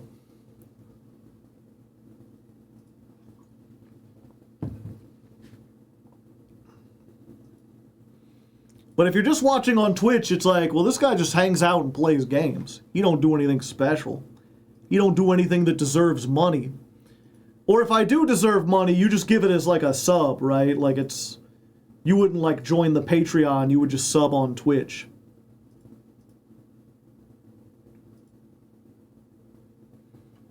Open Blueprints now, please. Sub to Joe's Twitch channel.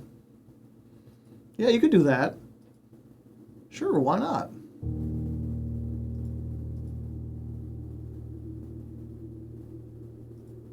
Calculator app.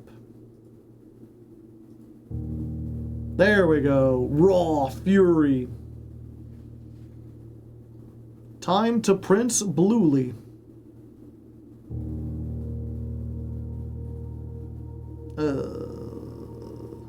I need to get rid of the... Is it... Nope, that ain't it. The ladder climb things. I'm somewhat of a blueprints myself. We're on day 97. We're almost to the end. I found... finally got recommended a video about, like, solving the final mysteries of blueprints. And I'm like, as soon as I exhaust my last lead, I'm just gonna watch that video and be done with it. It is a fun game, but it has overstayed its welcome. Also, I didn't realize I pushed myself off the screen.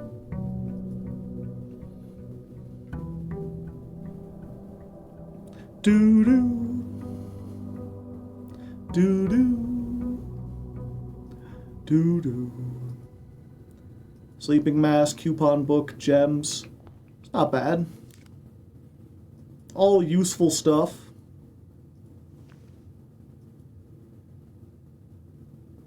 Yeah, and if you've missed the last few episodes, you actually haven't missed a thing. Actually, let me check my blueprints notes real quick and make sure you haven't missed a thing. Yep, we're just trying to remove boxes and gain stars. Unless you hate crates. What if Kratos was a crate instead of an angry man? What then? I'm gonna go outside. We've got the laboratory out here. Because we've got the shrine, the, what's it called? The blessing of the monk, at least for one more day. Which means we can start by logging into the computer.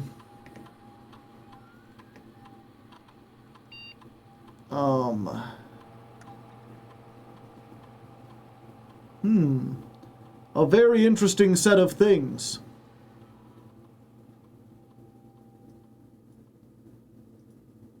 Oh no, the game crashed. Gotta watch out for that. I can't believe such a thing would happen. Probably for the best, because we didn't get any of the things that we wanted randomly. What a surprise. Who could have expected such things to happen?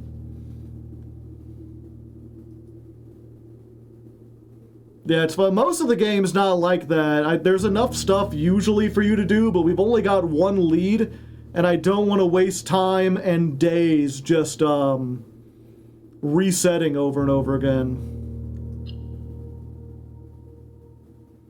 I guess I could increase my allowance, but like, at this point I've gotten every achievement and everything relevant that requires you to have a bunch of money.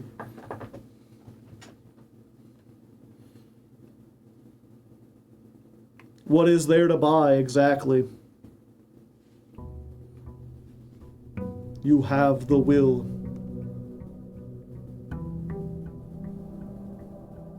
Doo-doo. Doo-doo. Doo-doo. Okay, get the money. Open the thing. That's about as good. I mean, we already have 4 keys, so the lock-picking thing isn't as good as, like, the sleep mask.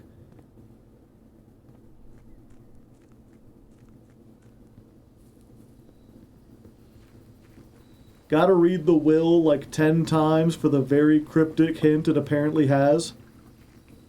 Allowance, beats mentioned. I need more allowance, yodelay. I need more allowance, yodelay. I need more allowance, yodelay. Why? Because I do. They still... Well, I guess, you know what, we'll just do it. Permanently increase my lock-picking skills every time you draft a tomorrow room. Let's try it. So we just try to draft tomorrow rooms. Do I have the key? I forget. No. I forget if we talked about Pink Floyd or not. I like Pink Floyd alright, but I've never gotten, like, really into them. So I don't think there's any Pink Floyd song I know well enough to sing.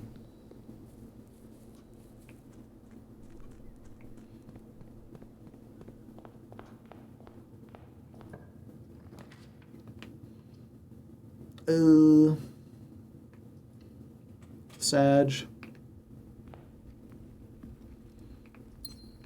Yeah, like my favorite Pink Floyd song is Wish You Were Here, which, don't get me wrong, is a good one and everything.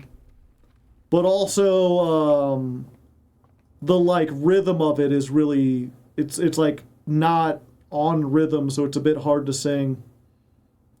4, 5, 6, 7. 7 times 3 is 21.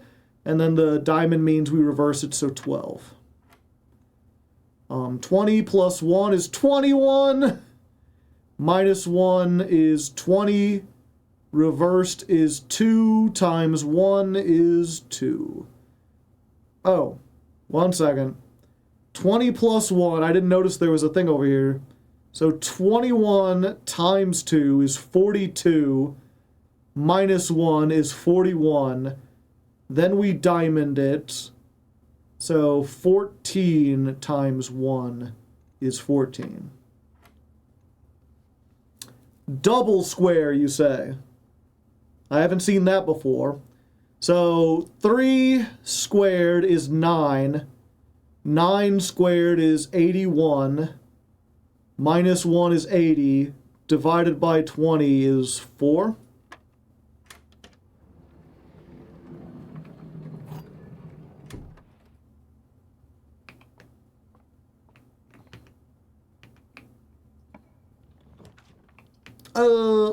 Attic or commissary? Main reason I can't get into this game, dyscalculia. I mean, you could just use a calculator. I use a calculator sometimes, depending on what the problems are. Honestly, like, I wasn't as good at, like, I've gotten better at memorizing the specific timetables and, like, what things squared are that they use in this game, just because I keep seeing them over and over again.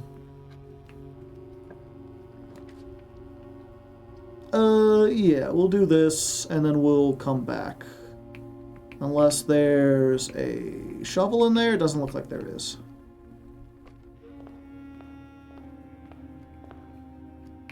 There's guides for every dartboard. Is there now? Yeah, I'll do observatory here.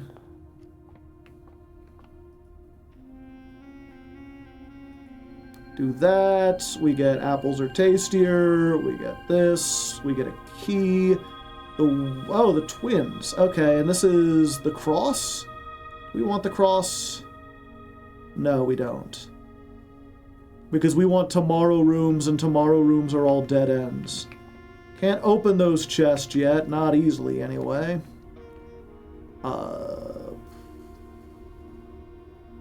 Cloister of Vera's pretty good. We don't have a shovel, though.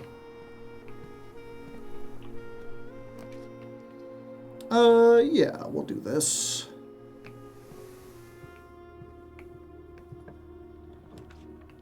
Conservatory, yeah.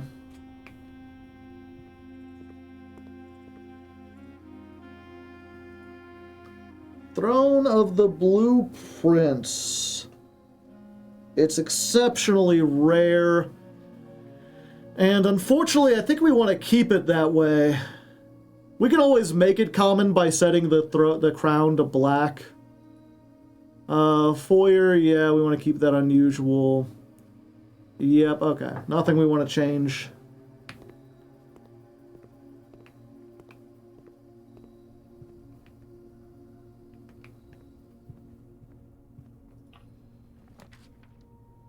Yeah, we'll just get the storeroom out of here.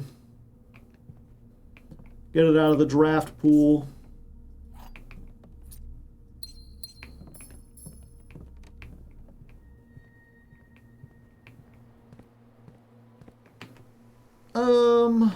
Yeah. I think we'll take the utility closet, actually. Because there's no guarantee that we'll get to the key cards, so we'll just turn all the key cards off.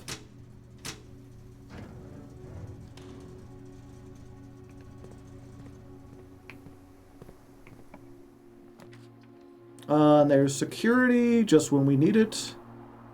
Did you get the throne room's blue note? I didn't. It still treats it as a black room, even though it's blue.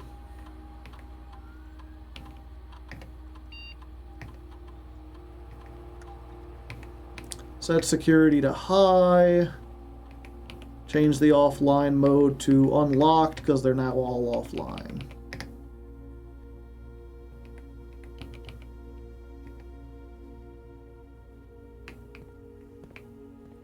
The crown and scepter treated as black. Ah, I gotcha.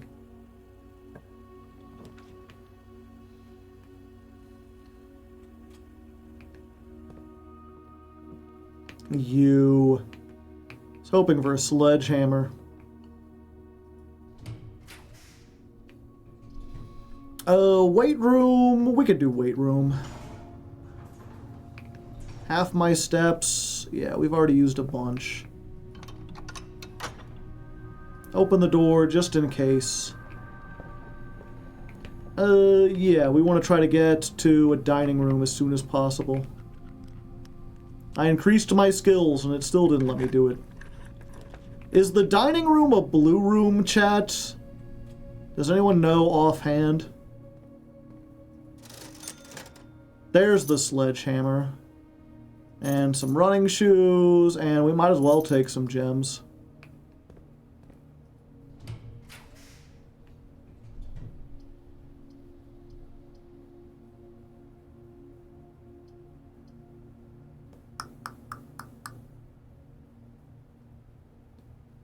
Dining room where the meal is blue. Gotcha.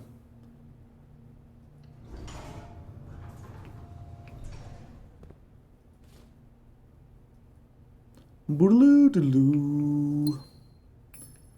I came into this world as a reject. Look into my eyes and you'll see the size of these eyes.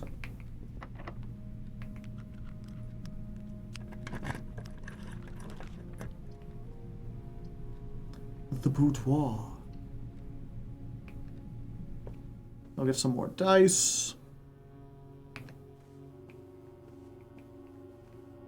Get another gem. Got so many gosh darn gems, it's crazy. Yeah, I'll redraw that. We can rotate. Yeah, I want it the other way. That gets us another star.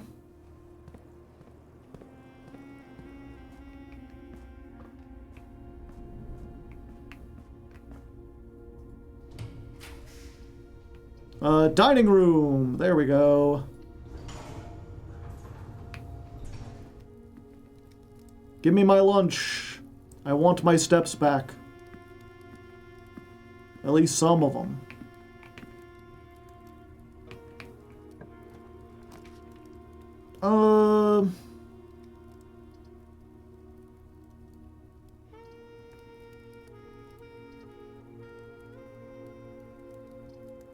You know what? We re-roll here, actually.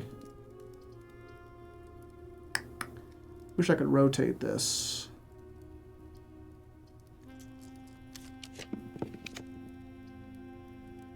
That works. Yeah.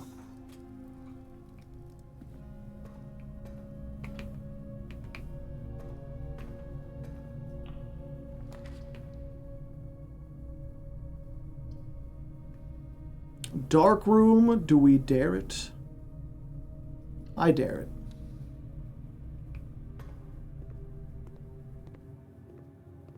We go in random, we going in blind. Gem requirement. No bad rooms require gem, damn it. Well, I mean, we got to rank 8.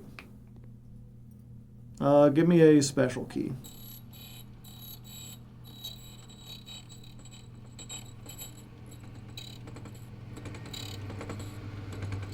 Secret garden, I guess that's all right. Okay, let's... Yeah, let's go back and eat our dinner real quick.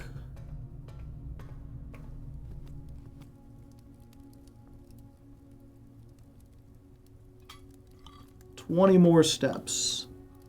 Oh, I got another message.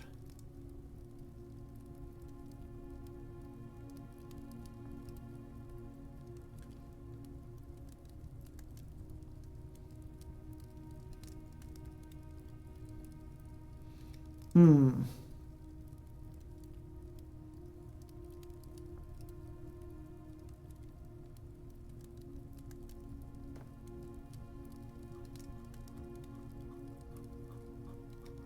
second, chat.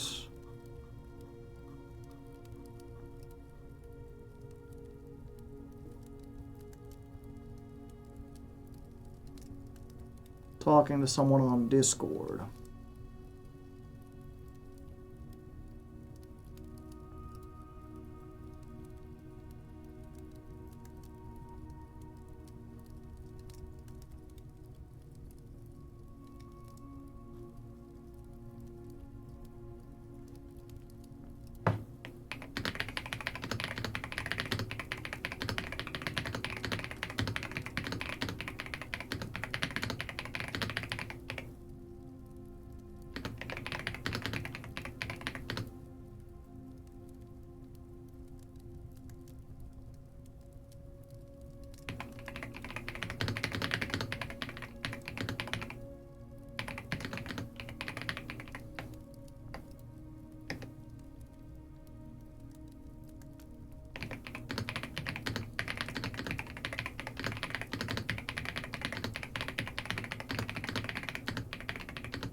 Okay.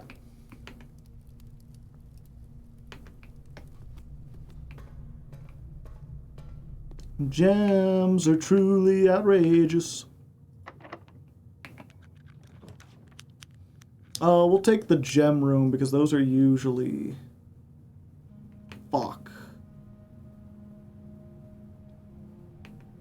Do I want to do... No. It's a pity I didn't turn... Wait, can I still turn the power on? No, I don't have anything higher than 84. I would need to get a lot of money for that to work.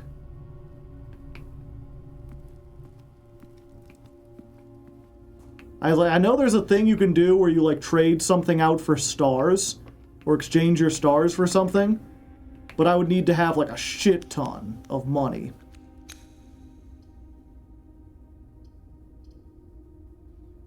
I hate to use a star here, but I don't want to die. I need to go up.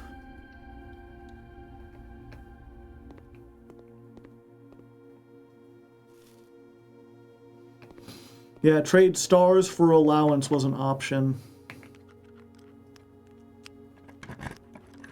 But I would need to have a lot, or not stars for, it's like stars for money.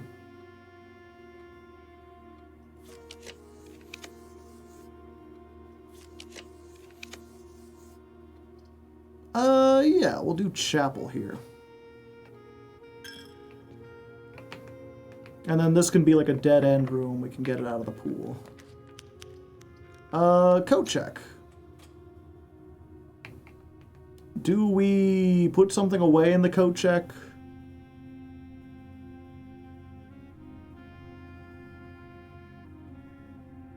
Maybe the lockpick, because my lockpicking skill is better.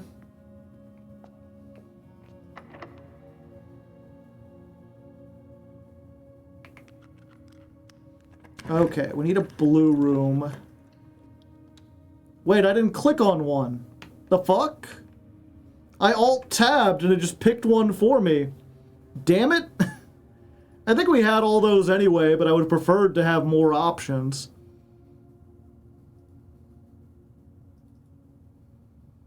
Let me get my blueprints folder. Yeah, we need to draft blue rooms on 8. We're on 8, but we've got most of them already, and I ain't re-rolling just to do that. Increasing my lockpicking skill hasn't seemed to help in any noticeable way. Do we have the drafting studio? Yes. Do we have the library? Yes. We could still get to one more. Oh, we could get to another one if we go through the drafting studio. We get another chance.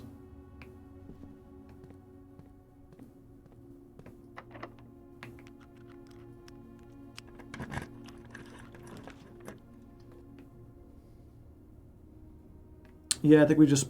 Oh, planetarium. No, we've got the one at the planetarium. But it is a tomorrow room, so... My lockpicking skill has increased.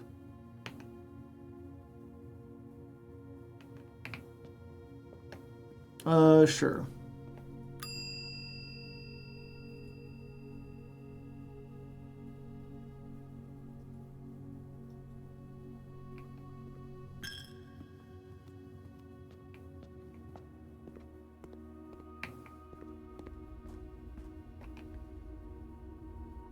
Yeah, and then we just try to draft as many tomorrow rooms as possible. I guess we could theoretically get back up to rank 8 if we went through the weight room and got, like, perfect RNG.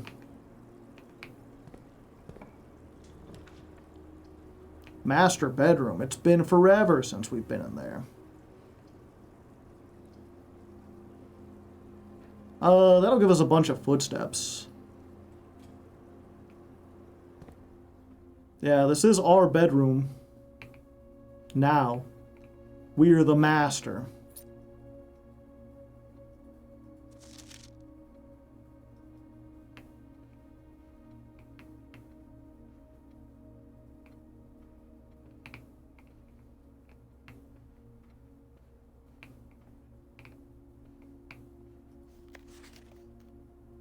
Popular in the early 30s.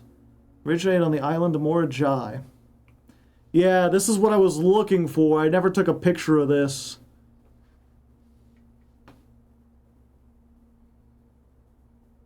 Knowing that Morajai is an island would have helped. White and gray tiles.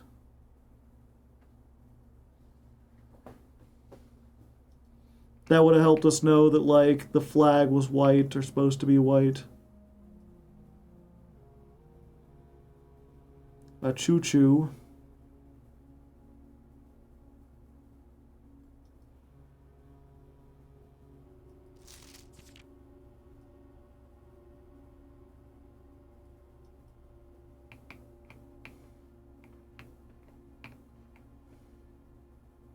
Interesting sword. Uncle's the kind of guy to collect swords.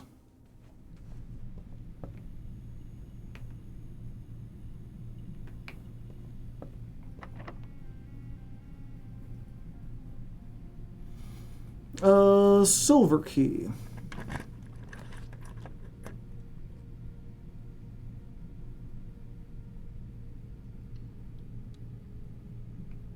I got confused with the spectral key. I mean, that does make it easy. Pool goes up. Also, there's 2 trunks. My swim trunks. Identical.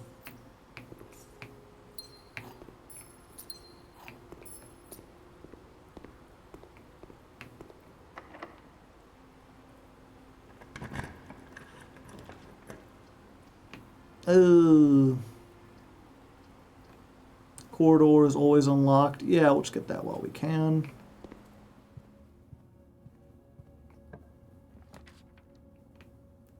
Courtyard does keep going. We want to try to see if we can get another blue room if possible.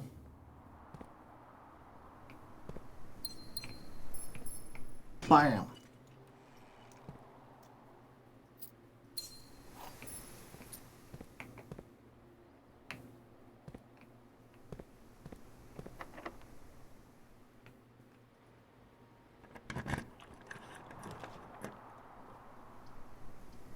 And this is where it ends. Oh, we can gamble. Haven't you always wanted to gamble, chat?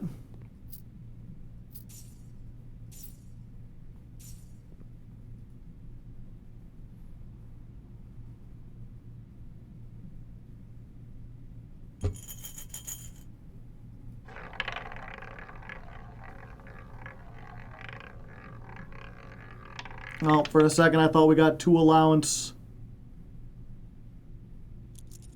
Said we get 10 gold. And we can't roll the roulette again. Okay, so now we just gotta try to get... Got one more opening, just try to get a tomorrow room. Freezer would be nice at this point, with how many gems and how much gold we have.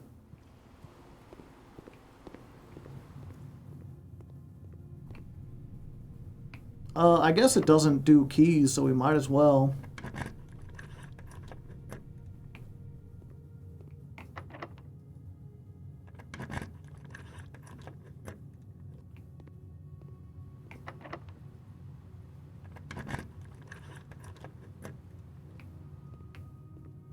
Another key.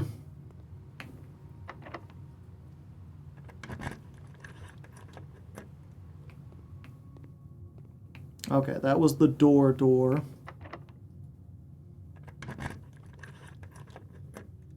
That's the dead end. So this has something behind it, usually. 2 keys.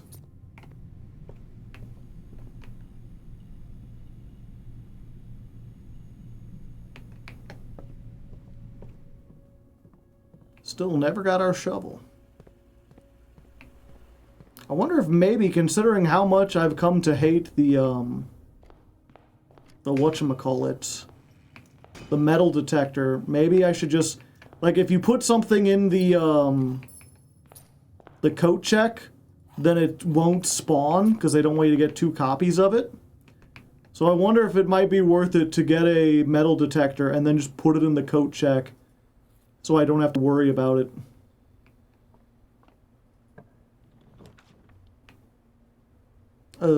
Vestibule? Sure. Is someone getting the vest? The vest? The vest? The vestibule?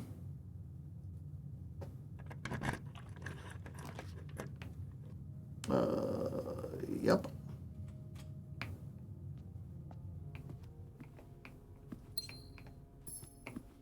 Last chance. Nope. Well, we increased our thing a little bit.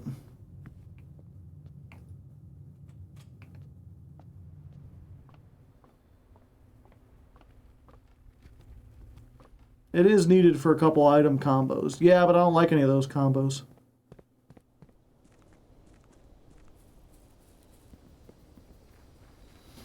At this point, I mean, I guess it does get you keys sometimes, but most of the time it's annoying to just go into a room and have to listen to beeping until you pick up the 1 gold coin on the ground. Like, it was useful back when my allowance wasn't like 80, but now it's you know, picking up 1 gold coin ain't worth it.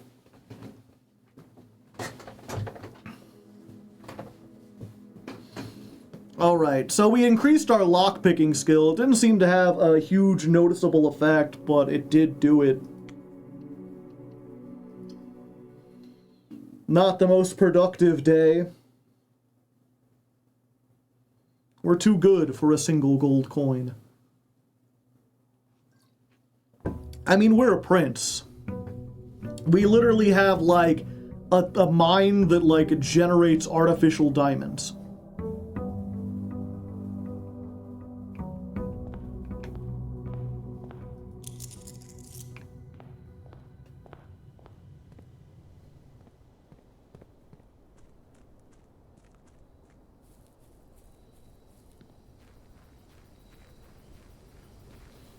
Is this the real life? Is this just fantasy? Caught in a landslide, no escape from reality. Open your eyes, look up to the skies and see. I'm just a poor boy, I need no sympathy, 'cause it's easy come, easy go, little high, little low. Hitting me where the wind blows doesn't even matter to me,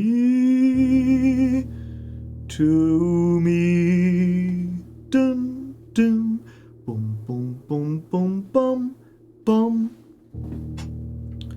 Mama just killed a man, put a gun against his head, pulled my trigger, now he's dead. Mama, life had just begun, and now I've gone and thrown it all away. Mama, ooh, didn't mean to make you cry. If I'm not back again this time tomorrow, carry on as if nothing really matters. Sorry, I just got a thing there for a second. I don't know why I got Queen. Everyone's heard Bohemian Rhapsody a million times. I should think of a rarer song. I mean, I guess if I wanted to, I could do all of Metropolis. I think I know that entire album by heart. But I'm not sure if that's as good without all the other stuff. Remove a crate from the tunnel!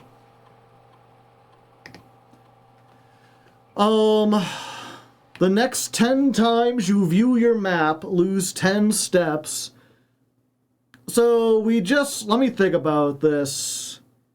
If we can increase our steps to a crazy amount, we could at most... I mean, we could just sit here and, like, remove 6 crates right now. Do we think we can get above 60? Maybe if we set the crown... If we set the crown to yellow... No, it'd have to be blue, I think, still. What are all the ways... No, we'd have to set it to yellow, because if we can get... that's the problem, is we still need a dining room. Yeah, if we can get it to yellow, then we can get the kitchen, and we can get the silver spoon from the showroom, because the showroom will almost certainly spawn.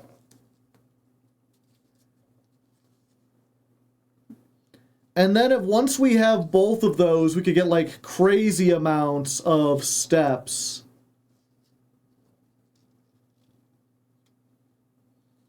You can hit cancel here and come back when you're ready. Well, the thing is, if we didn't want to do this, then, like, it's not like we can go and try to draft the house, and if it doesn't work, pick something else.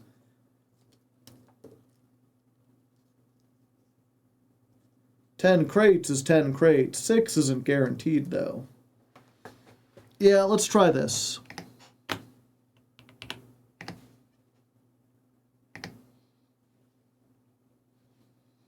And while we're here...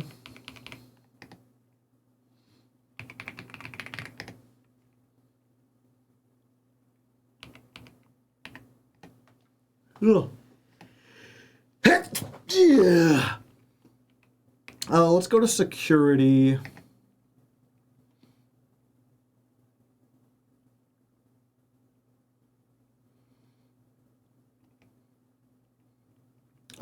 View the keycard system. Yeah, let's go ahead and set the security level, at least to now, for low.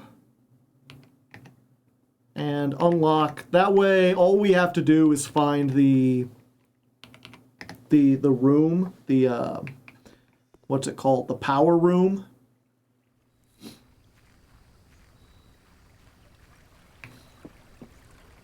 Yeah, so let's try it. Let's see if we can get above 60, if we can get a whole bunch.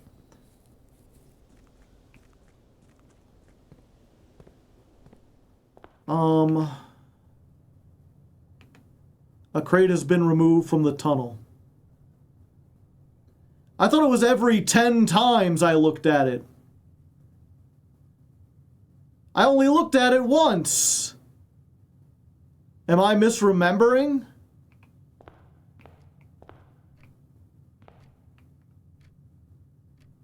No, the next 10 times. Oh. Oh, I see. There's the utility closet. Gotcha.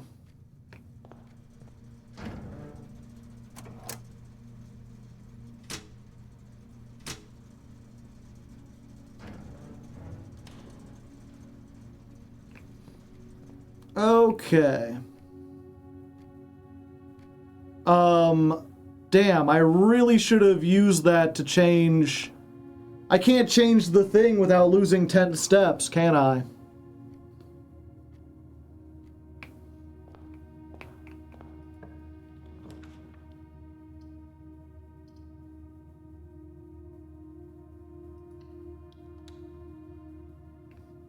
Does it count if I look at it here? It's just anytime you open your map, right?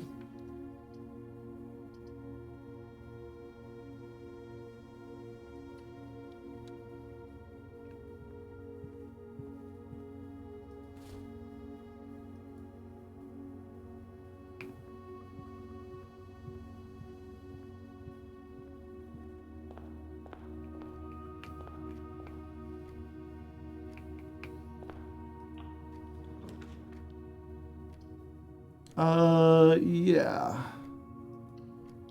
That works. No idea.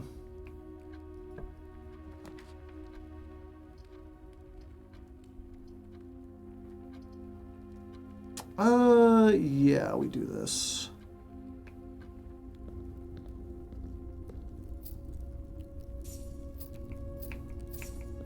I really wish they could just give like one big pile of money instead of having to spread it all out like this.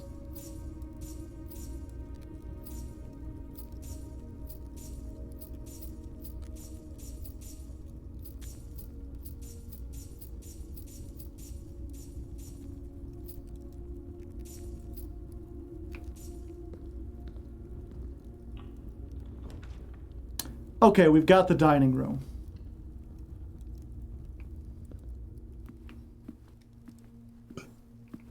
So, yeah, from here, we pick shop rooms. Gotcha.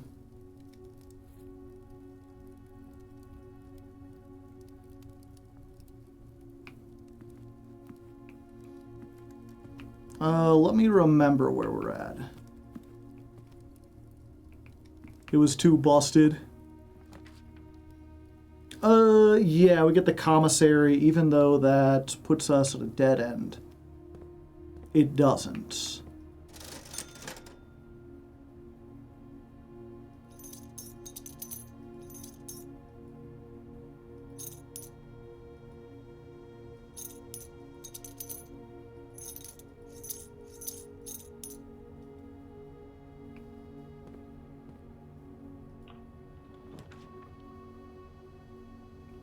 There's the kitchen.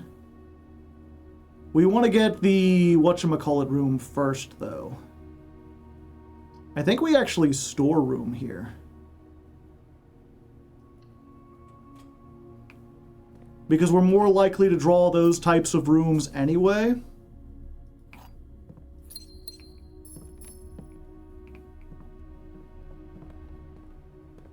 Man, keeping track of what my stuff looks like is not easy without looking at the map.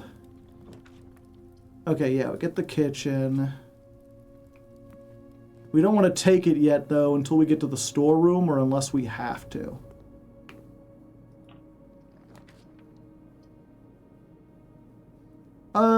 Yeah, we take this out of the room.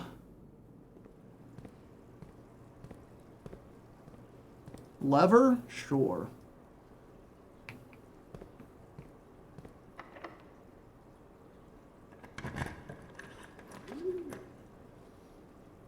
Yeah, this goes up.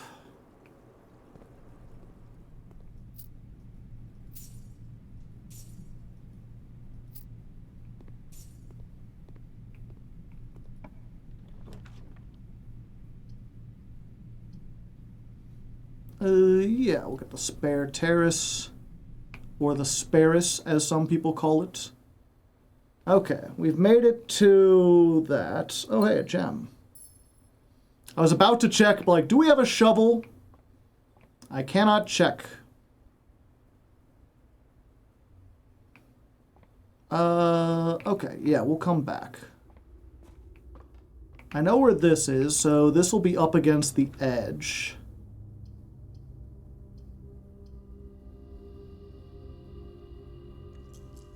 I'll redraw those. We'll take a hallway. Again, we're just trying to get the showroom. There we go. And then we gotta hope the silver spoon is here. Yeah, that's what I like to see, baby! And I guess we get the emerald bracelet. And the master key. And fuck it, we'll take the moon pendant while we're here. Okay, now we just gotta get to rank 8 in order to open up the dining room.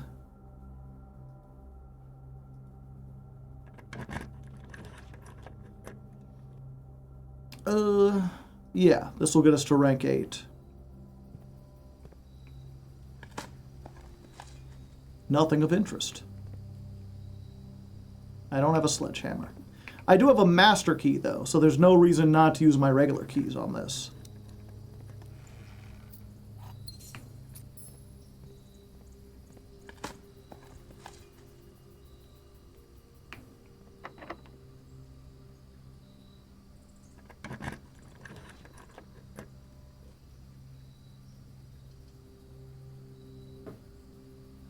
Yeah, this continues.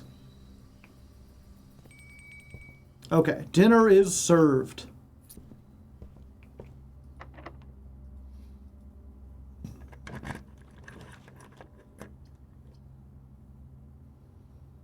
Gift shop, yeah.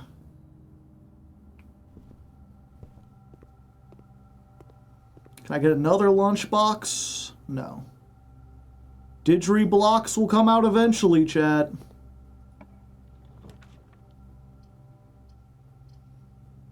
Ugh.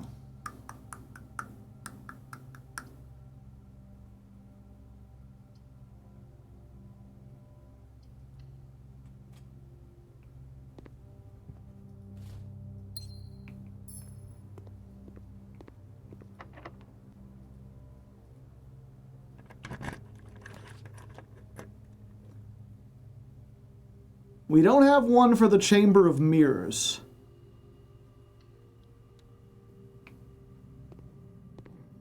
Getting back around to it would be impossibly difficult, but we'll see. Okay, let's go back. I didn't go through there. I think we can afford to go through here.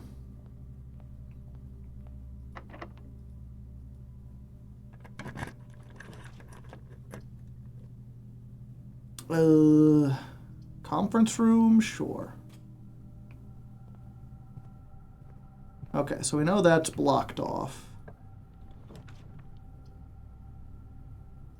Yeah, we'll take the laundry room.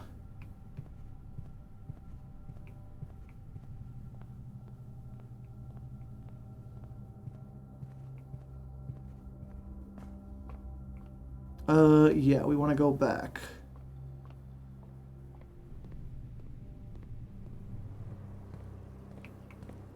To the kitchen.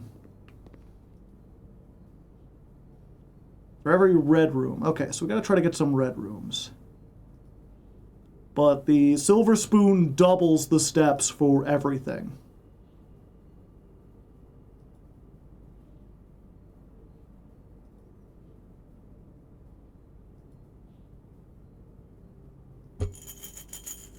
Oh, I'm out of money. I need to get more money somehow. And what is this? If I got a boiler room. Okay, so not yet. If we can get a boiler room, we can get a whole bunch more. Okay, so we've got plenty of steps.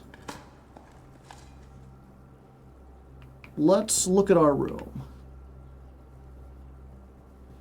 Okay, we've still got the foundation. We want to try to go up and left so we can maybe get off of the House of Mirrors.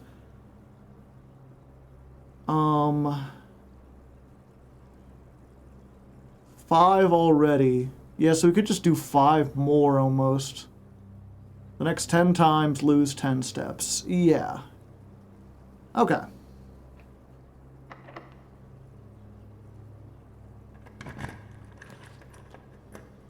Yeah.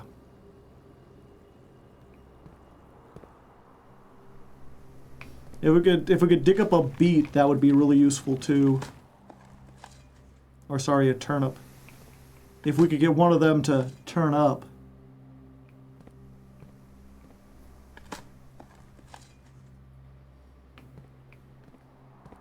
There was an old shoe that lived in a shoe. It didn't know what shoes could do. Yeah, we'll get passageway.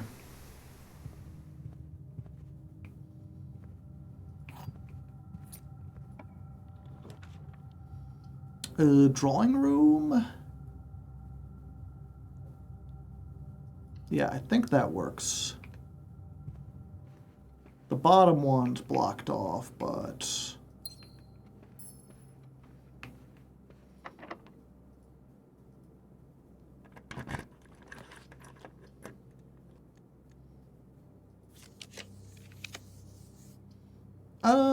sure.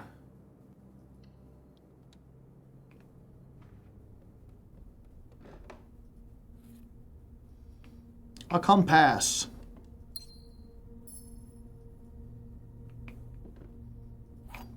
Hey, everything's cheaper. A vault would actually be kind of good too. Coupon book helps. We need more money. If possible. And a boiler room. I gotta remember boiler room if we get a chance. Yeah, this extends.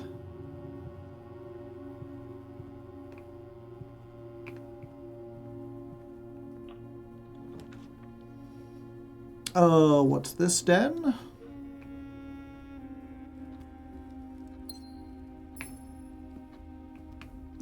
Boiler room? No, but observatory is almost as good.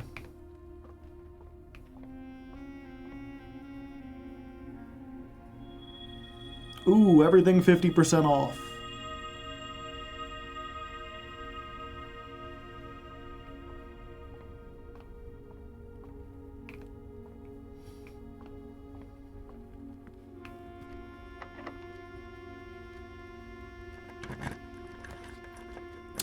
There's the vault.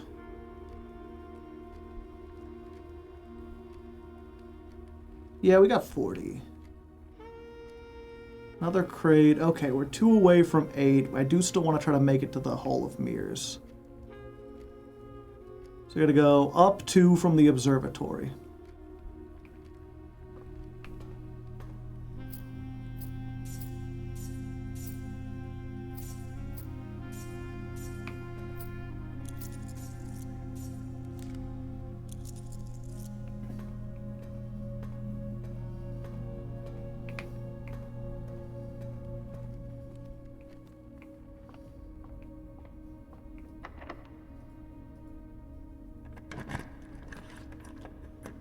Another observatory.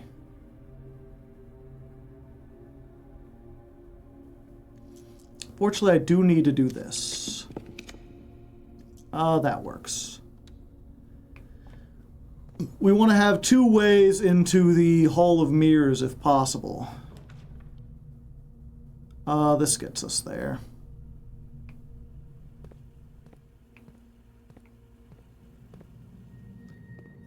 Because we have to find... Somehow we've got to find the fucking blue note in here. Which is going to be frickin' impossible.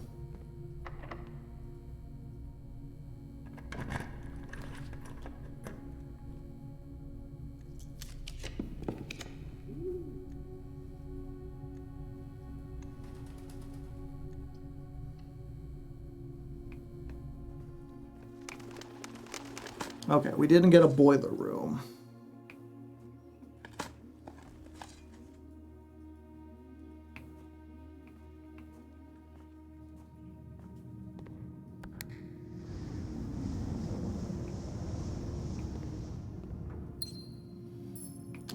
I don't suppose someone wants to just tell me where the blue note is.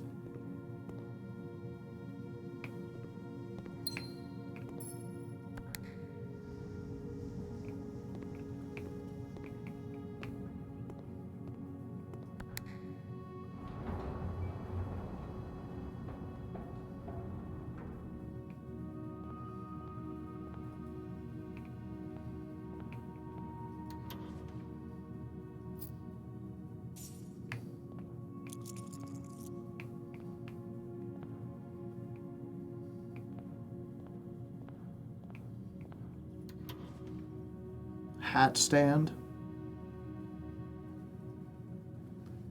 A duplicate. Would you like to permanently add an additional East Wing hall?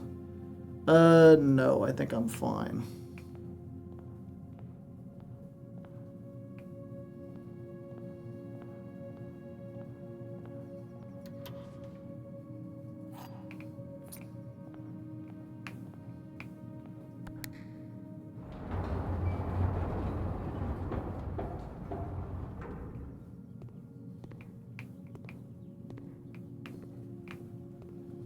Ah. I can't get behind it.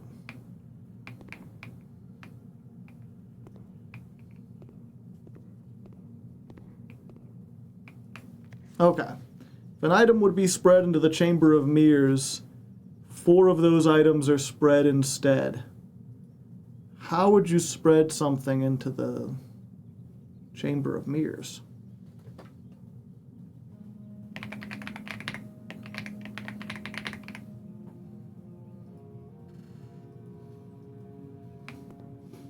Good to know, though.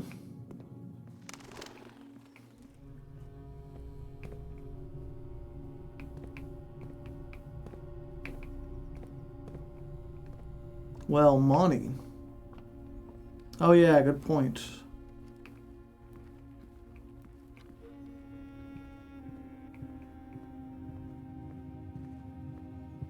Okay, let's see if we can get a boiler room.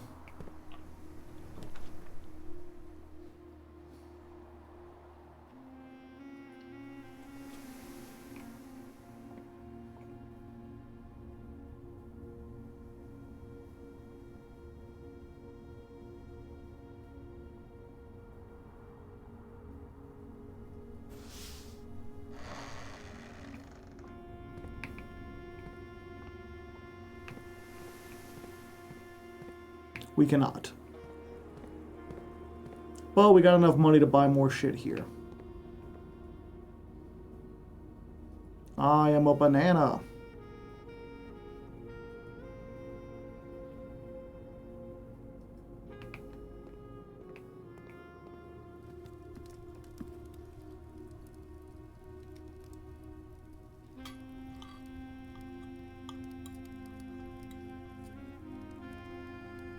$21, $42.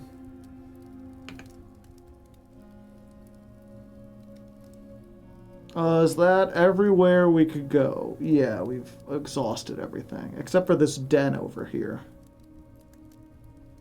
But at this point, there's not really any reason to.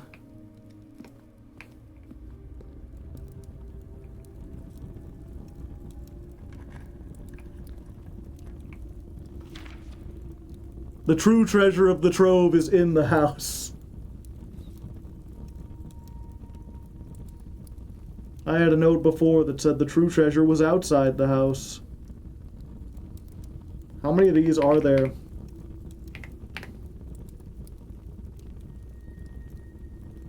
Well, it is now, to be fair. Yeah, true. Code check? Sure.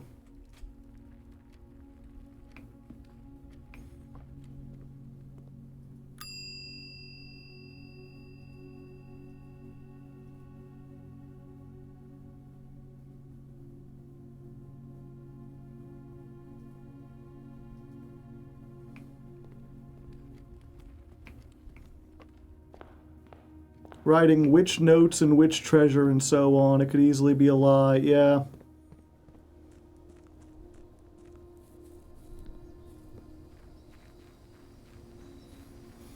Okay, I'm just gonna go out here to make sure. And then we can tab.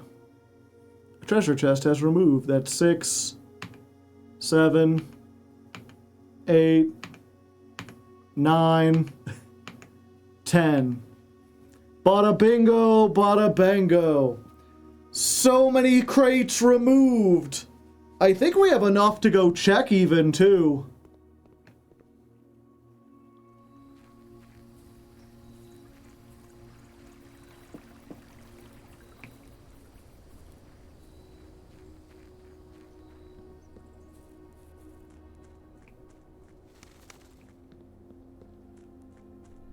Have you counted? No.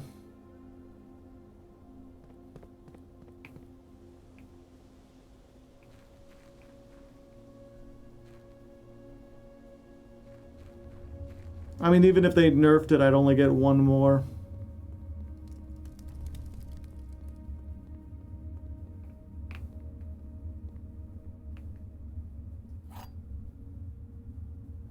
File cabinet key.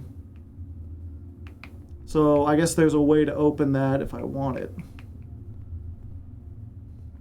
1, 2, 3, 4, 5, 6, 7, 8, 9. There's still 9 more. Oh, what is this? What did you think I was removing crates for?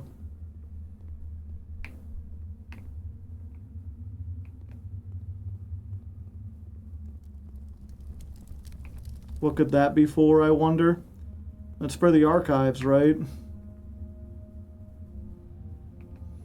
I've already opened the file cabinet in the archives. It was facetious. Oh. Also, I can... It's always spawns on the patio if I needed to open the file cabinet again. We know a good way to remove crates now.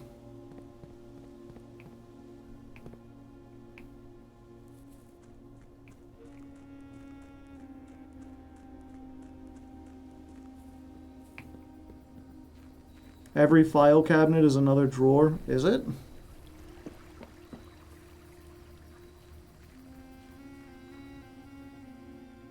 Ah, I see.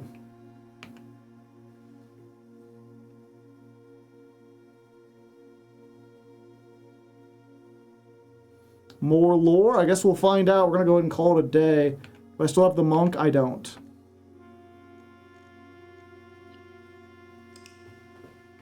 But I assume, you know, most stuff, if it spawns outside the house like that, it'll be there every day. So I assume we can start the day, go out there, and then just try to find the archives.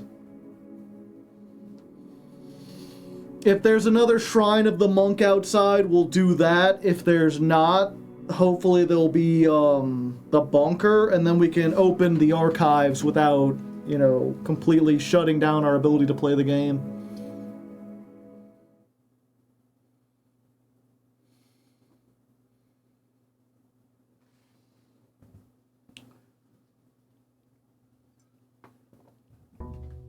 Yeah, that's. I remember this the second time, like, I found it, like, huh, I already got the file cabinet, why did they give me another key?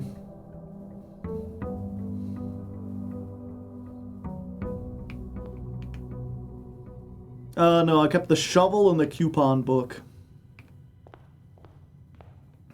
Not terrible things to keep.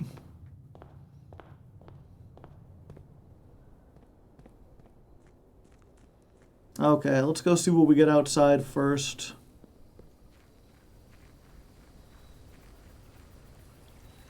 Either the shrine or the bunker would be fine. Or none. Yeah, I think we just tool shed. Fuck you. I guess you can help me get keys. I just hate the beeping.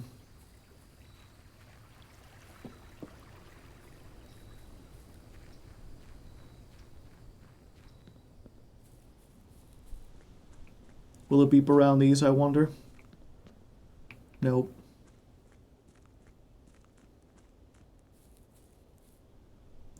Safe in the light that surrounds me, free of the fear and the pain. My subconscious mind starts spinning through time to rejoin the past once again. Well, nothing seems real, I'm starting to feel lost in the haze of a dream. But as I draw near, the scene becomes clear, like watching my life on a screen. Hello, Victoria, so glad to see you, my friend. You could black bridge into the labs and block... Oh, you could black bridge into the labs? I didn't even think about that. Fuck, I've been making the lab outside this whole time. I could have just been using this terminal. Fuck, what's the admin key? It's been so long.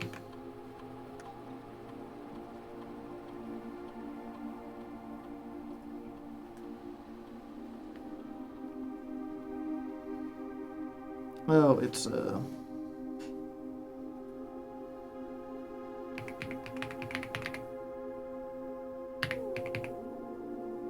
No, that ain't it. Oh, I never wrote it down.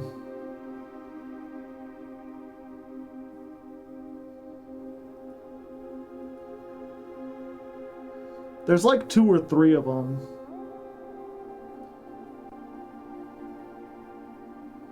Yeah, I know I've got the note with it somewhere.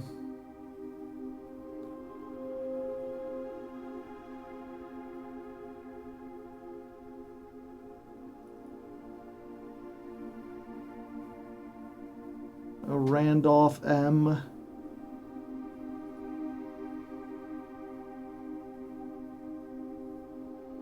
don't know if you've checked them all. I assume they were just the same, right?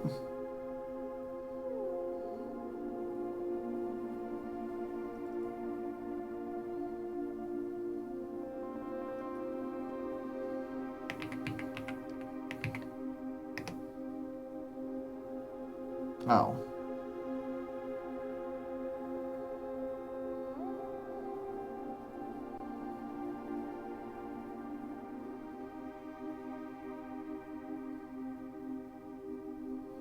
That's the old one.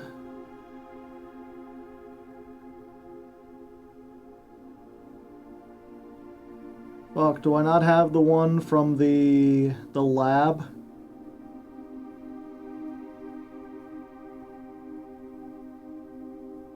What's my name again? It's Simon, right? Do I have my own admin yet?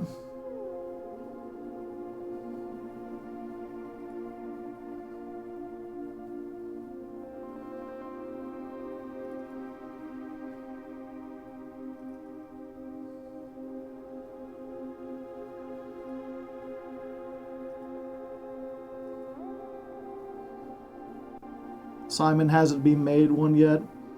It'd be Jones. Admin not found.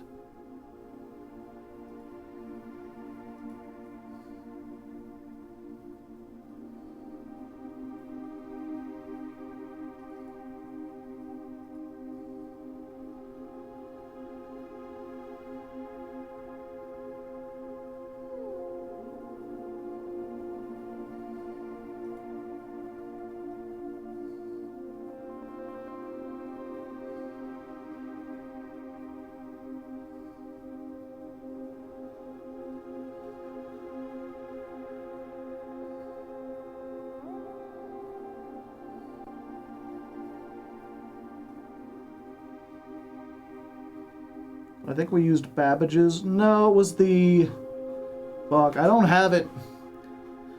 In the laboratory, there's a note from, like, the new woman who arrived.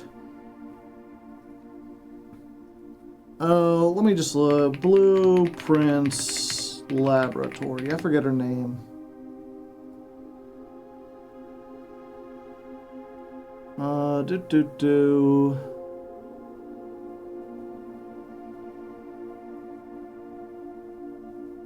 I just need to find the notes.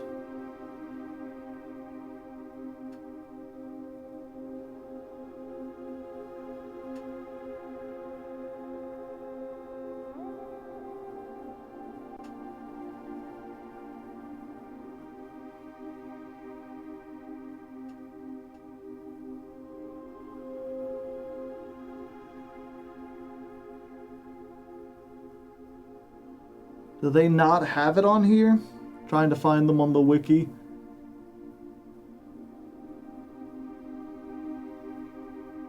Yeah, they have the experiments. They have the solution for the one puzzle.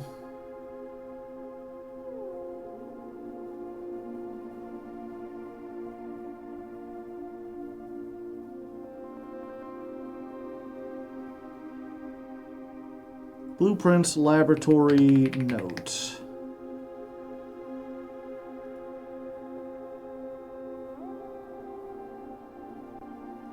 There it is. Kimberly Thompson. So it would be capital T H O M K. Thomk.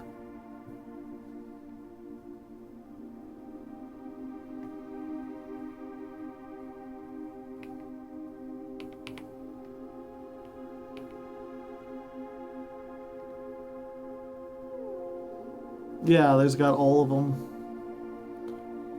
Now, we've used more in Tompka.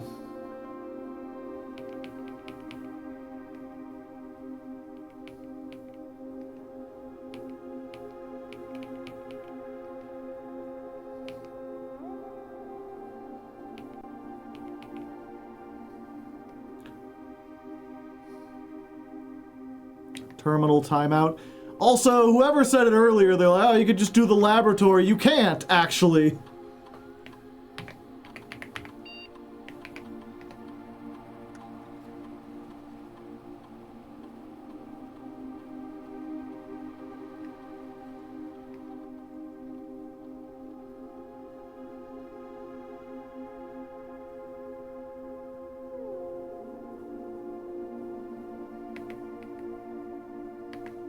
The default setting requires a new connection each time.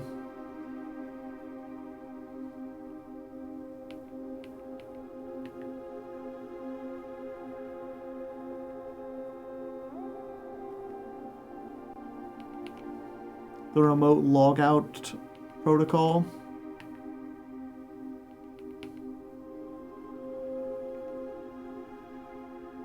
I don't know what you mean by that.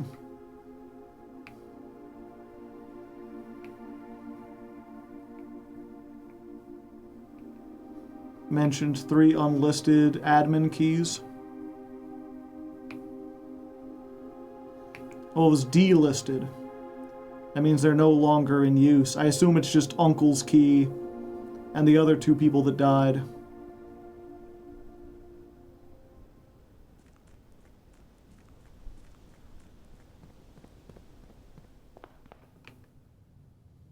Okay, we're trying to get the file cabinet.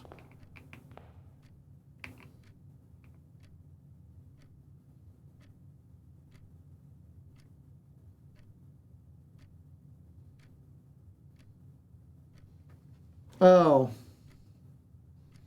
Yeah.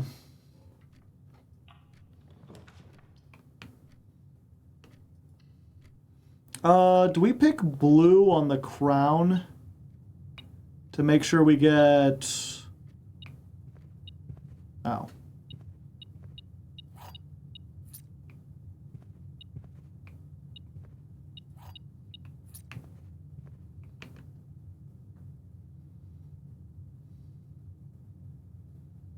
Oh yeah, pick red from the archives. If you're feeling lucky. I am not feeling lucky. Yeah, I'll get $1 million.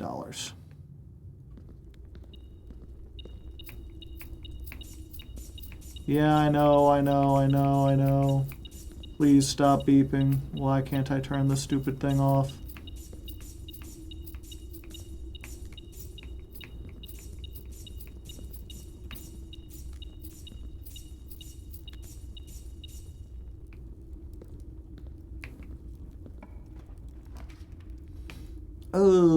Yeah, I'll get the observatory.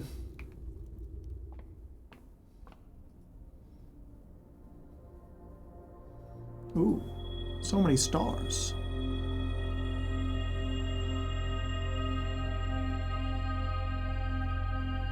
Ah. The archives is a four-way cross, so yeah. Wow, we got everything. And all I've got is a shovel. Oh, I do have my sledgehammer. Oh, we might get looped back around anyway.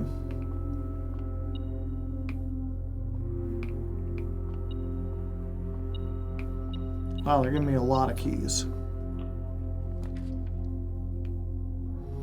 Well, there we go.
Yeah.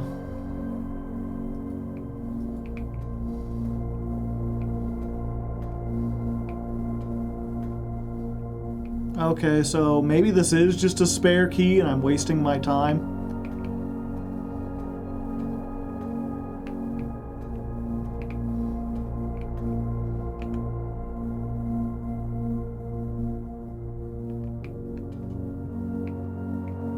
I guess I don't need the archives after all.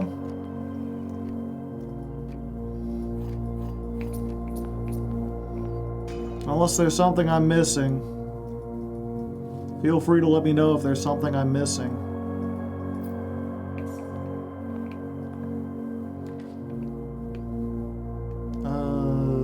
Yeah.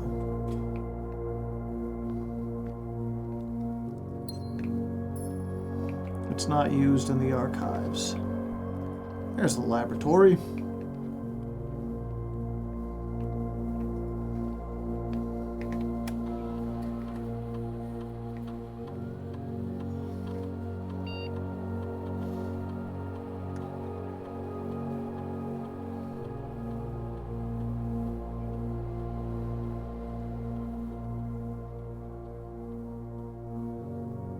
Room 46 has an openable thing.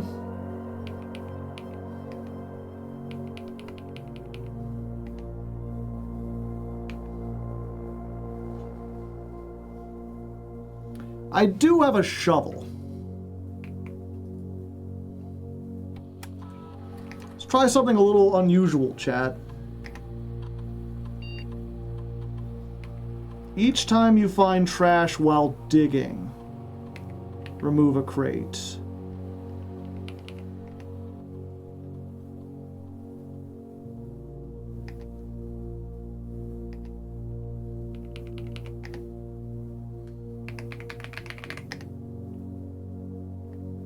The weird podium it was on, that wasn't a thing.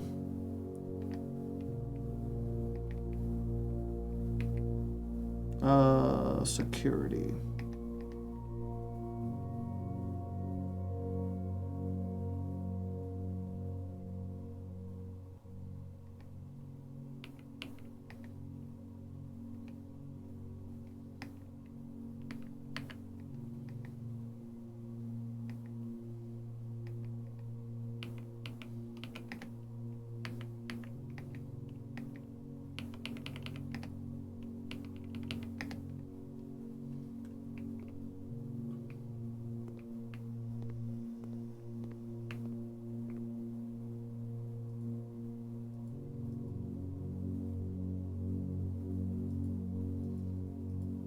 I have found where you use it, and my guess was wrong.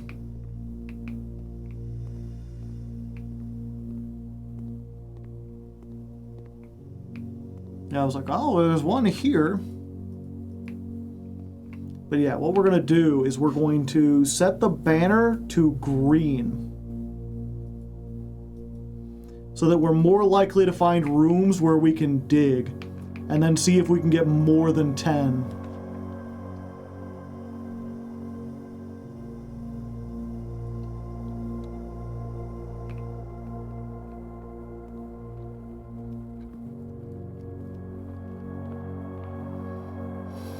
Some kind of coffin in a book or something before.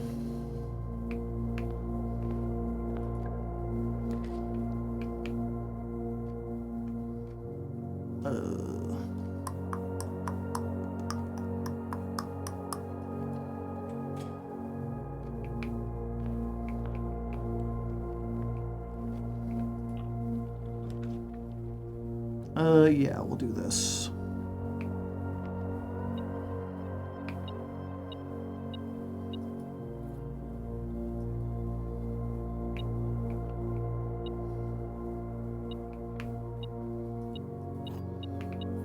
Staring at cabinets in the basement. Oh. Yeah, I guess there are cabinets in the basement. I didn't even think about that. I will go check there if I find it. Damn it. Come on, nothing. Yeah! A crate has been removed. That's one. Also, if we draft someplace with a fireplace out of here. Okay, real quick, this might take a few steps, but if I can get some reroll dice, that would make this very tasty. Still, I think he's rather tasty. Gotta live to eat, gotta eat to live. Tell you more about it when I find the time.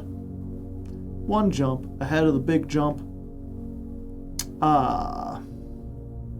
We do need to turn that off.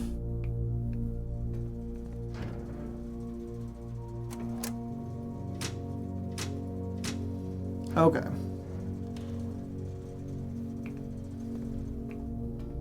Yeah, I should have done that before.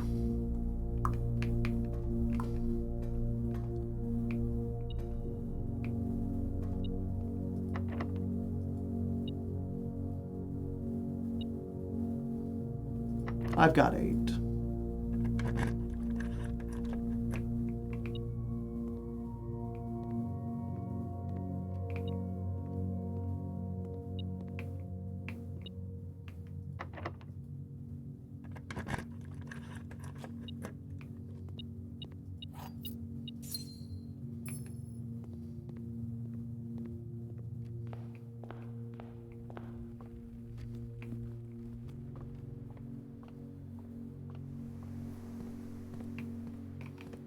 Yeah, okay.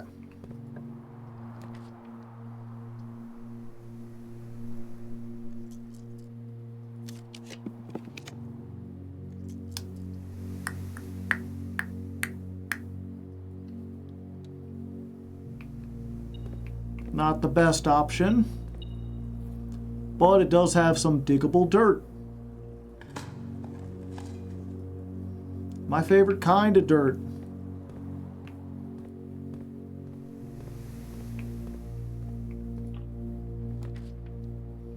Drawing room has a fireplace. The chimney has been swept of soot. Okay, how much garbage can we get out of this? There's... ow. Oh. Yeah, there's 2. There's 3. Nothing.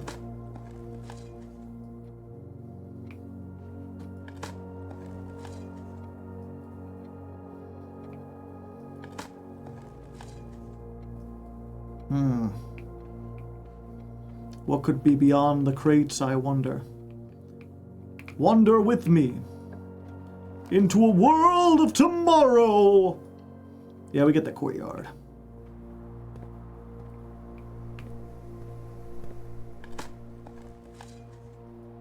Damn, they really giving me nothing.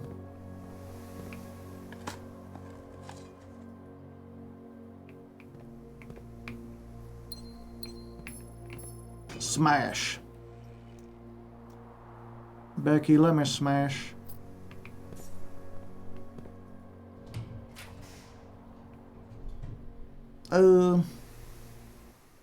Yeah.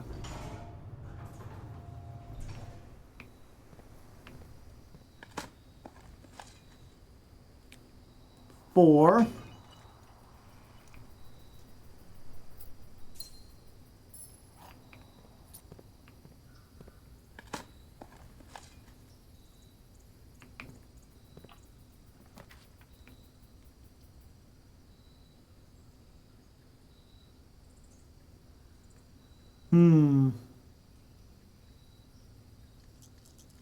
I'm re-rolling. I do like the casino.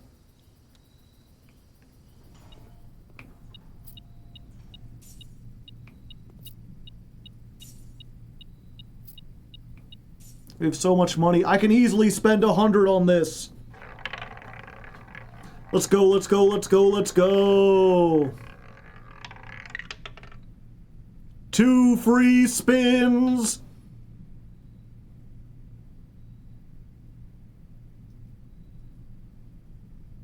Let's go gambling.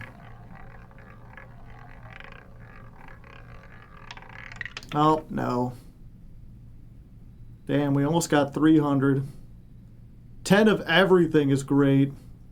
10 of everything is great. Permanently increased 4 allowance is pretty nice.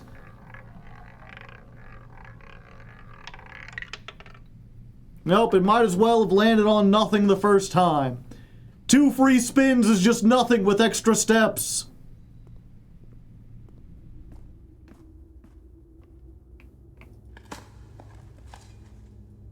Turn up, at least it gives me more steps. Coin. Damn, I really want some garbage. Why can't you give me some garbage? Okay, we'll come back. I want to try to get the dining room first. Yeah, we have the shovel. Might as well get the kennel. Pet the pupper. Who's a good pupper? Yeah, there's 5.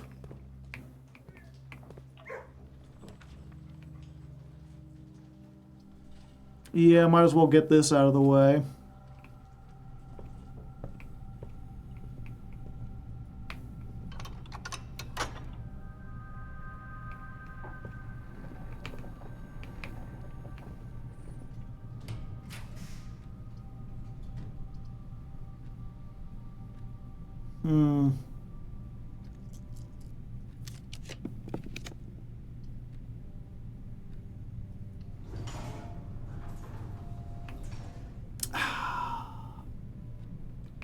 That sucks.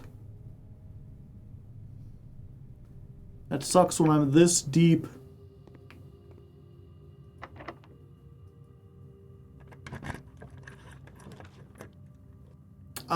Triple. I think we go for 1. Commissary. You got some bananas today? Yeah, banana. That ought to help. And give me a bunch of gems.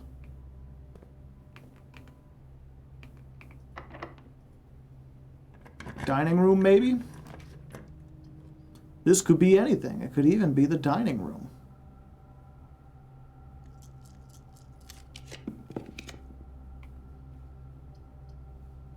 We'll get this.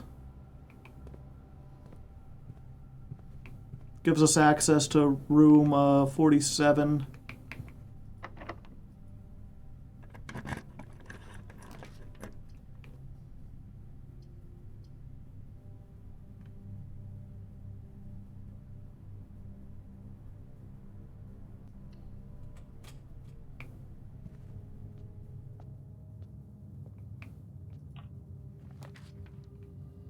Passageway, that's a shitty place for a passageway. I'll try my luck. It's just a hallway.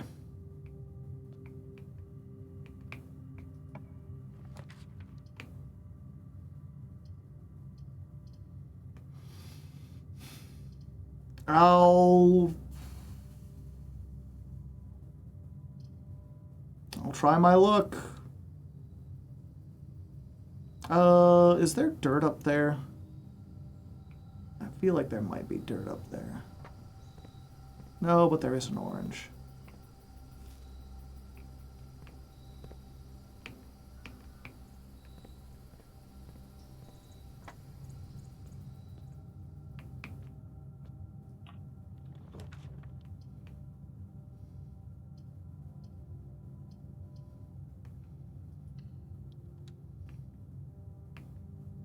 Oh. Dining room, please. The only way is to hope we can get out of the dark room.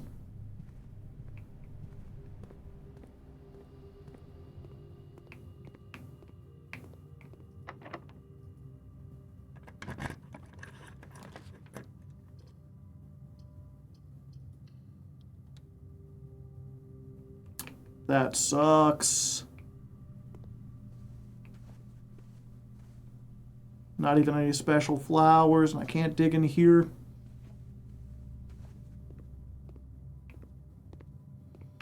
After all the crates were gone? No.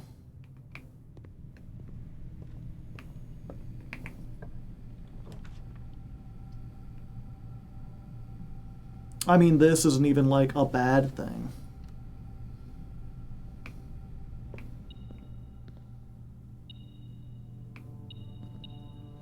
It's not bad.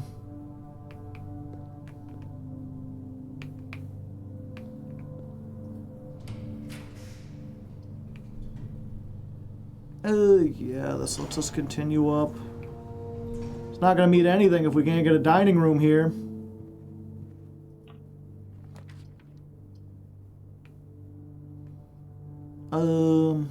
As long as this isn't the ballroom, we'll be good.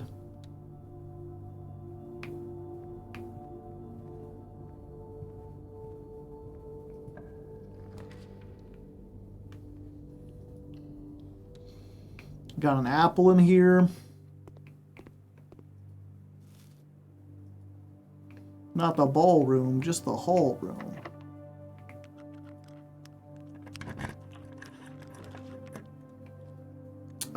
Redraw. Redraw. Redraw.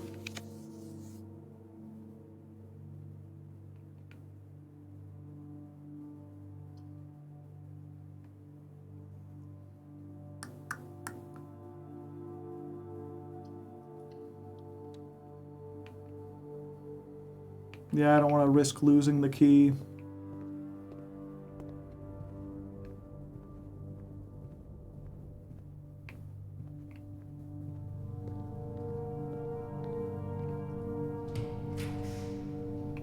Yeah, I really wish you guys would have...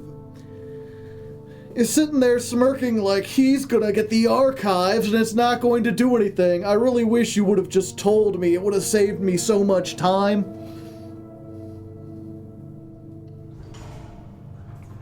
Which key? It's this file cabinet key.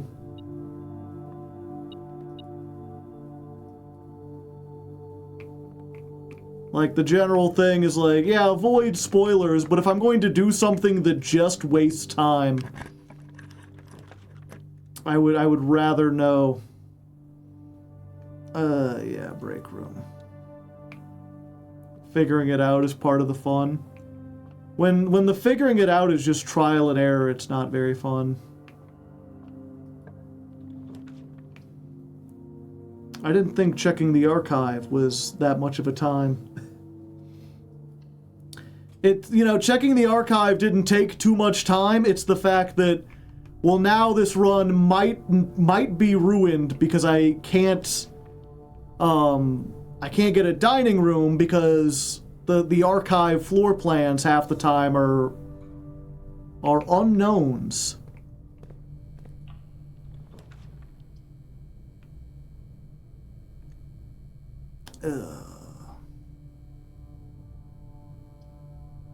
Can I change something for steps?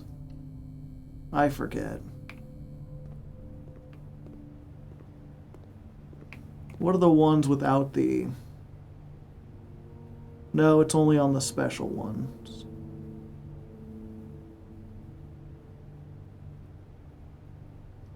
Okay.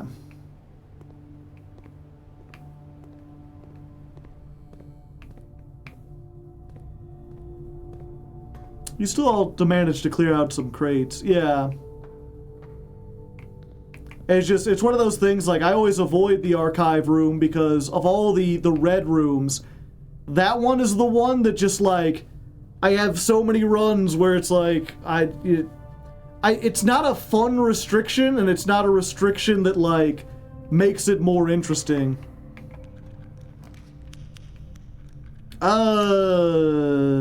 Yeah, I guess I have to go with this. I genuinely thought it was the archives. We do have a lot of green rooms. Okay. Fortunately, we managed to get out of this. It's not a dining room, but it's good enough.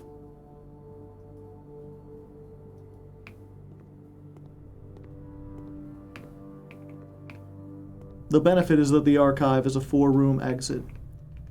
Yeah, I feel like that is... There's enough 4-way intersections that do good things or just don't have a downside to them. And plus, at least, like, with the gym, it's like, oh, the gym is a 4-way intersection that takes half your steps. It's like, that can be a difficult thing to plan around. I guess that's the thing, right? Is like...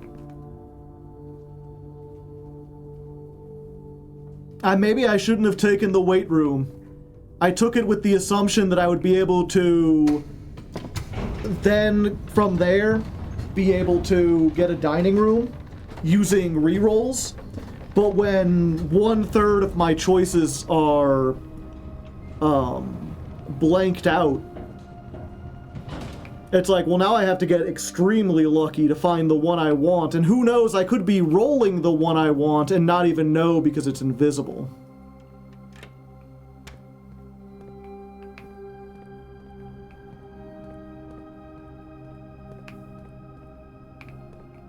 Yeah, even when I didn't have the gems to buy the other ones, I would never go into that. Because that's the thing, is like, this... Here's the way I look at it. The weight room can be detrimental, but if you get it higher so that you only lose, like if you're only on, like, 30 steps anyway, cutting them in half isn't that big of a deal, especially if you can get to the dining room or a, commissary, or if you have some other food saved up somewhere, or if you have, like, a sleeping mask. Like, there's several ways to overcome this restriction. But once you hit the archives, your entire run is restricted. You know, and there's no way to overcome it. There's no strategy or way to overcome it. There's no way to lessen the impact it has.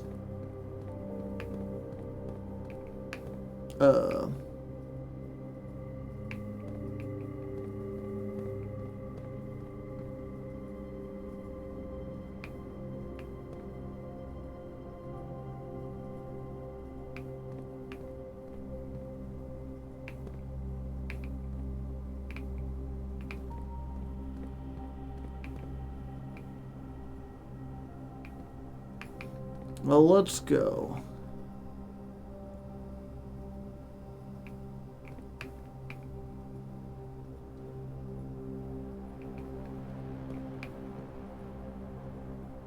It's always in the last one you check.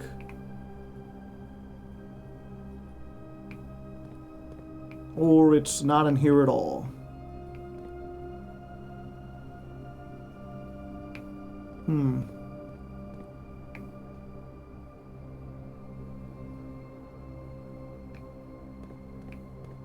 The closed exhibit also does a thing.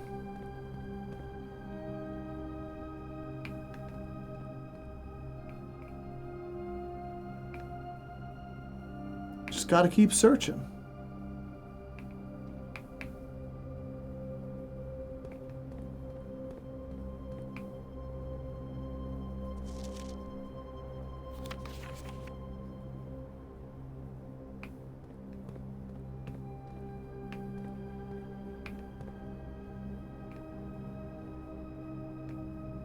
Well,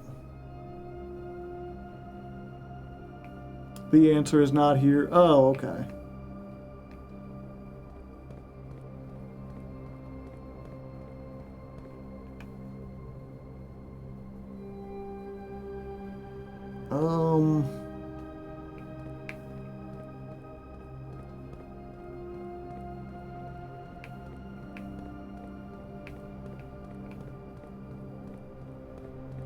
Is it down here somewhere?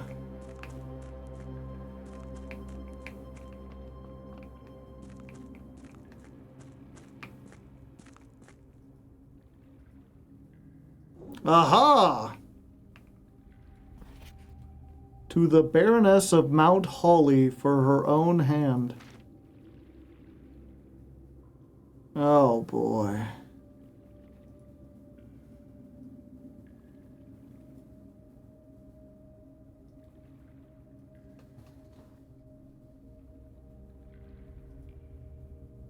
What do we call this mining code?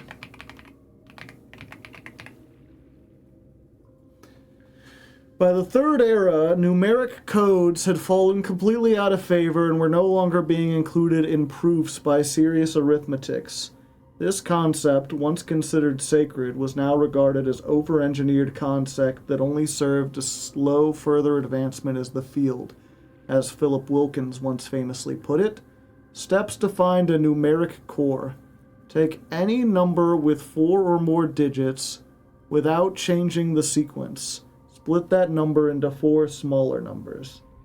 So 8, 6, 4, 5, 5 becomes 8, 6, 45, 5. Why not 8, 64? Oh, I guess because you can't have 2 5s. Next, assign each a different color, resulting in valid mathematical equation that produces the smallest whole number possible. The first number should always be assigned teal to begin with a positive number. So plus 8 minus 6 times 45 divided by 5. If the result is a number with more than 3 digits, repeat the above process. The final number you obtain is less than 4 digits. It's considered the numeric core of the larger number.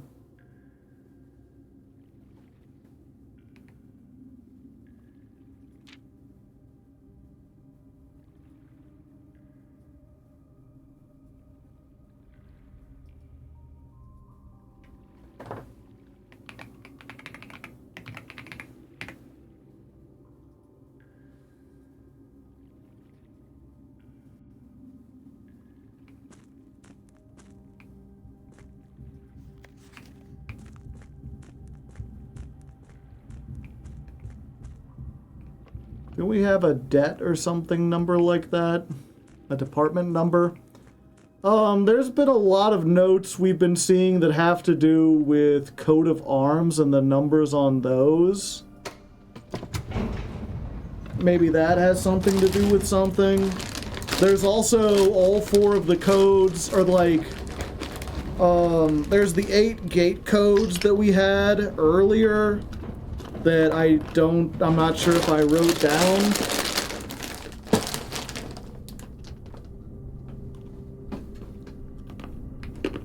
I mean the deed. Oh. Yeah, possibly.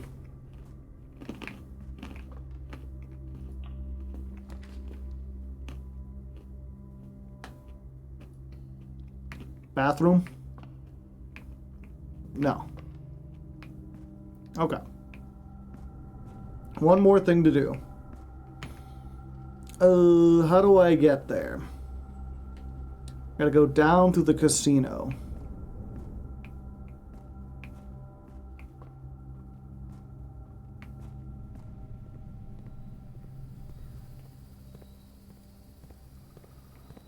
We have the chance to get one more if we can roll a room with a fireplace.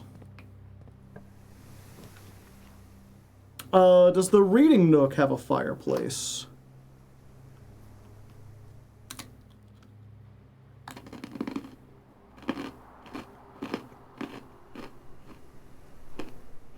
It doesn't, right?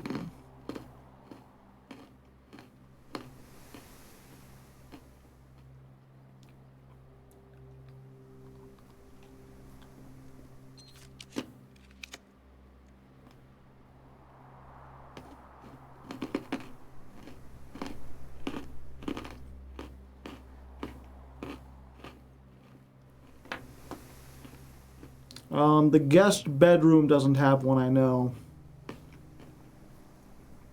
I wonder what the archived floor plan is, and I know the chapel doesn't have one. Oh, the parlor has one. Yeah.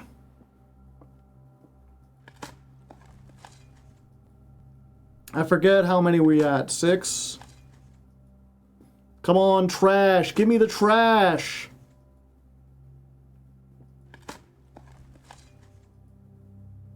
Stop giving me coins. Turn up. There we go. There's 6. Nothing. There's 7. And that's everything. Well.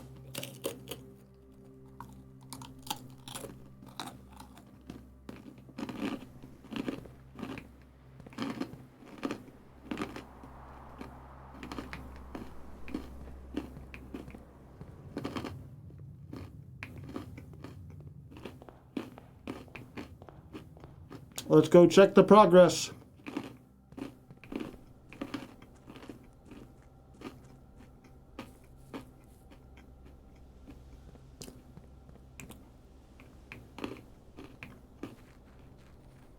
It's just going to be like a safe or something.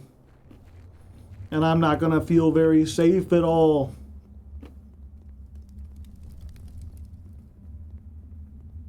A door. What could it be?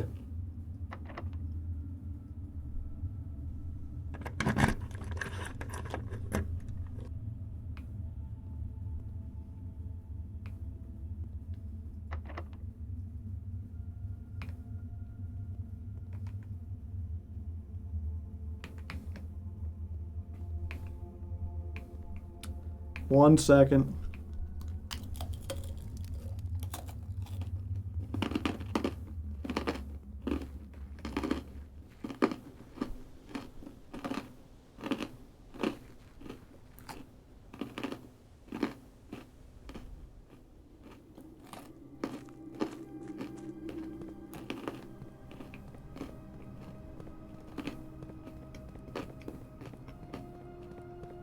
Would you like to know if you need anything else? Your sack sounds pretty crunchy. My apologies. It is a sourdough pretzel, and it is very crunchy.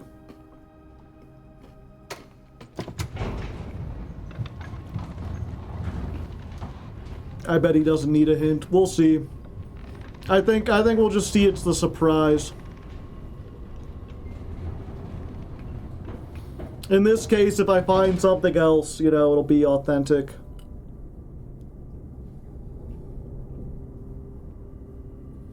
Okay.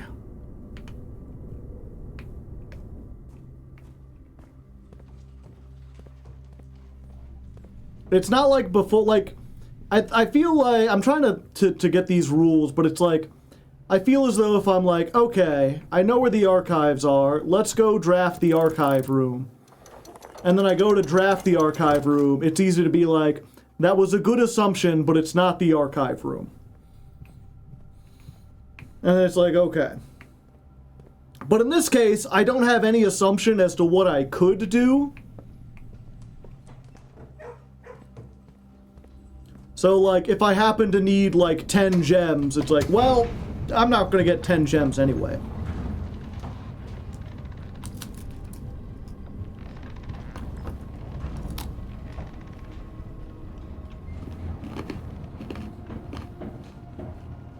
He doesn't know, I don't know.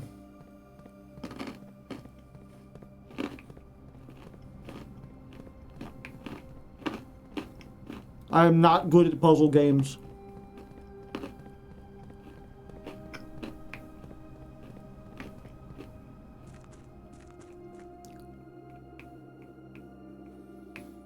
You get there and there's another throne room, it's like, okay, get the crown again, and the scepter, and the rock.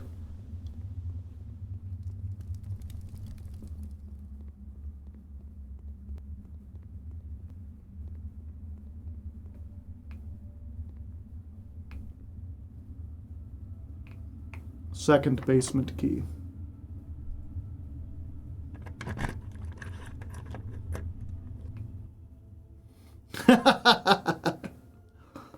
Fortunately, I've turned this off.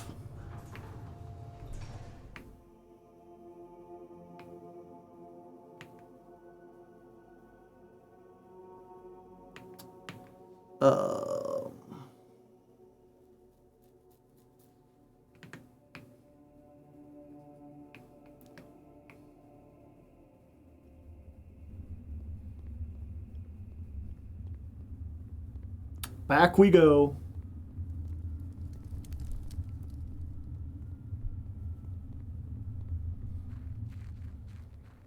Sledgehammer it. You can't sledgehammer walls. You need the power sledgehammer. Fortunately, I have the sledgehammer, the battery pack, and the lever, but I have to go to the workshop.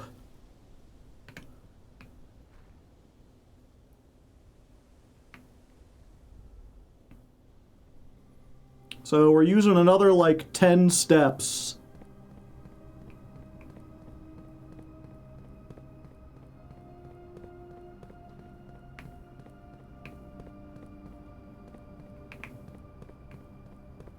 Good thing I didn't go into the lost and found. This is a fucking troll on the devs. Did we eat dinner yet? No, but we never got to find a dining room. And there's no more spaces to open.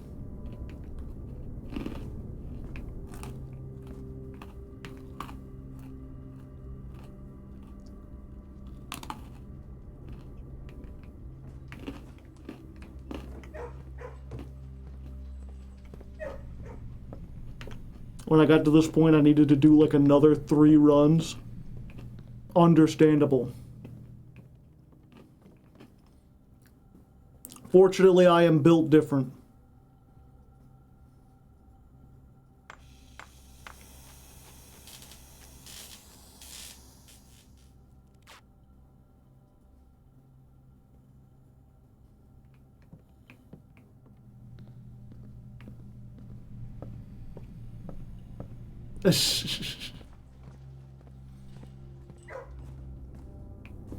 No, but this is one of those things, if I go down and they're like, what you need in addition to everything else is, like, the emerald bracelet for some reason.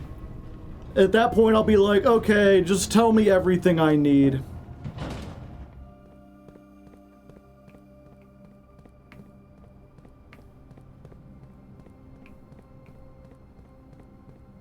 You should be able to have dinner delivered to the master bedroom. That would be neat. unlock a telephone and you could order dinner delivered straight to your tent. Prince Dash. Blue Dash. These things stay unlocked. Okay, good. So I don't have to do all of it in one run.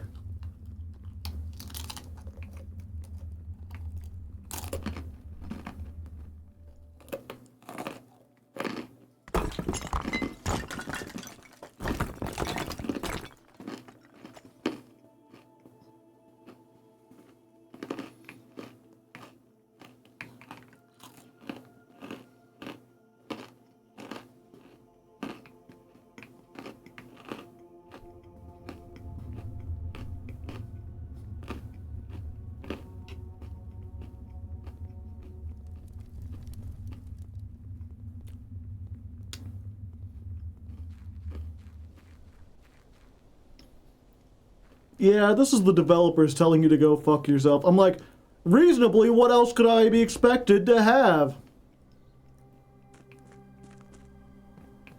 A takeout menu with the temps.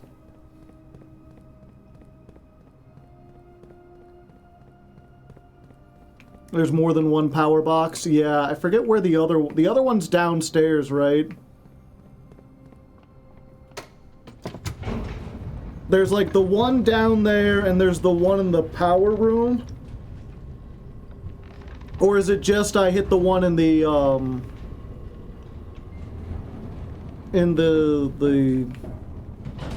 boiler room and we're good?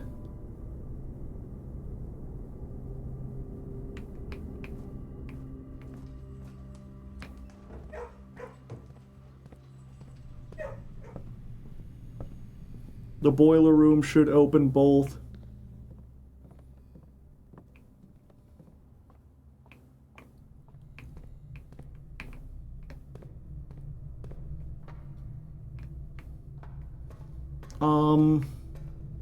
First of all... Ow.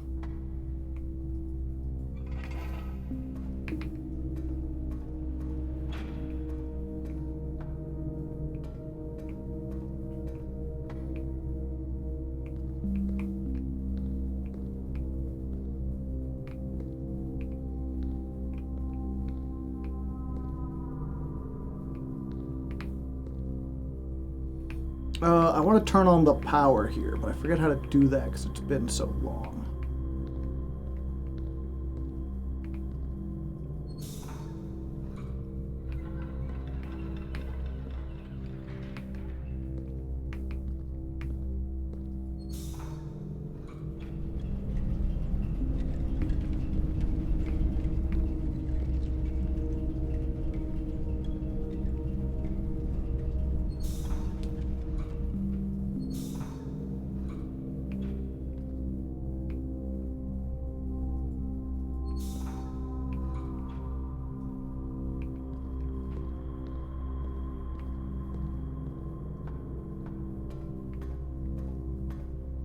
I don't believe turning... Well, I want to... If possible, if I turn on the power here, it goes through the passageway into the laundry room, and I could maybe trade my money for steps.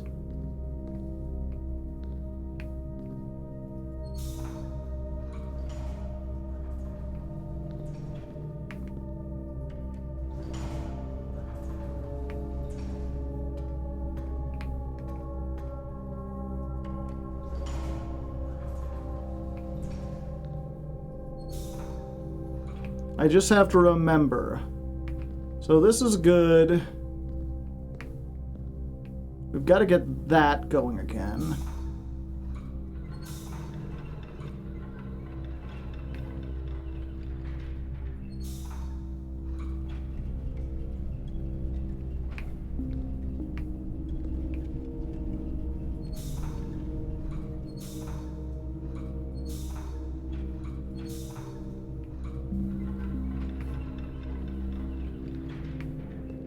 Okay, we got one going up there.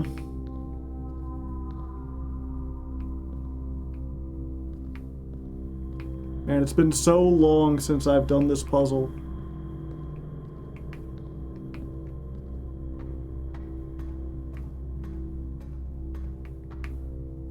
We need all the steam to go up to the tank, yeah.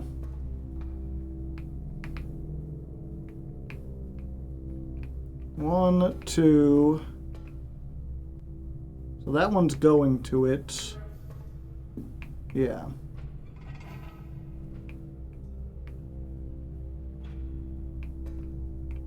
So we got that one. We got that one. We need to get steam going through this one.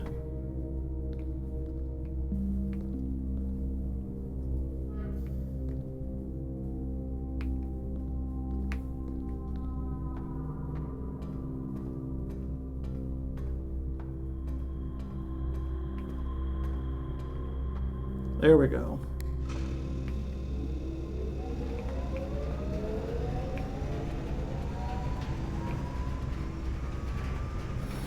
And then once the power's turned on, I can do...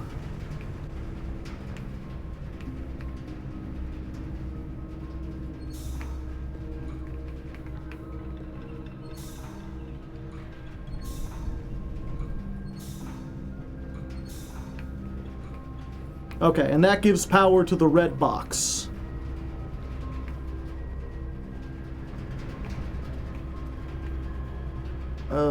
Yeah.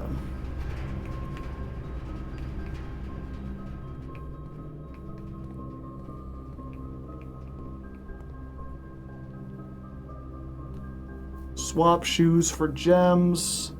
Swap money for stars. Damn, I needed more gems and I used all of them. Wait, can I swap money for gems? Wait, how much does that cost? Costs $5.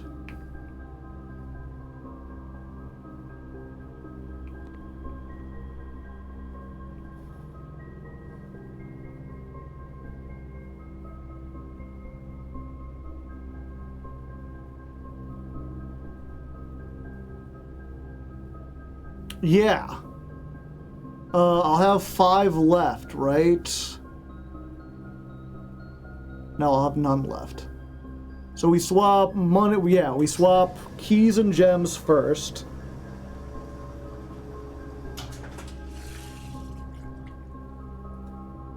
Then we swap money for gems.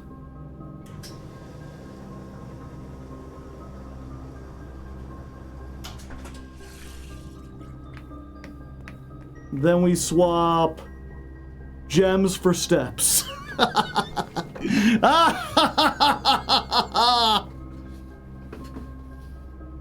Don't stop me now, I'm having such a good time. I'm having a ball. Don't stop me now if you wanna have a good time. Just give me a call. Don't stop me 'cause I'm having a good time. Don't stop me, I'm having a good time. I don't wanna stop at all. I'm a rocket ship heading through the stars like a spider, defying the laws of gravity. I'm a sex machine driving by like Lady Godiva. I wanna go, go, go. There's no stopping me. I'm burning through the sky, yeah. 200 degrees, that's why they call me Mr. Fahrenheit. I'm traveling at the speed of light. I wanna make a supersonic man out of you. Don't stop me now. I'm having such a good time. I'm having a ball. Don't stop me now if you wanna have a good time. Just give me a call. Don't stop me 'cause I'm having a good time. Don't stop me 'cause I'm having a good time. I don't wanna stop at all. La da da da da da da da da da da da da da. La da da.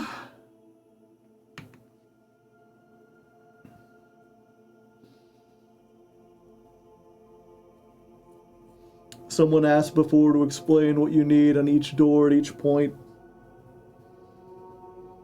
Yeah, to be fair, I think if you had told me this, I would have just given up. Burning glass, yep. Now we need our laser. I was like, what more could they ask? We need the torch or the laser beam. The only way to make the laser beam is the metal detector with the magnifying glass. Do I have a check-in room? No, we never got one of those. We have the mail-in room, which could give us one. Okay.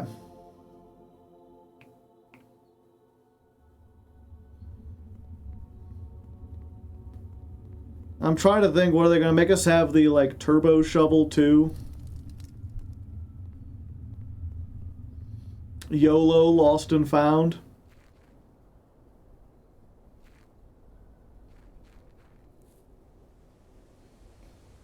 You have 20 gems. You could buy a magnifier from a reputable and upstanding merchant. Is there a merchant I'm unaware of? You can't buy things with gems, as far as I know.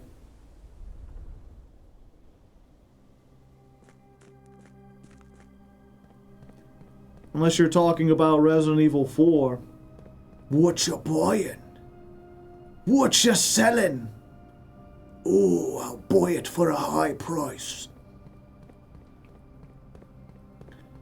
Yeah, I don't think the rare items that the Lost and Found gives you would include either a magnifying glass or a constructed item. But, I mean, there's only one way to find out. We have the steps. Also, someone mentioned there being a thing that you could do in the closed exhibit. Is that something I could do now while I'm in here?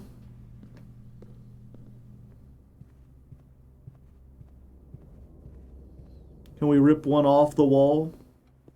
No. Okay.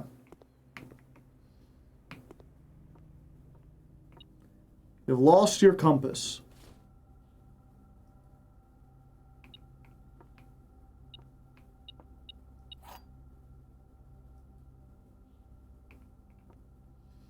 Points to the back of the closed exhibit. Huh.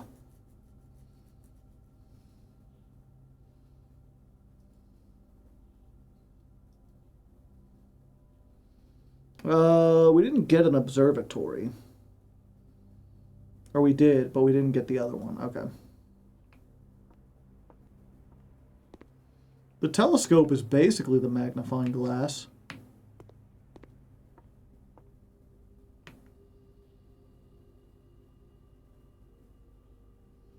Oh.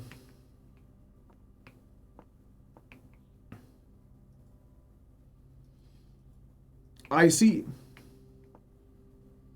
Also, I just realized this has one of the sigils on it.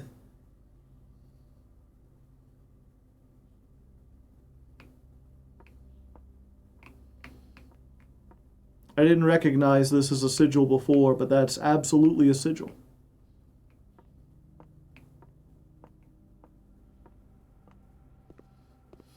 And I was like, every time we enter, we gain 2 items and lose 1 items.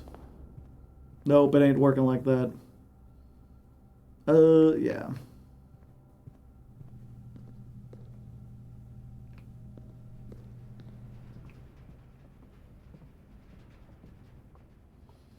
Alright, with that, chat, I think we're gonna call it a night.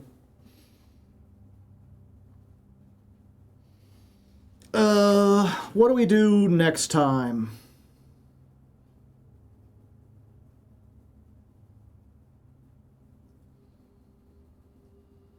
So we still want to get 100 stars. Do you want a wiki link? It's some BS puzzle shit. Oh, is it really that bad?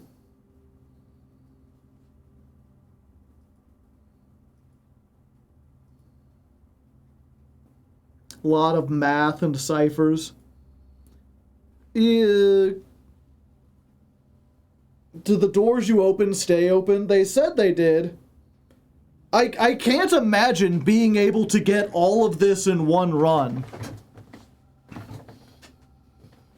Like, just getting the power hammer alone is really difficult.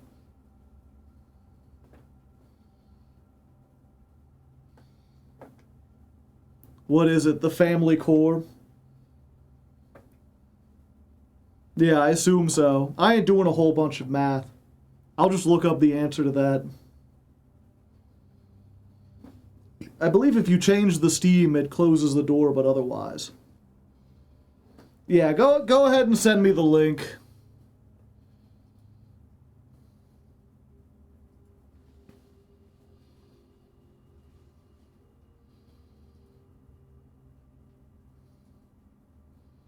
Hardleg asks, sure.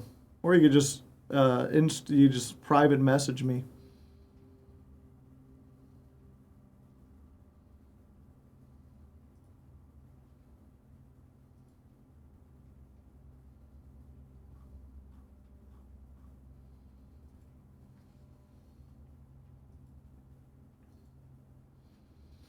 Okay, let me read what this says.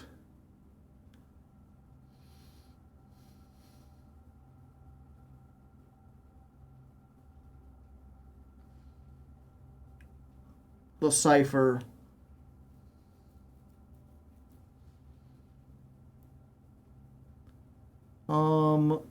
Where does it put this?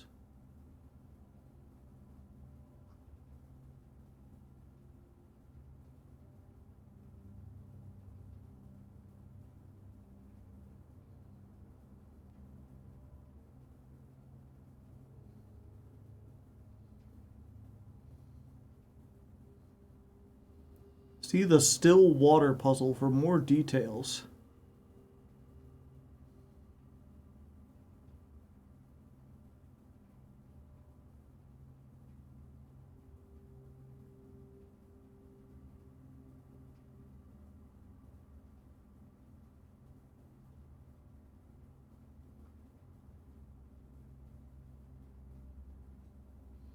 Oh yeah, there's that too.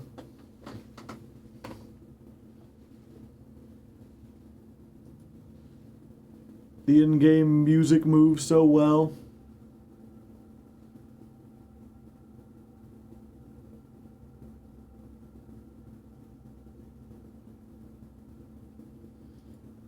Okay, is it the secret passage puzzle?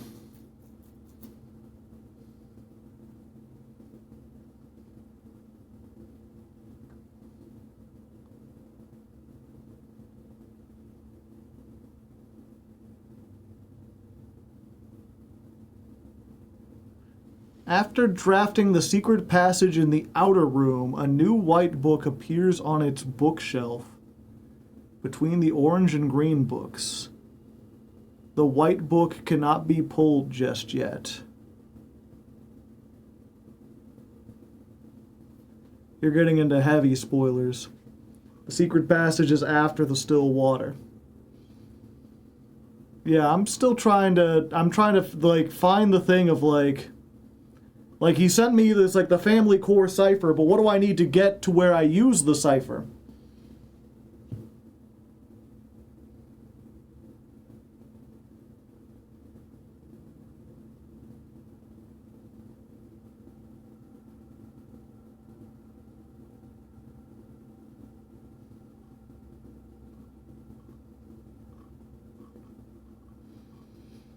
There's no indication as to where this cipher goes, just what the cipher says.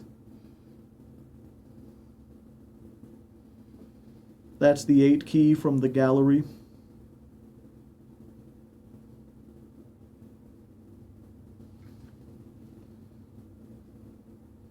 The throne room blue memo is the hint.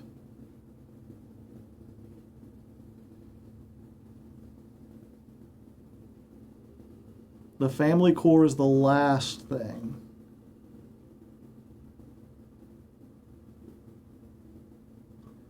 Yeah, I'm just looking at this. The family cipher.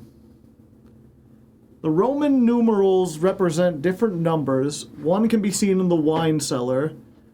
The next three are made up the 2 Roman numerals in the Mechanarium note. And then the sum of the family codes, there's a key 8 that is a good fit for the vault safe deposit box number 3. When the family vault is unlocked, you get the cipher. The classrooms include letters A to Z and numbers 1 to 10 displayed at the top, where the background color of the letter matches the background color of the numbers and the vertical displacement of the letters matches the vertical displacement of the numbers, despite a non-repeating color pattern. This is a clue that letters can be substituted with numbers. A equals 1, B equals 2. The numerical decoding can be interpreted as a numeric core component, applying the rules to generate a single smallest whole number for each 4 set of numbers.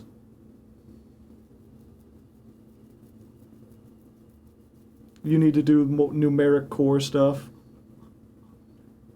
Just keep going. I was trying to find the tunnel. I thought that's what you were sending me, was the solution to the tunnel, like everything else I'd have to do. The alphabet shit does mean something.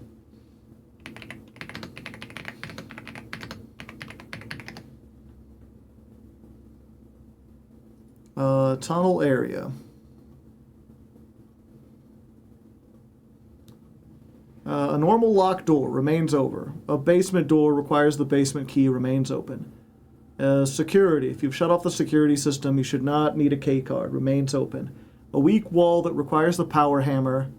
They'll try to trick you by placing an unbreakable block doorway ahead of you. The actual entrance is to the right. It remains open. A red door powered by the high-pressure condenser in the boiler room remains open.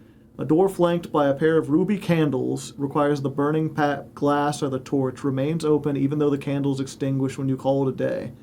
Sealed door powered by the 3 microchips from the Black Bridge Grotto. Currently the only door that does not remain open as the microchips return to the grotto when you call it a day. A blue door that opens as you approach if the unlocking conditions are met for the Throne of the Blueprints. Behind the blue door is a chamber containing 3 puzzle boxes like those found in the parlor. Okay, and I won't read the rest of it. We opened the blue door, yeah. The Steam one closed. There is a note saying the Steam one remains open as of patch 1.05.1, so maybe it used to close and does not anymore. Presumably.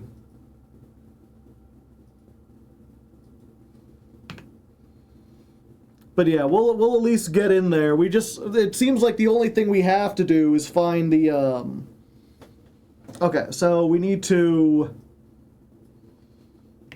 make the burning glass, which is the magnifying glass plus the, what's it called? The metal detector.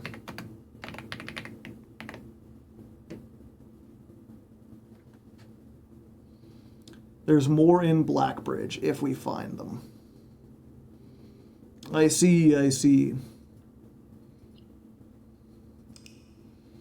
Yeah, I mean, we've made it this far. I want to see what's behind there, but as I've been saying for like the last 3 weeks, I'm like, okay, I would like if the game ended, please. And yeah, we have to see the ending, right? It will end eventually, right? I don't think it does.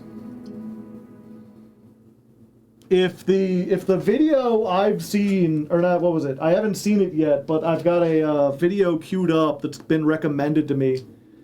Does it ever end? Yeah. Is there just stuff forever? They still haven't added didgery-blocks. What happens when they add didgery-blocks?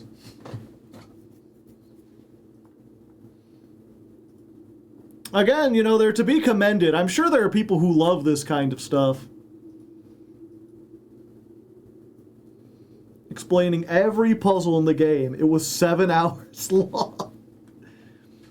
Well, to be fair, I've been playing for over 100 hours, so that makes sense. What do we do? We gotta find someone to raid.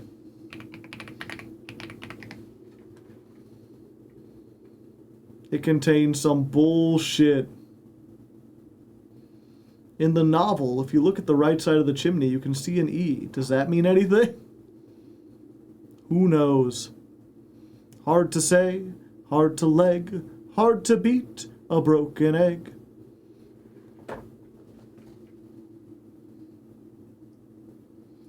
Yeah, I'm not sure we're gonna get a definitive end. I just want to figure out, like, we spent the time moving these boxes.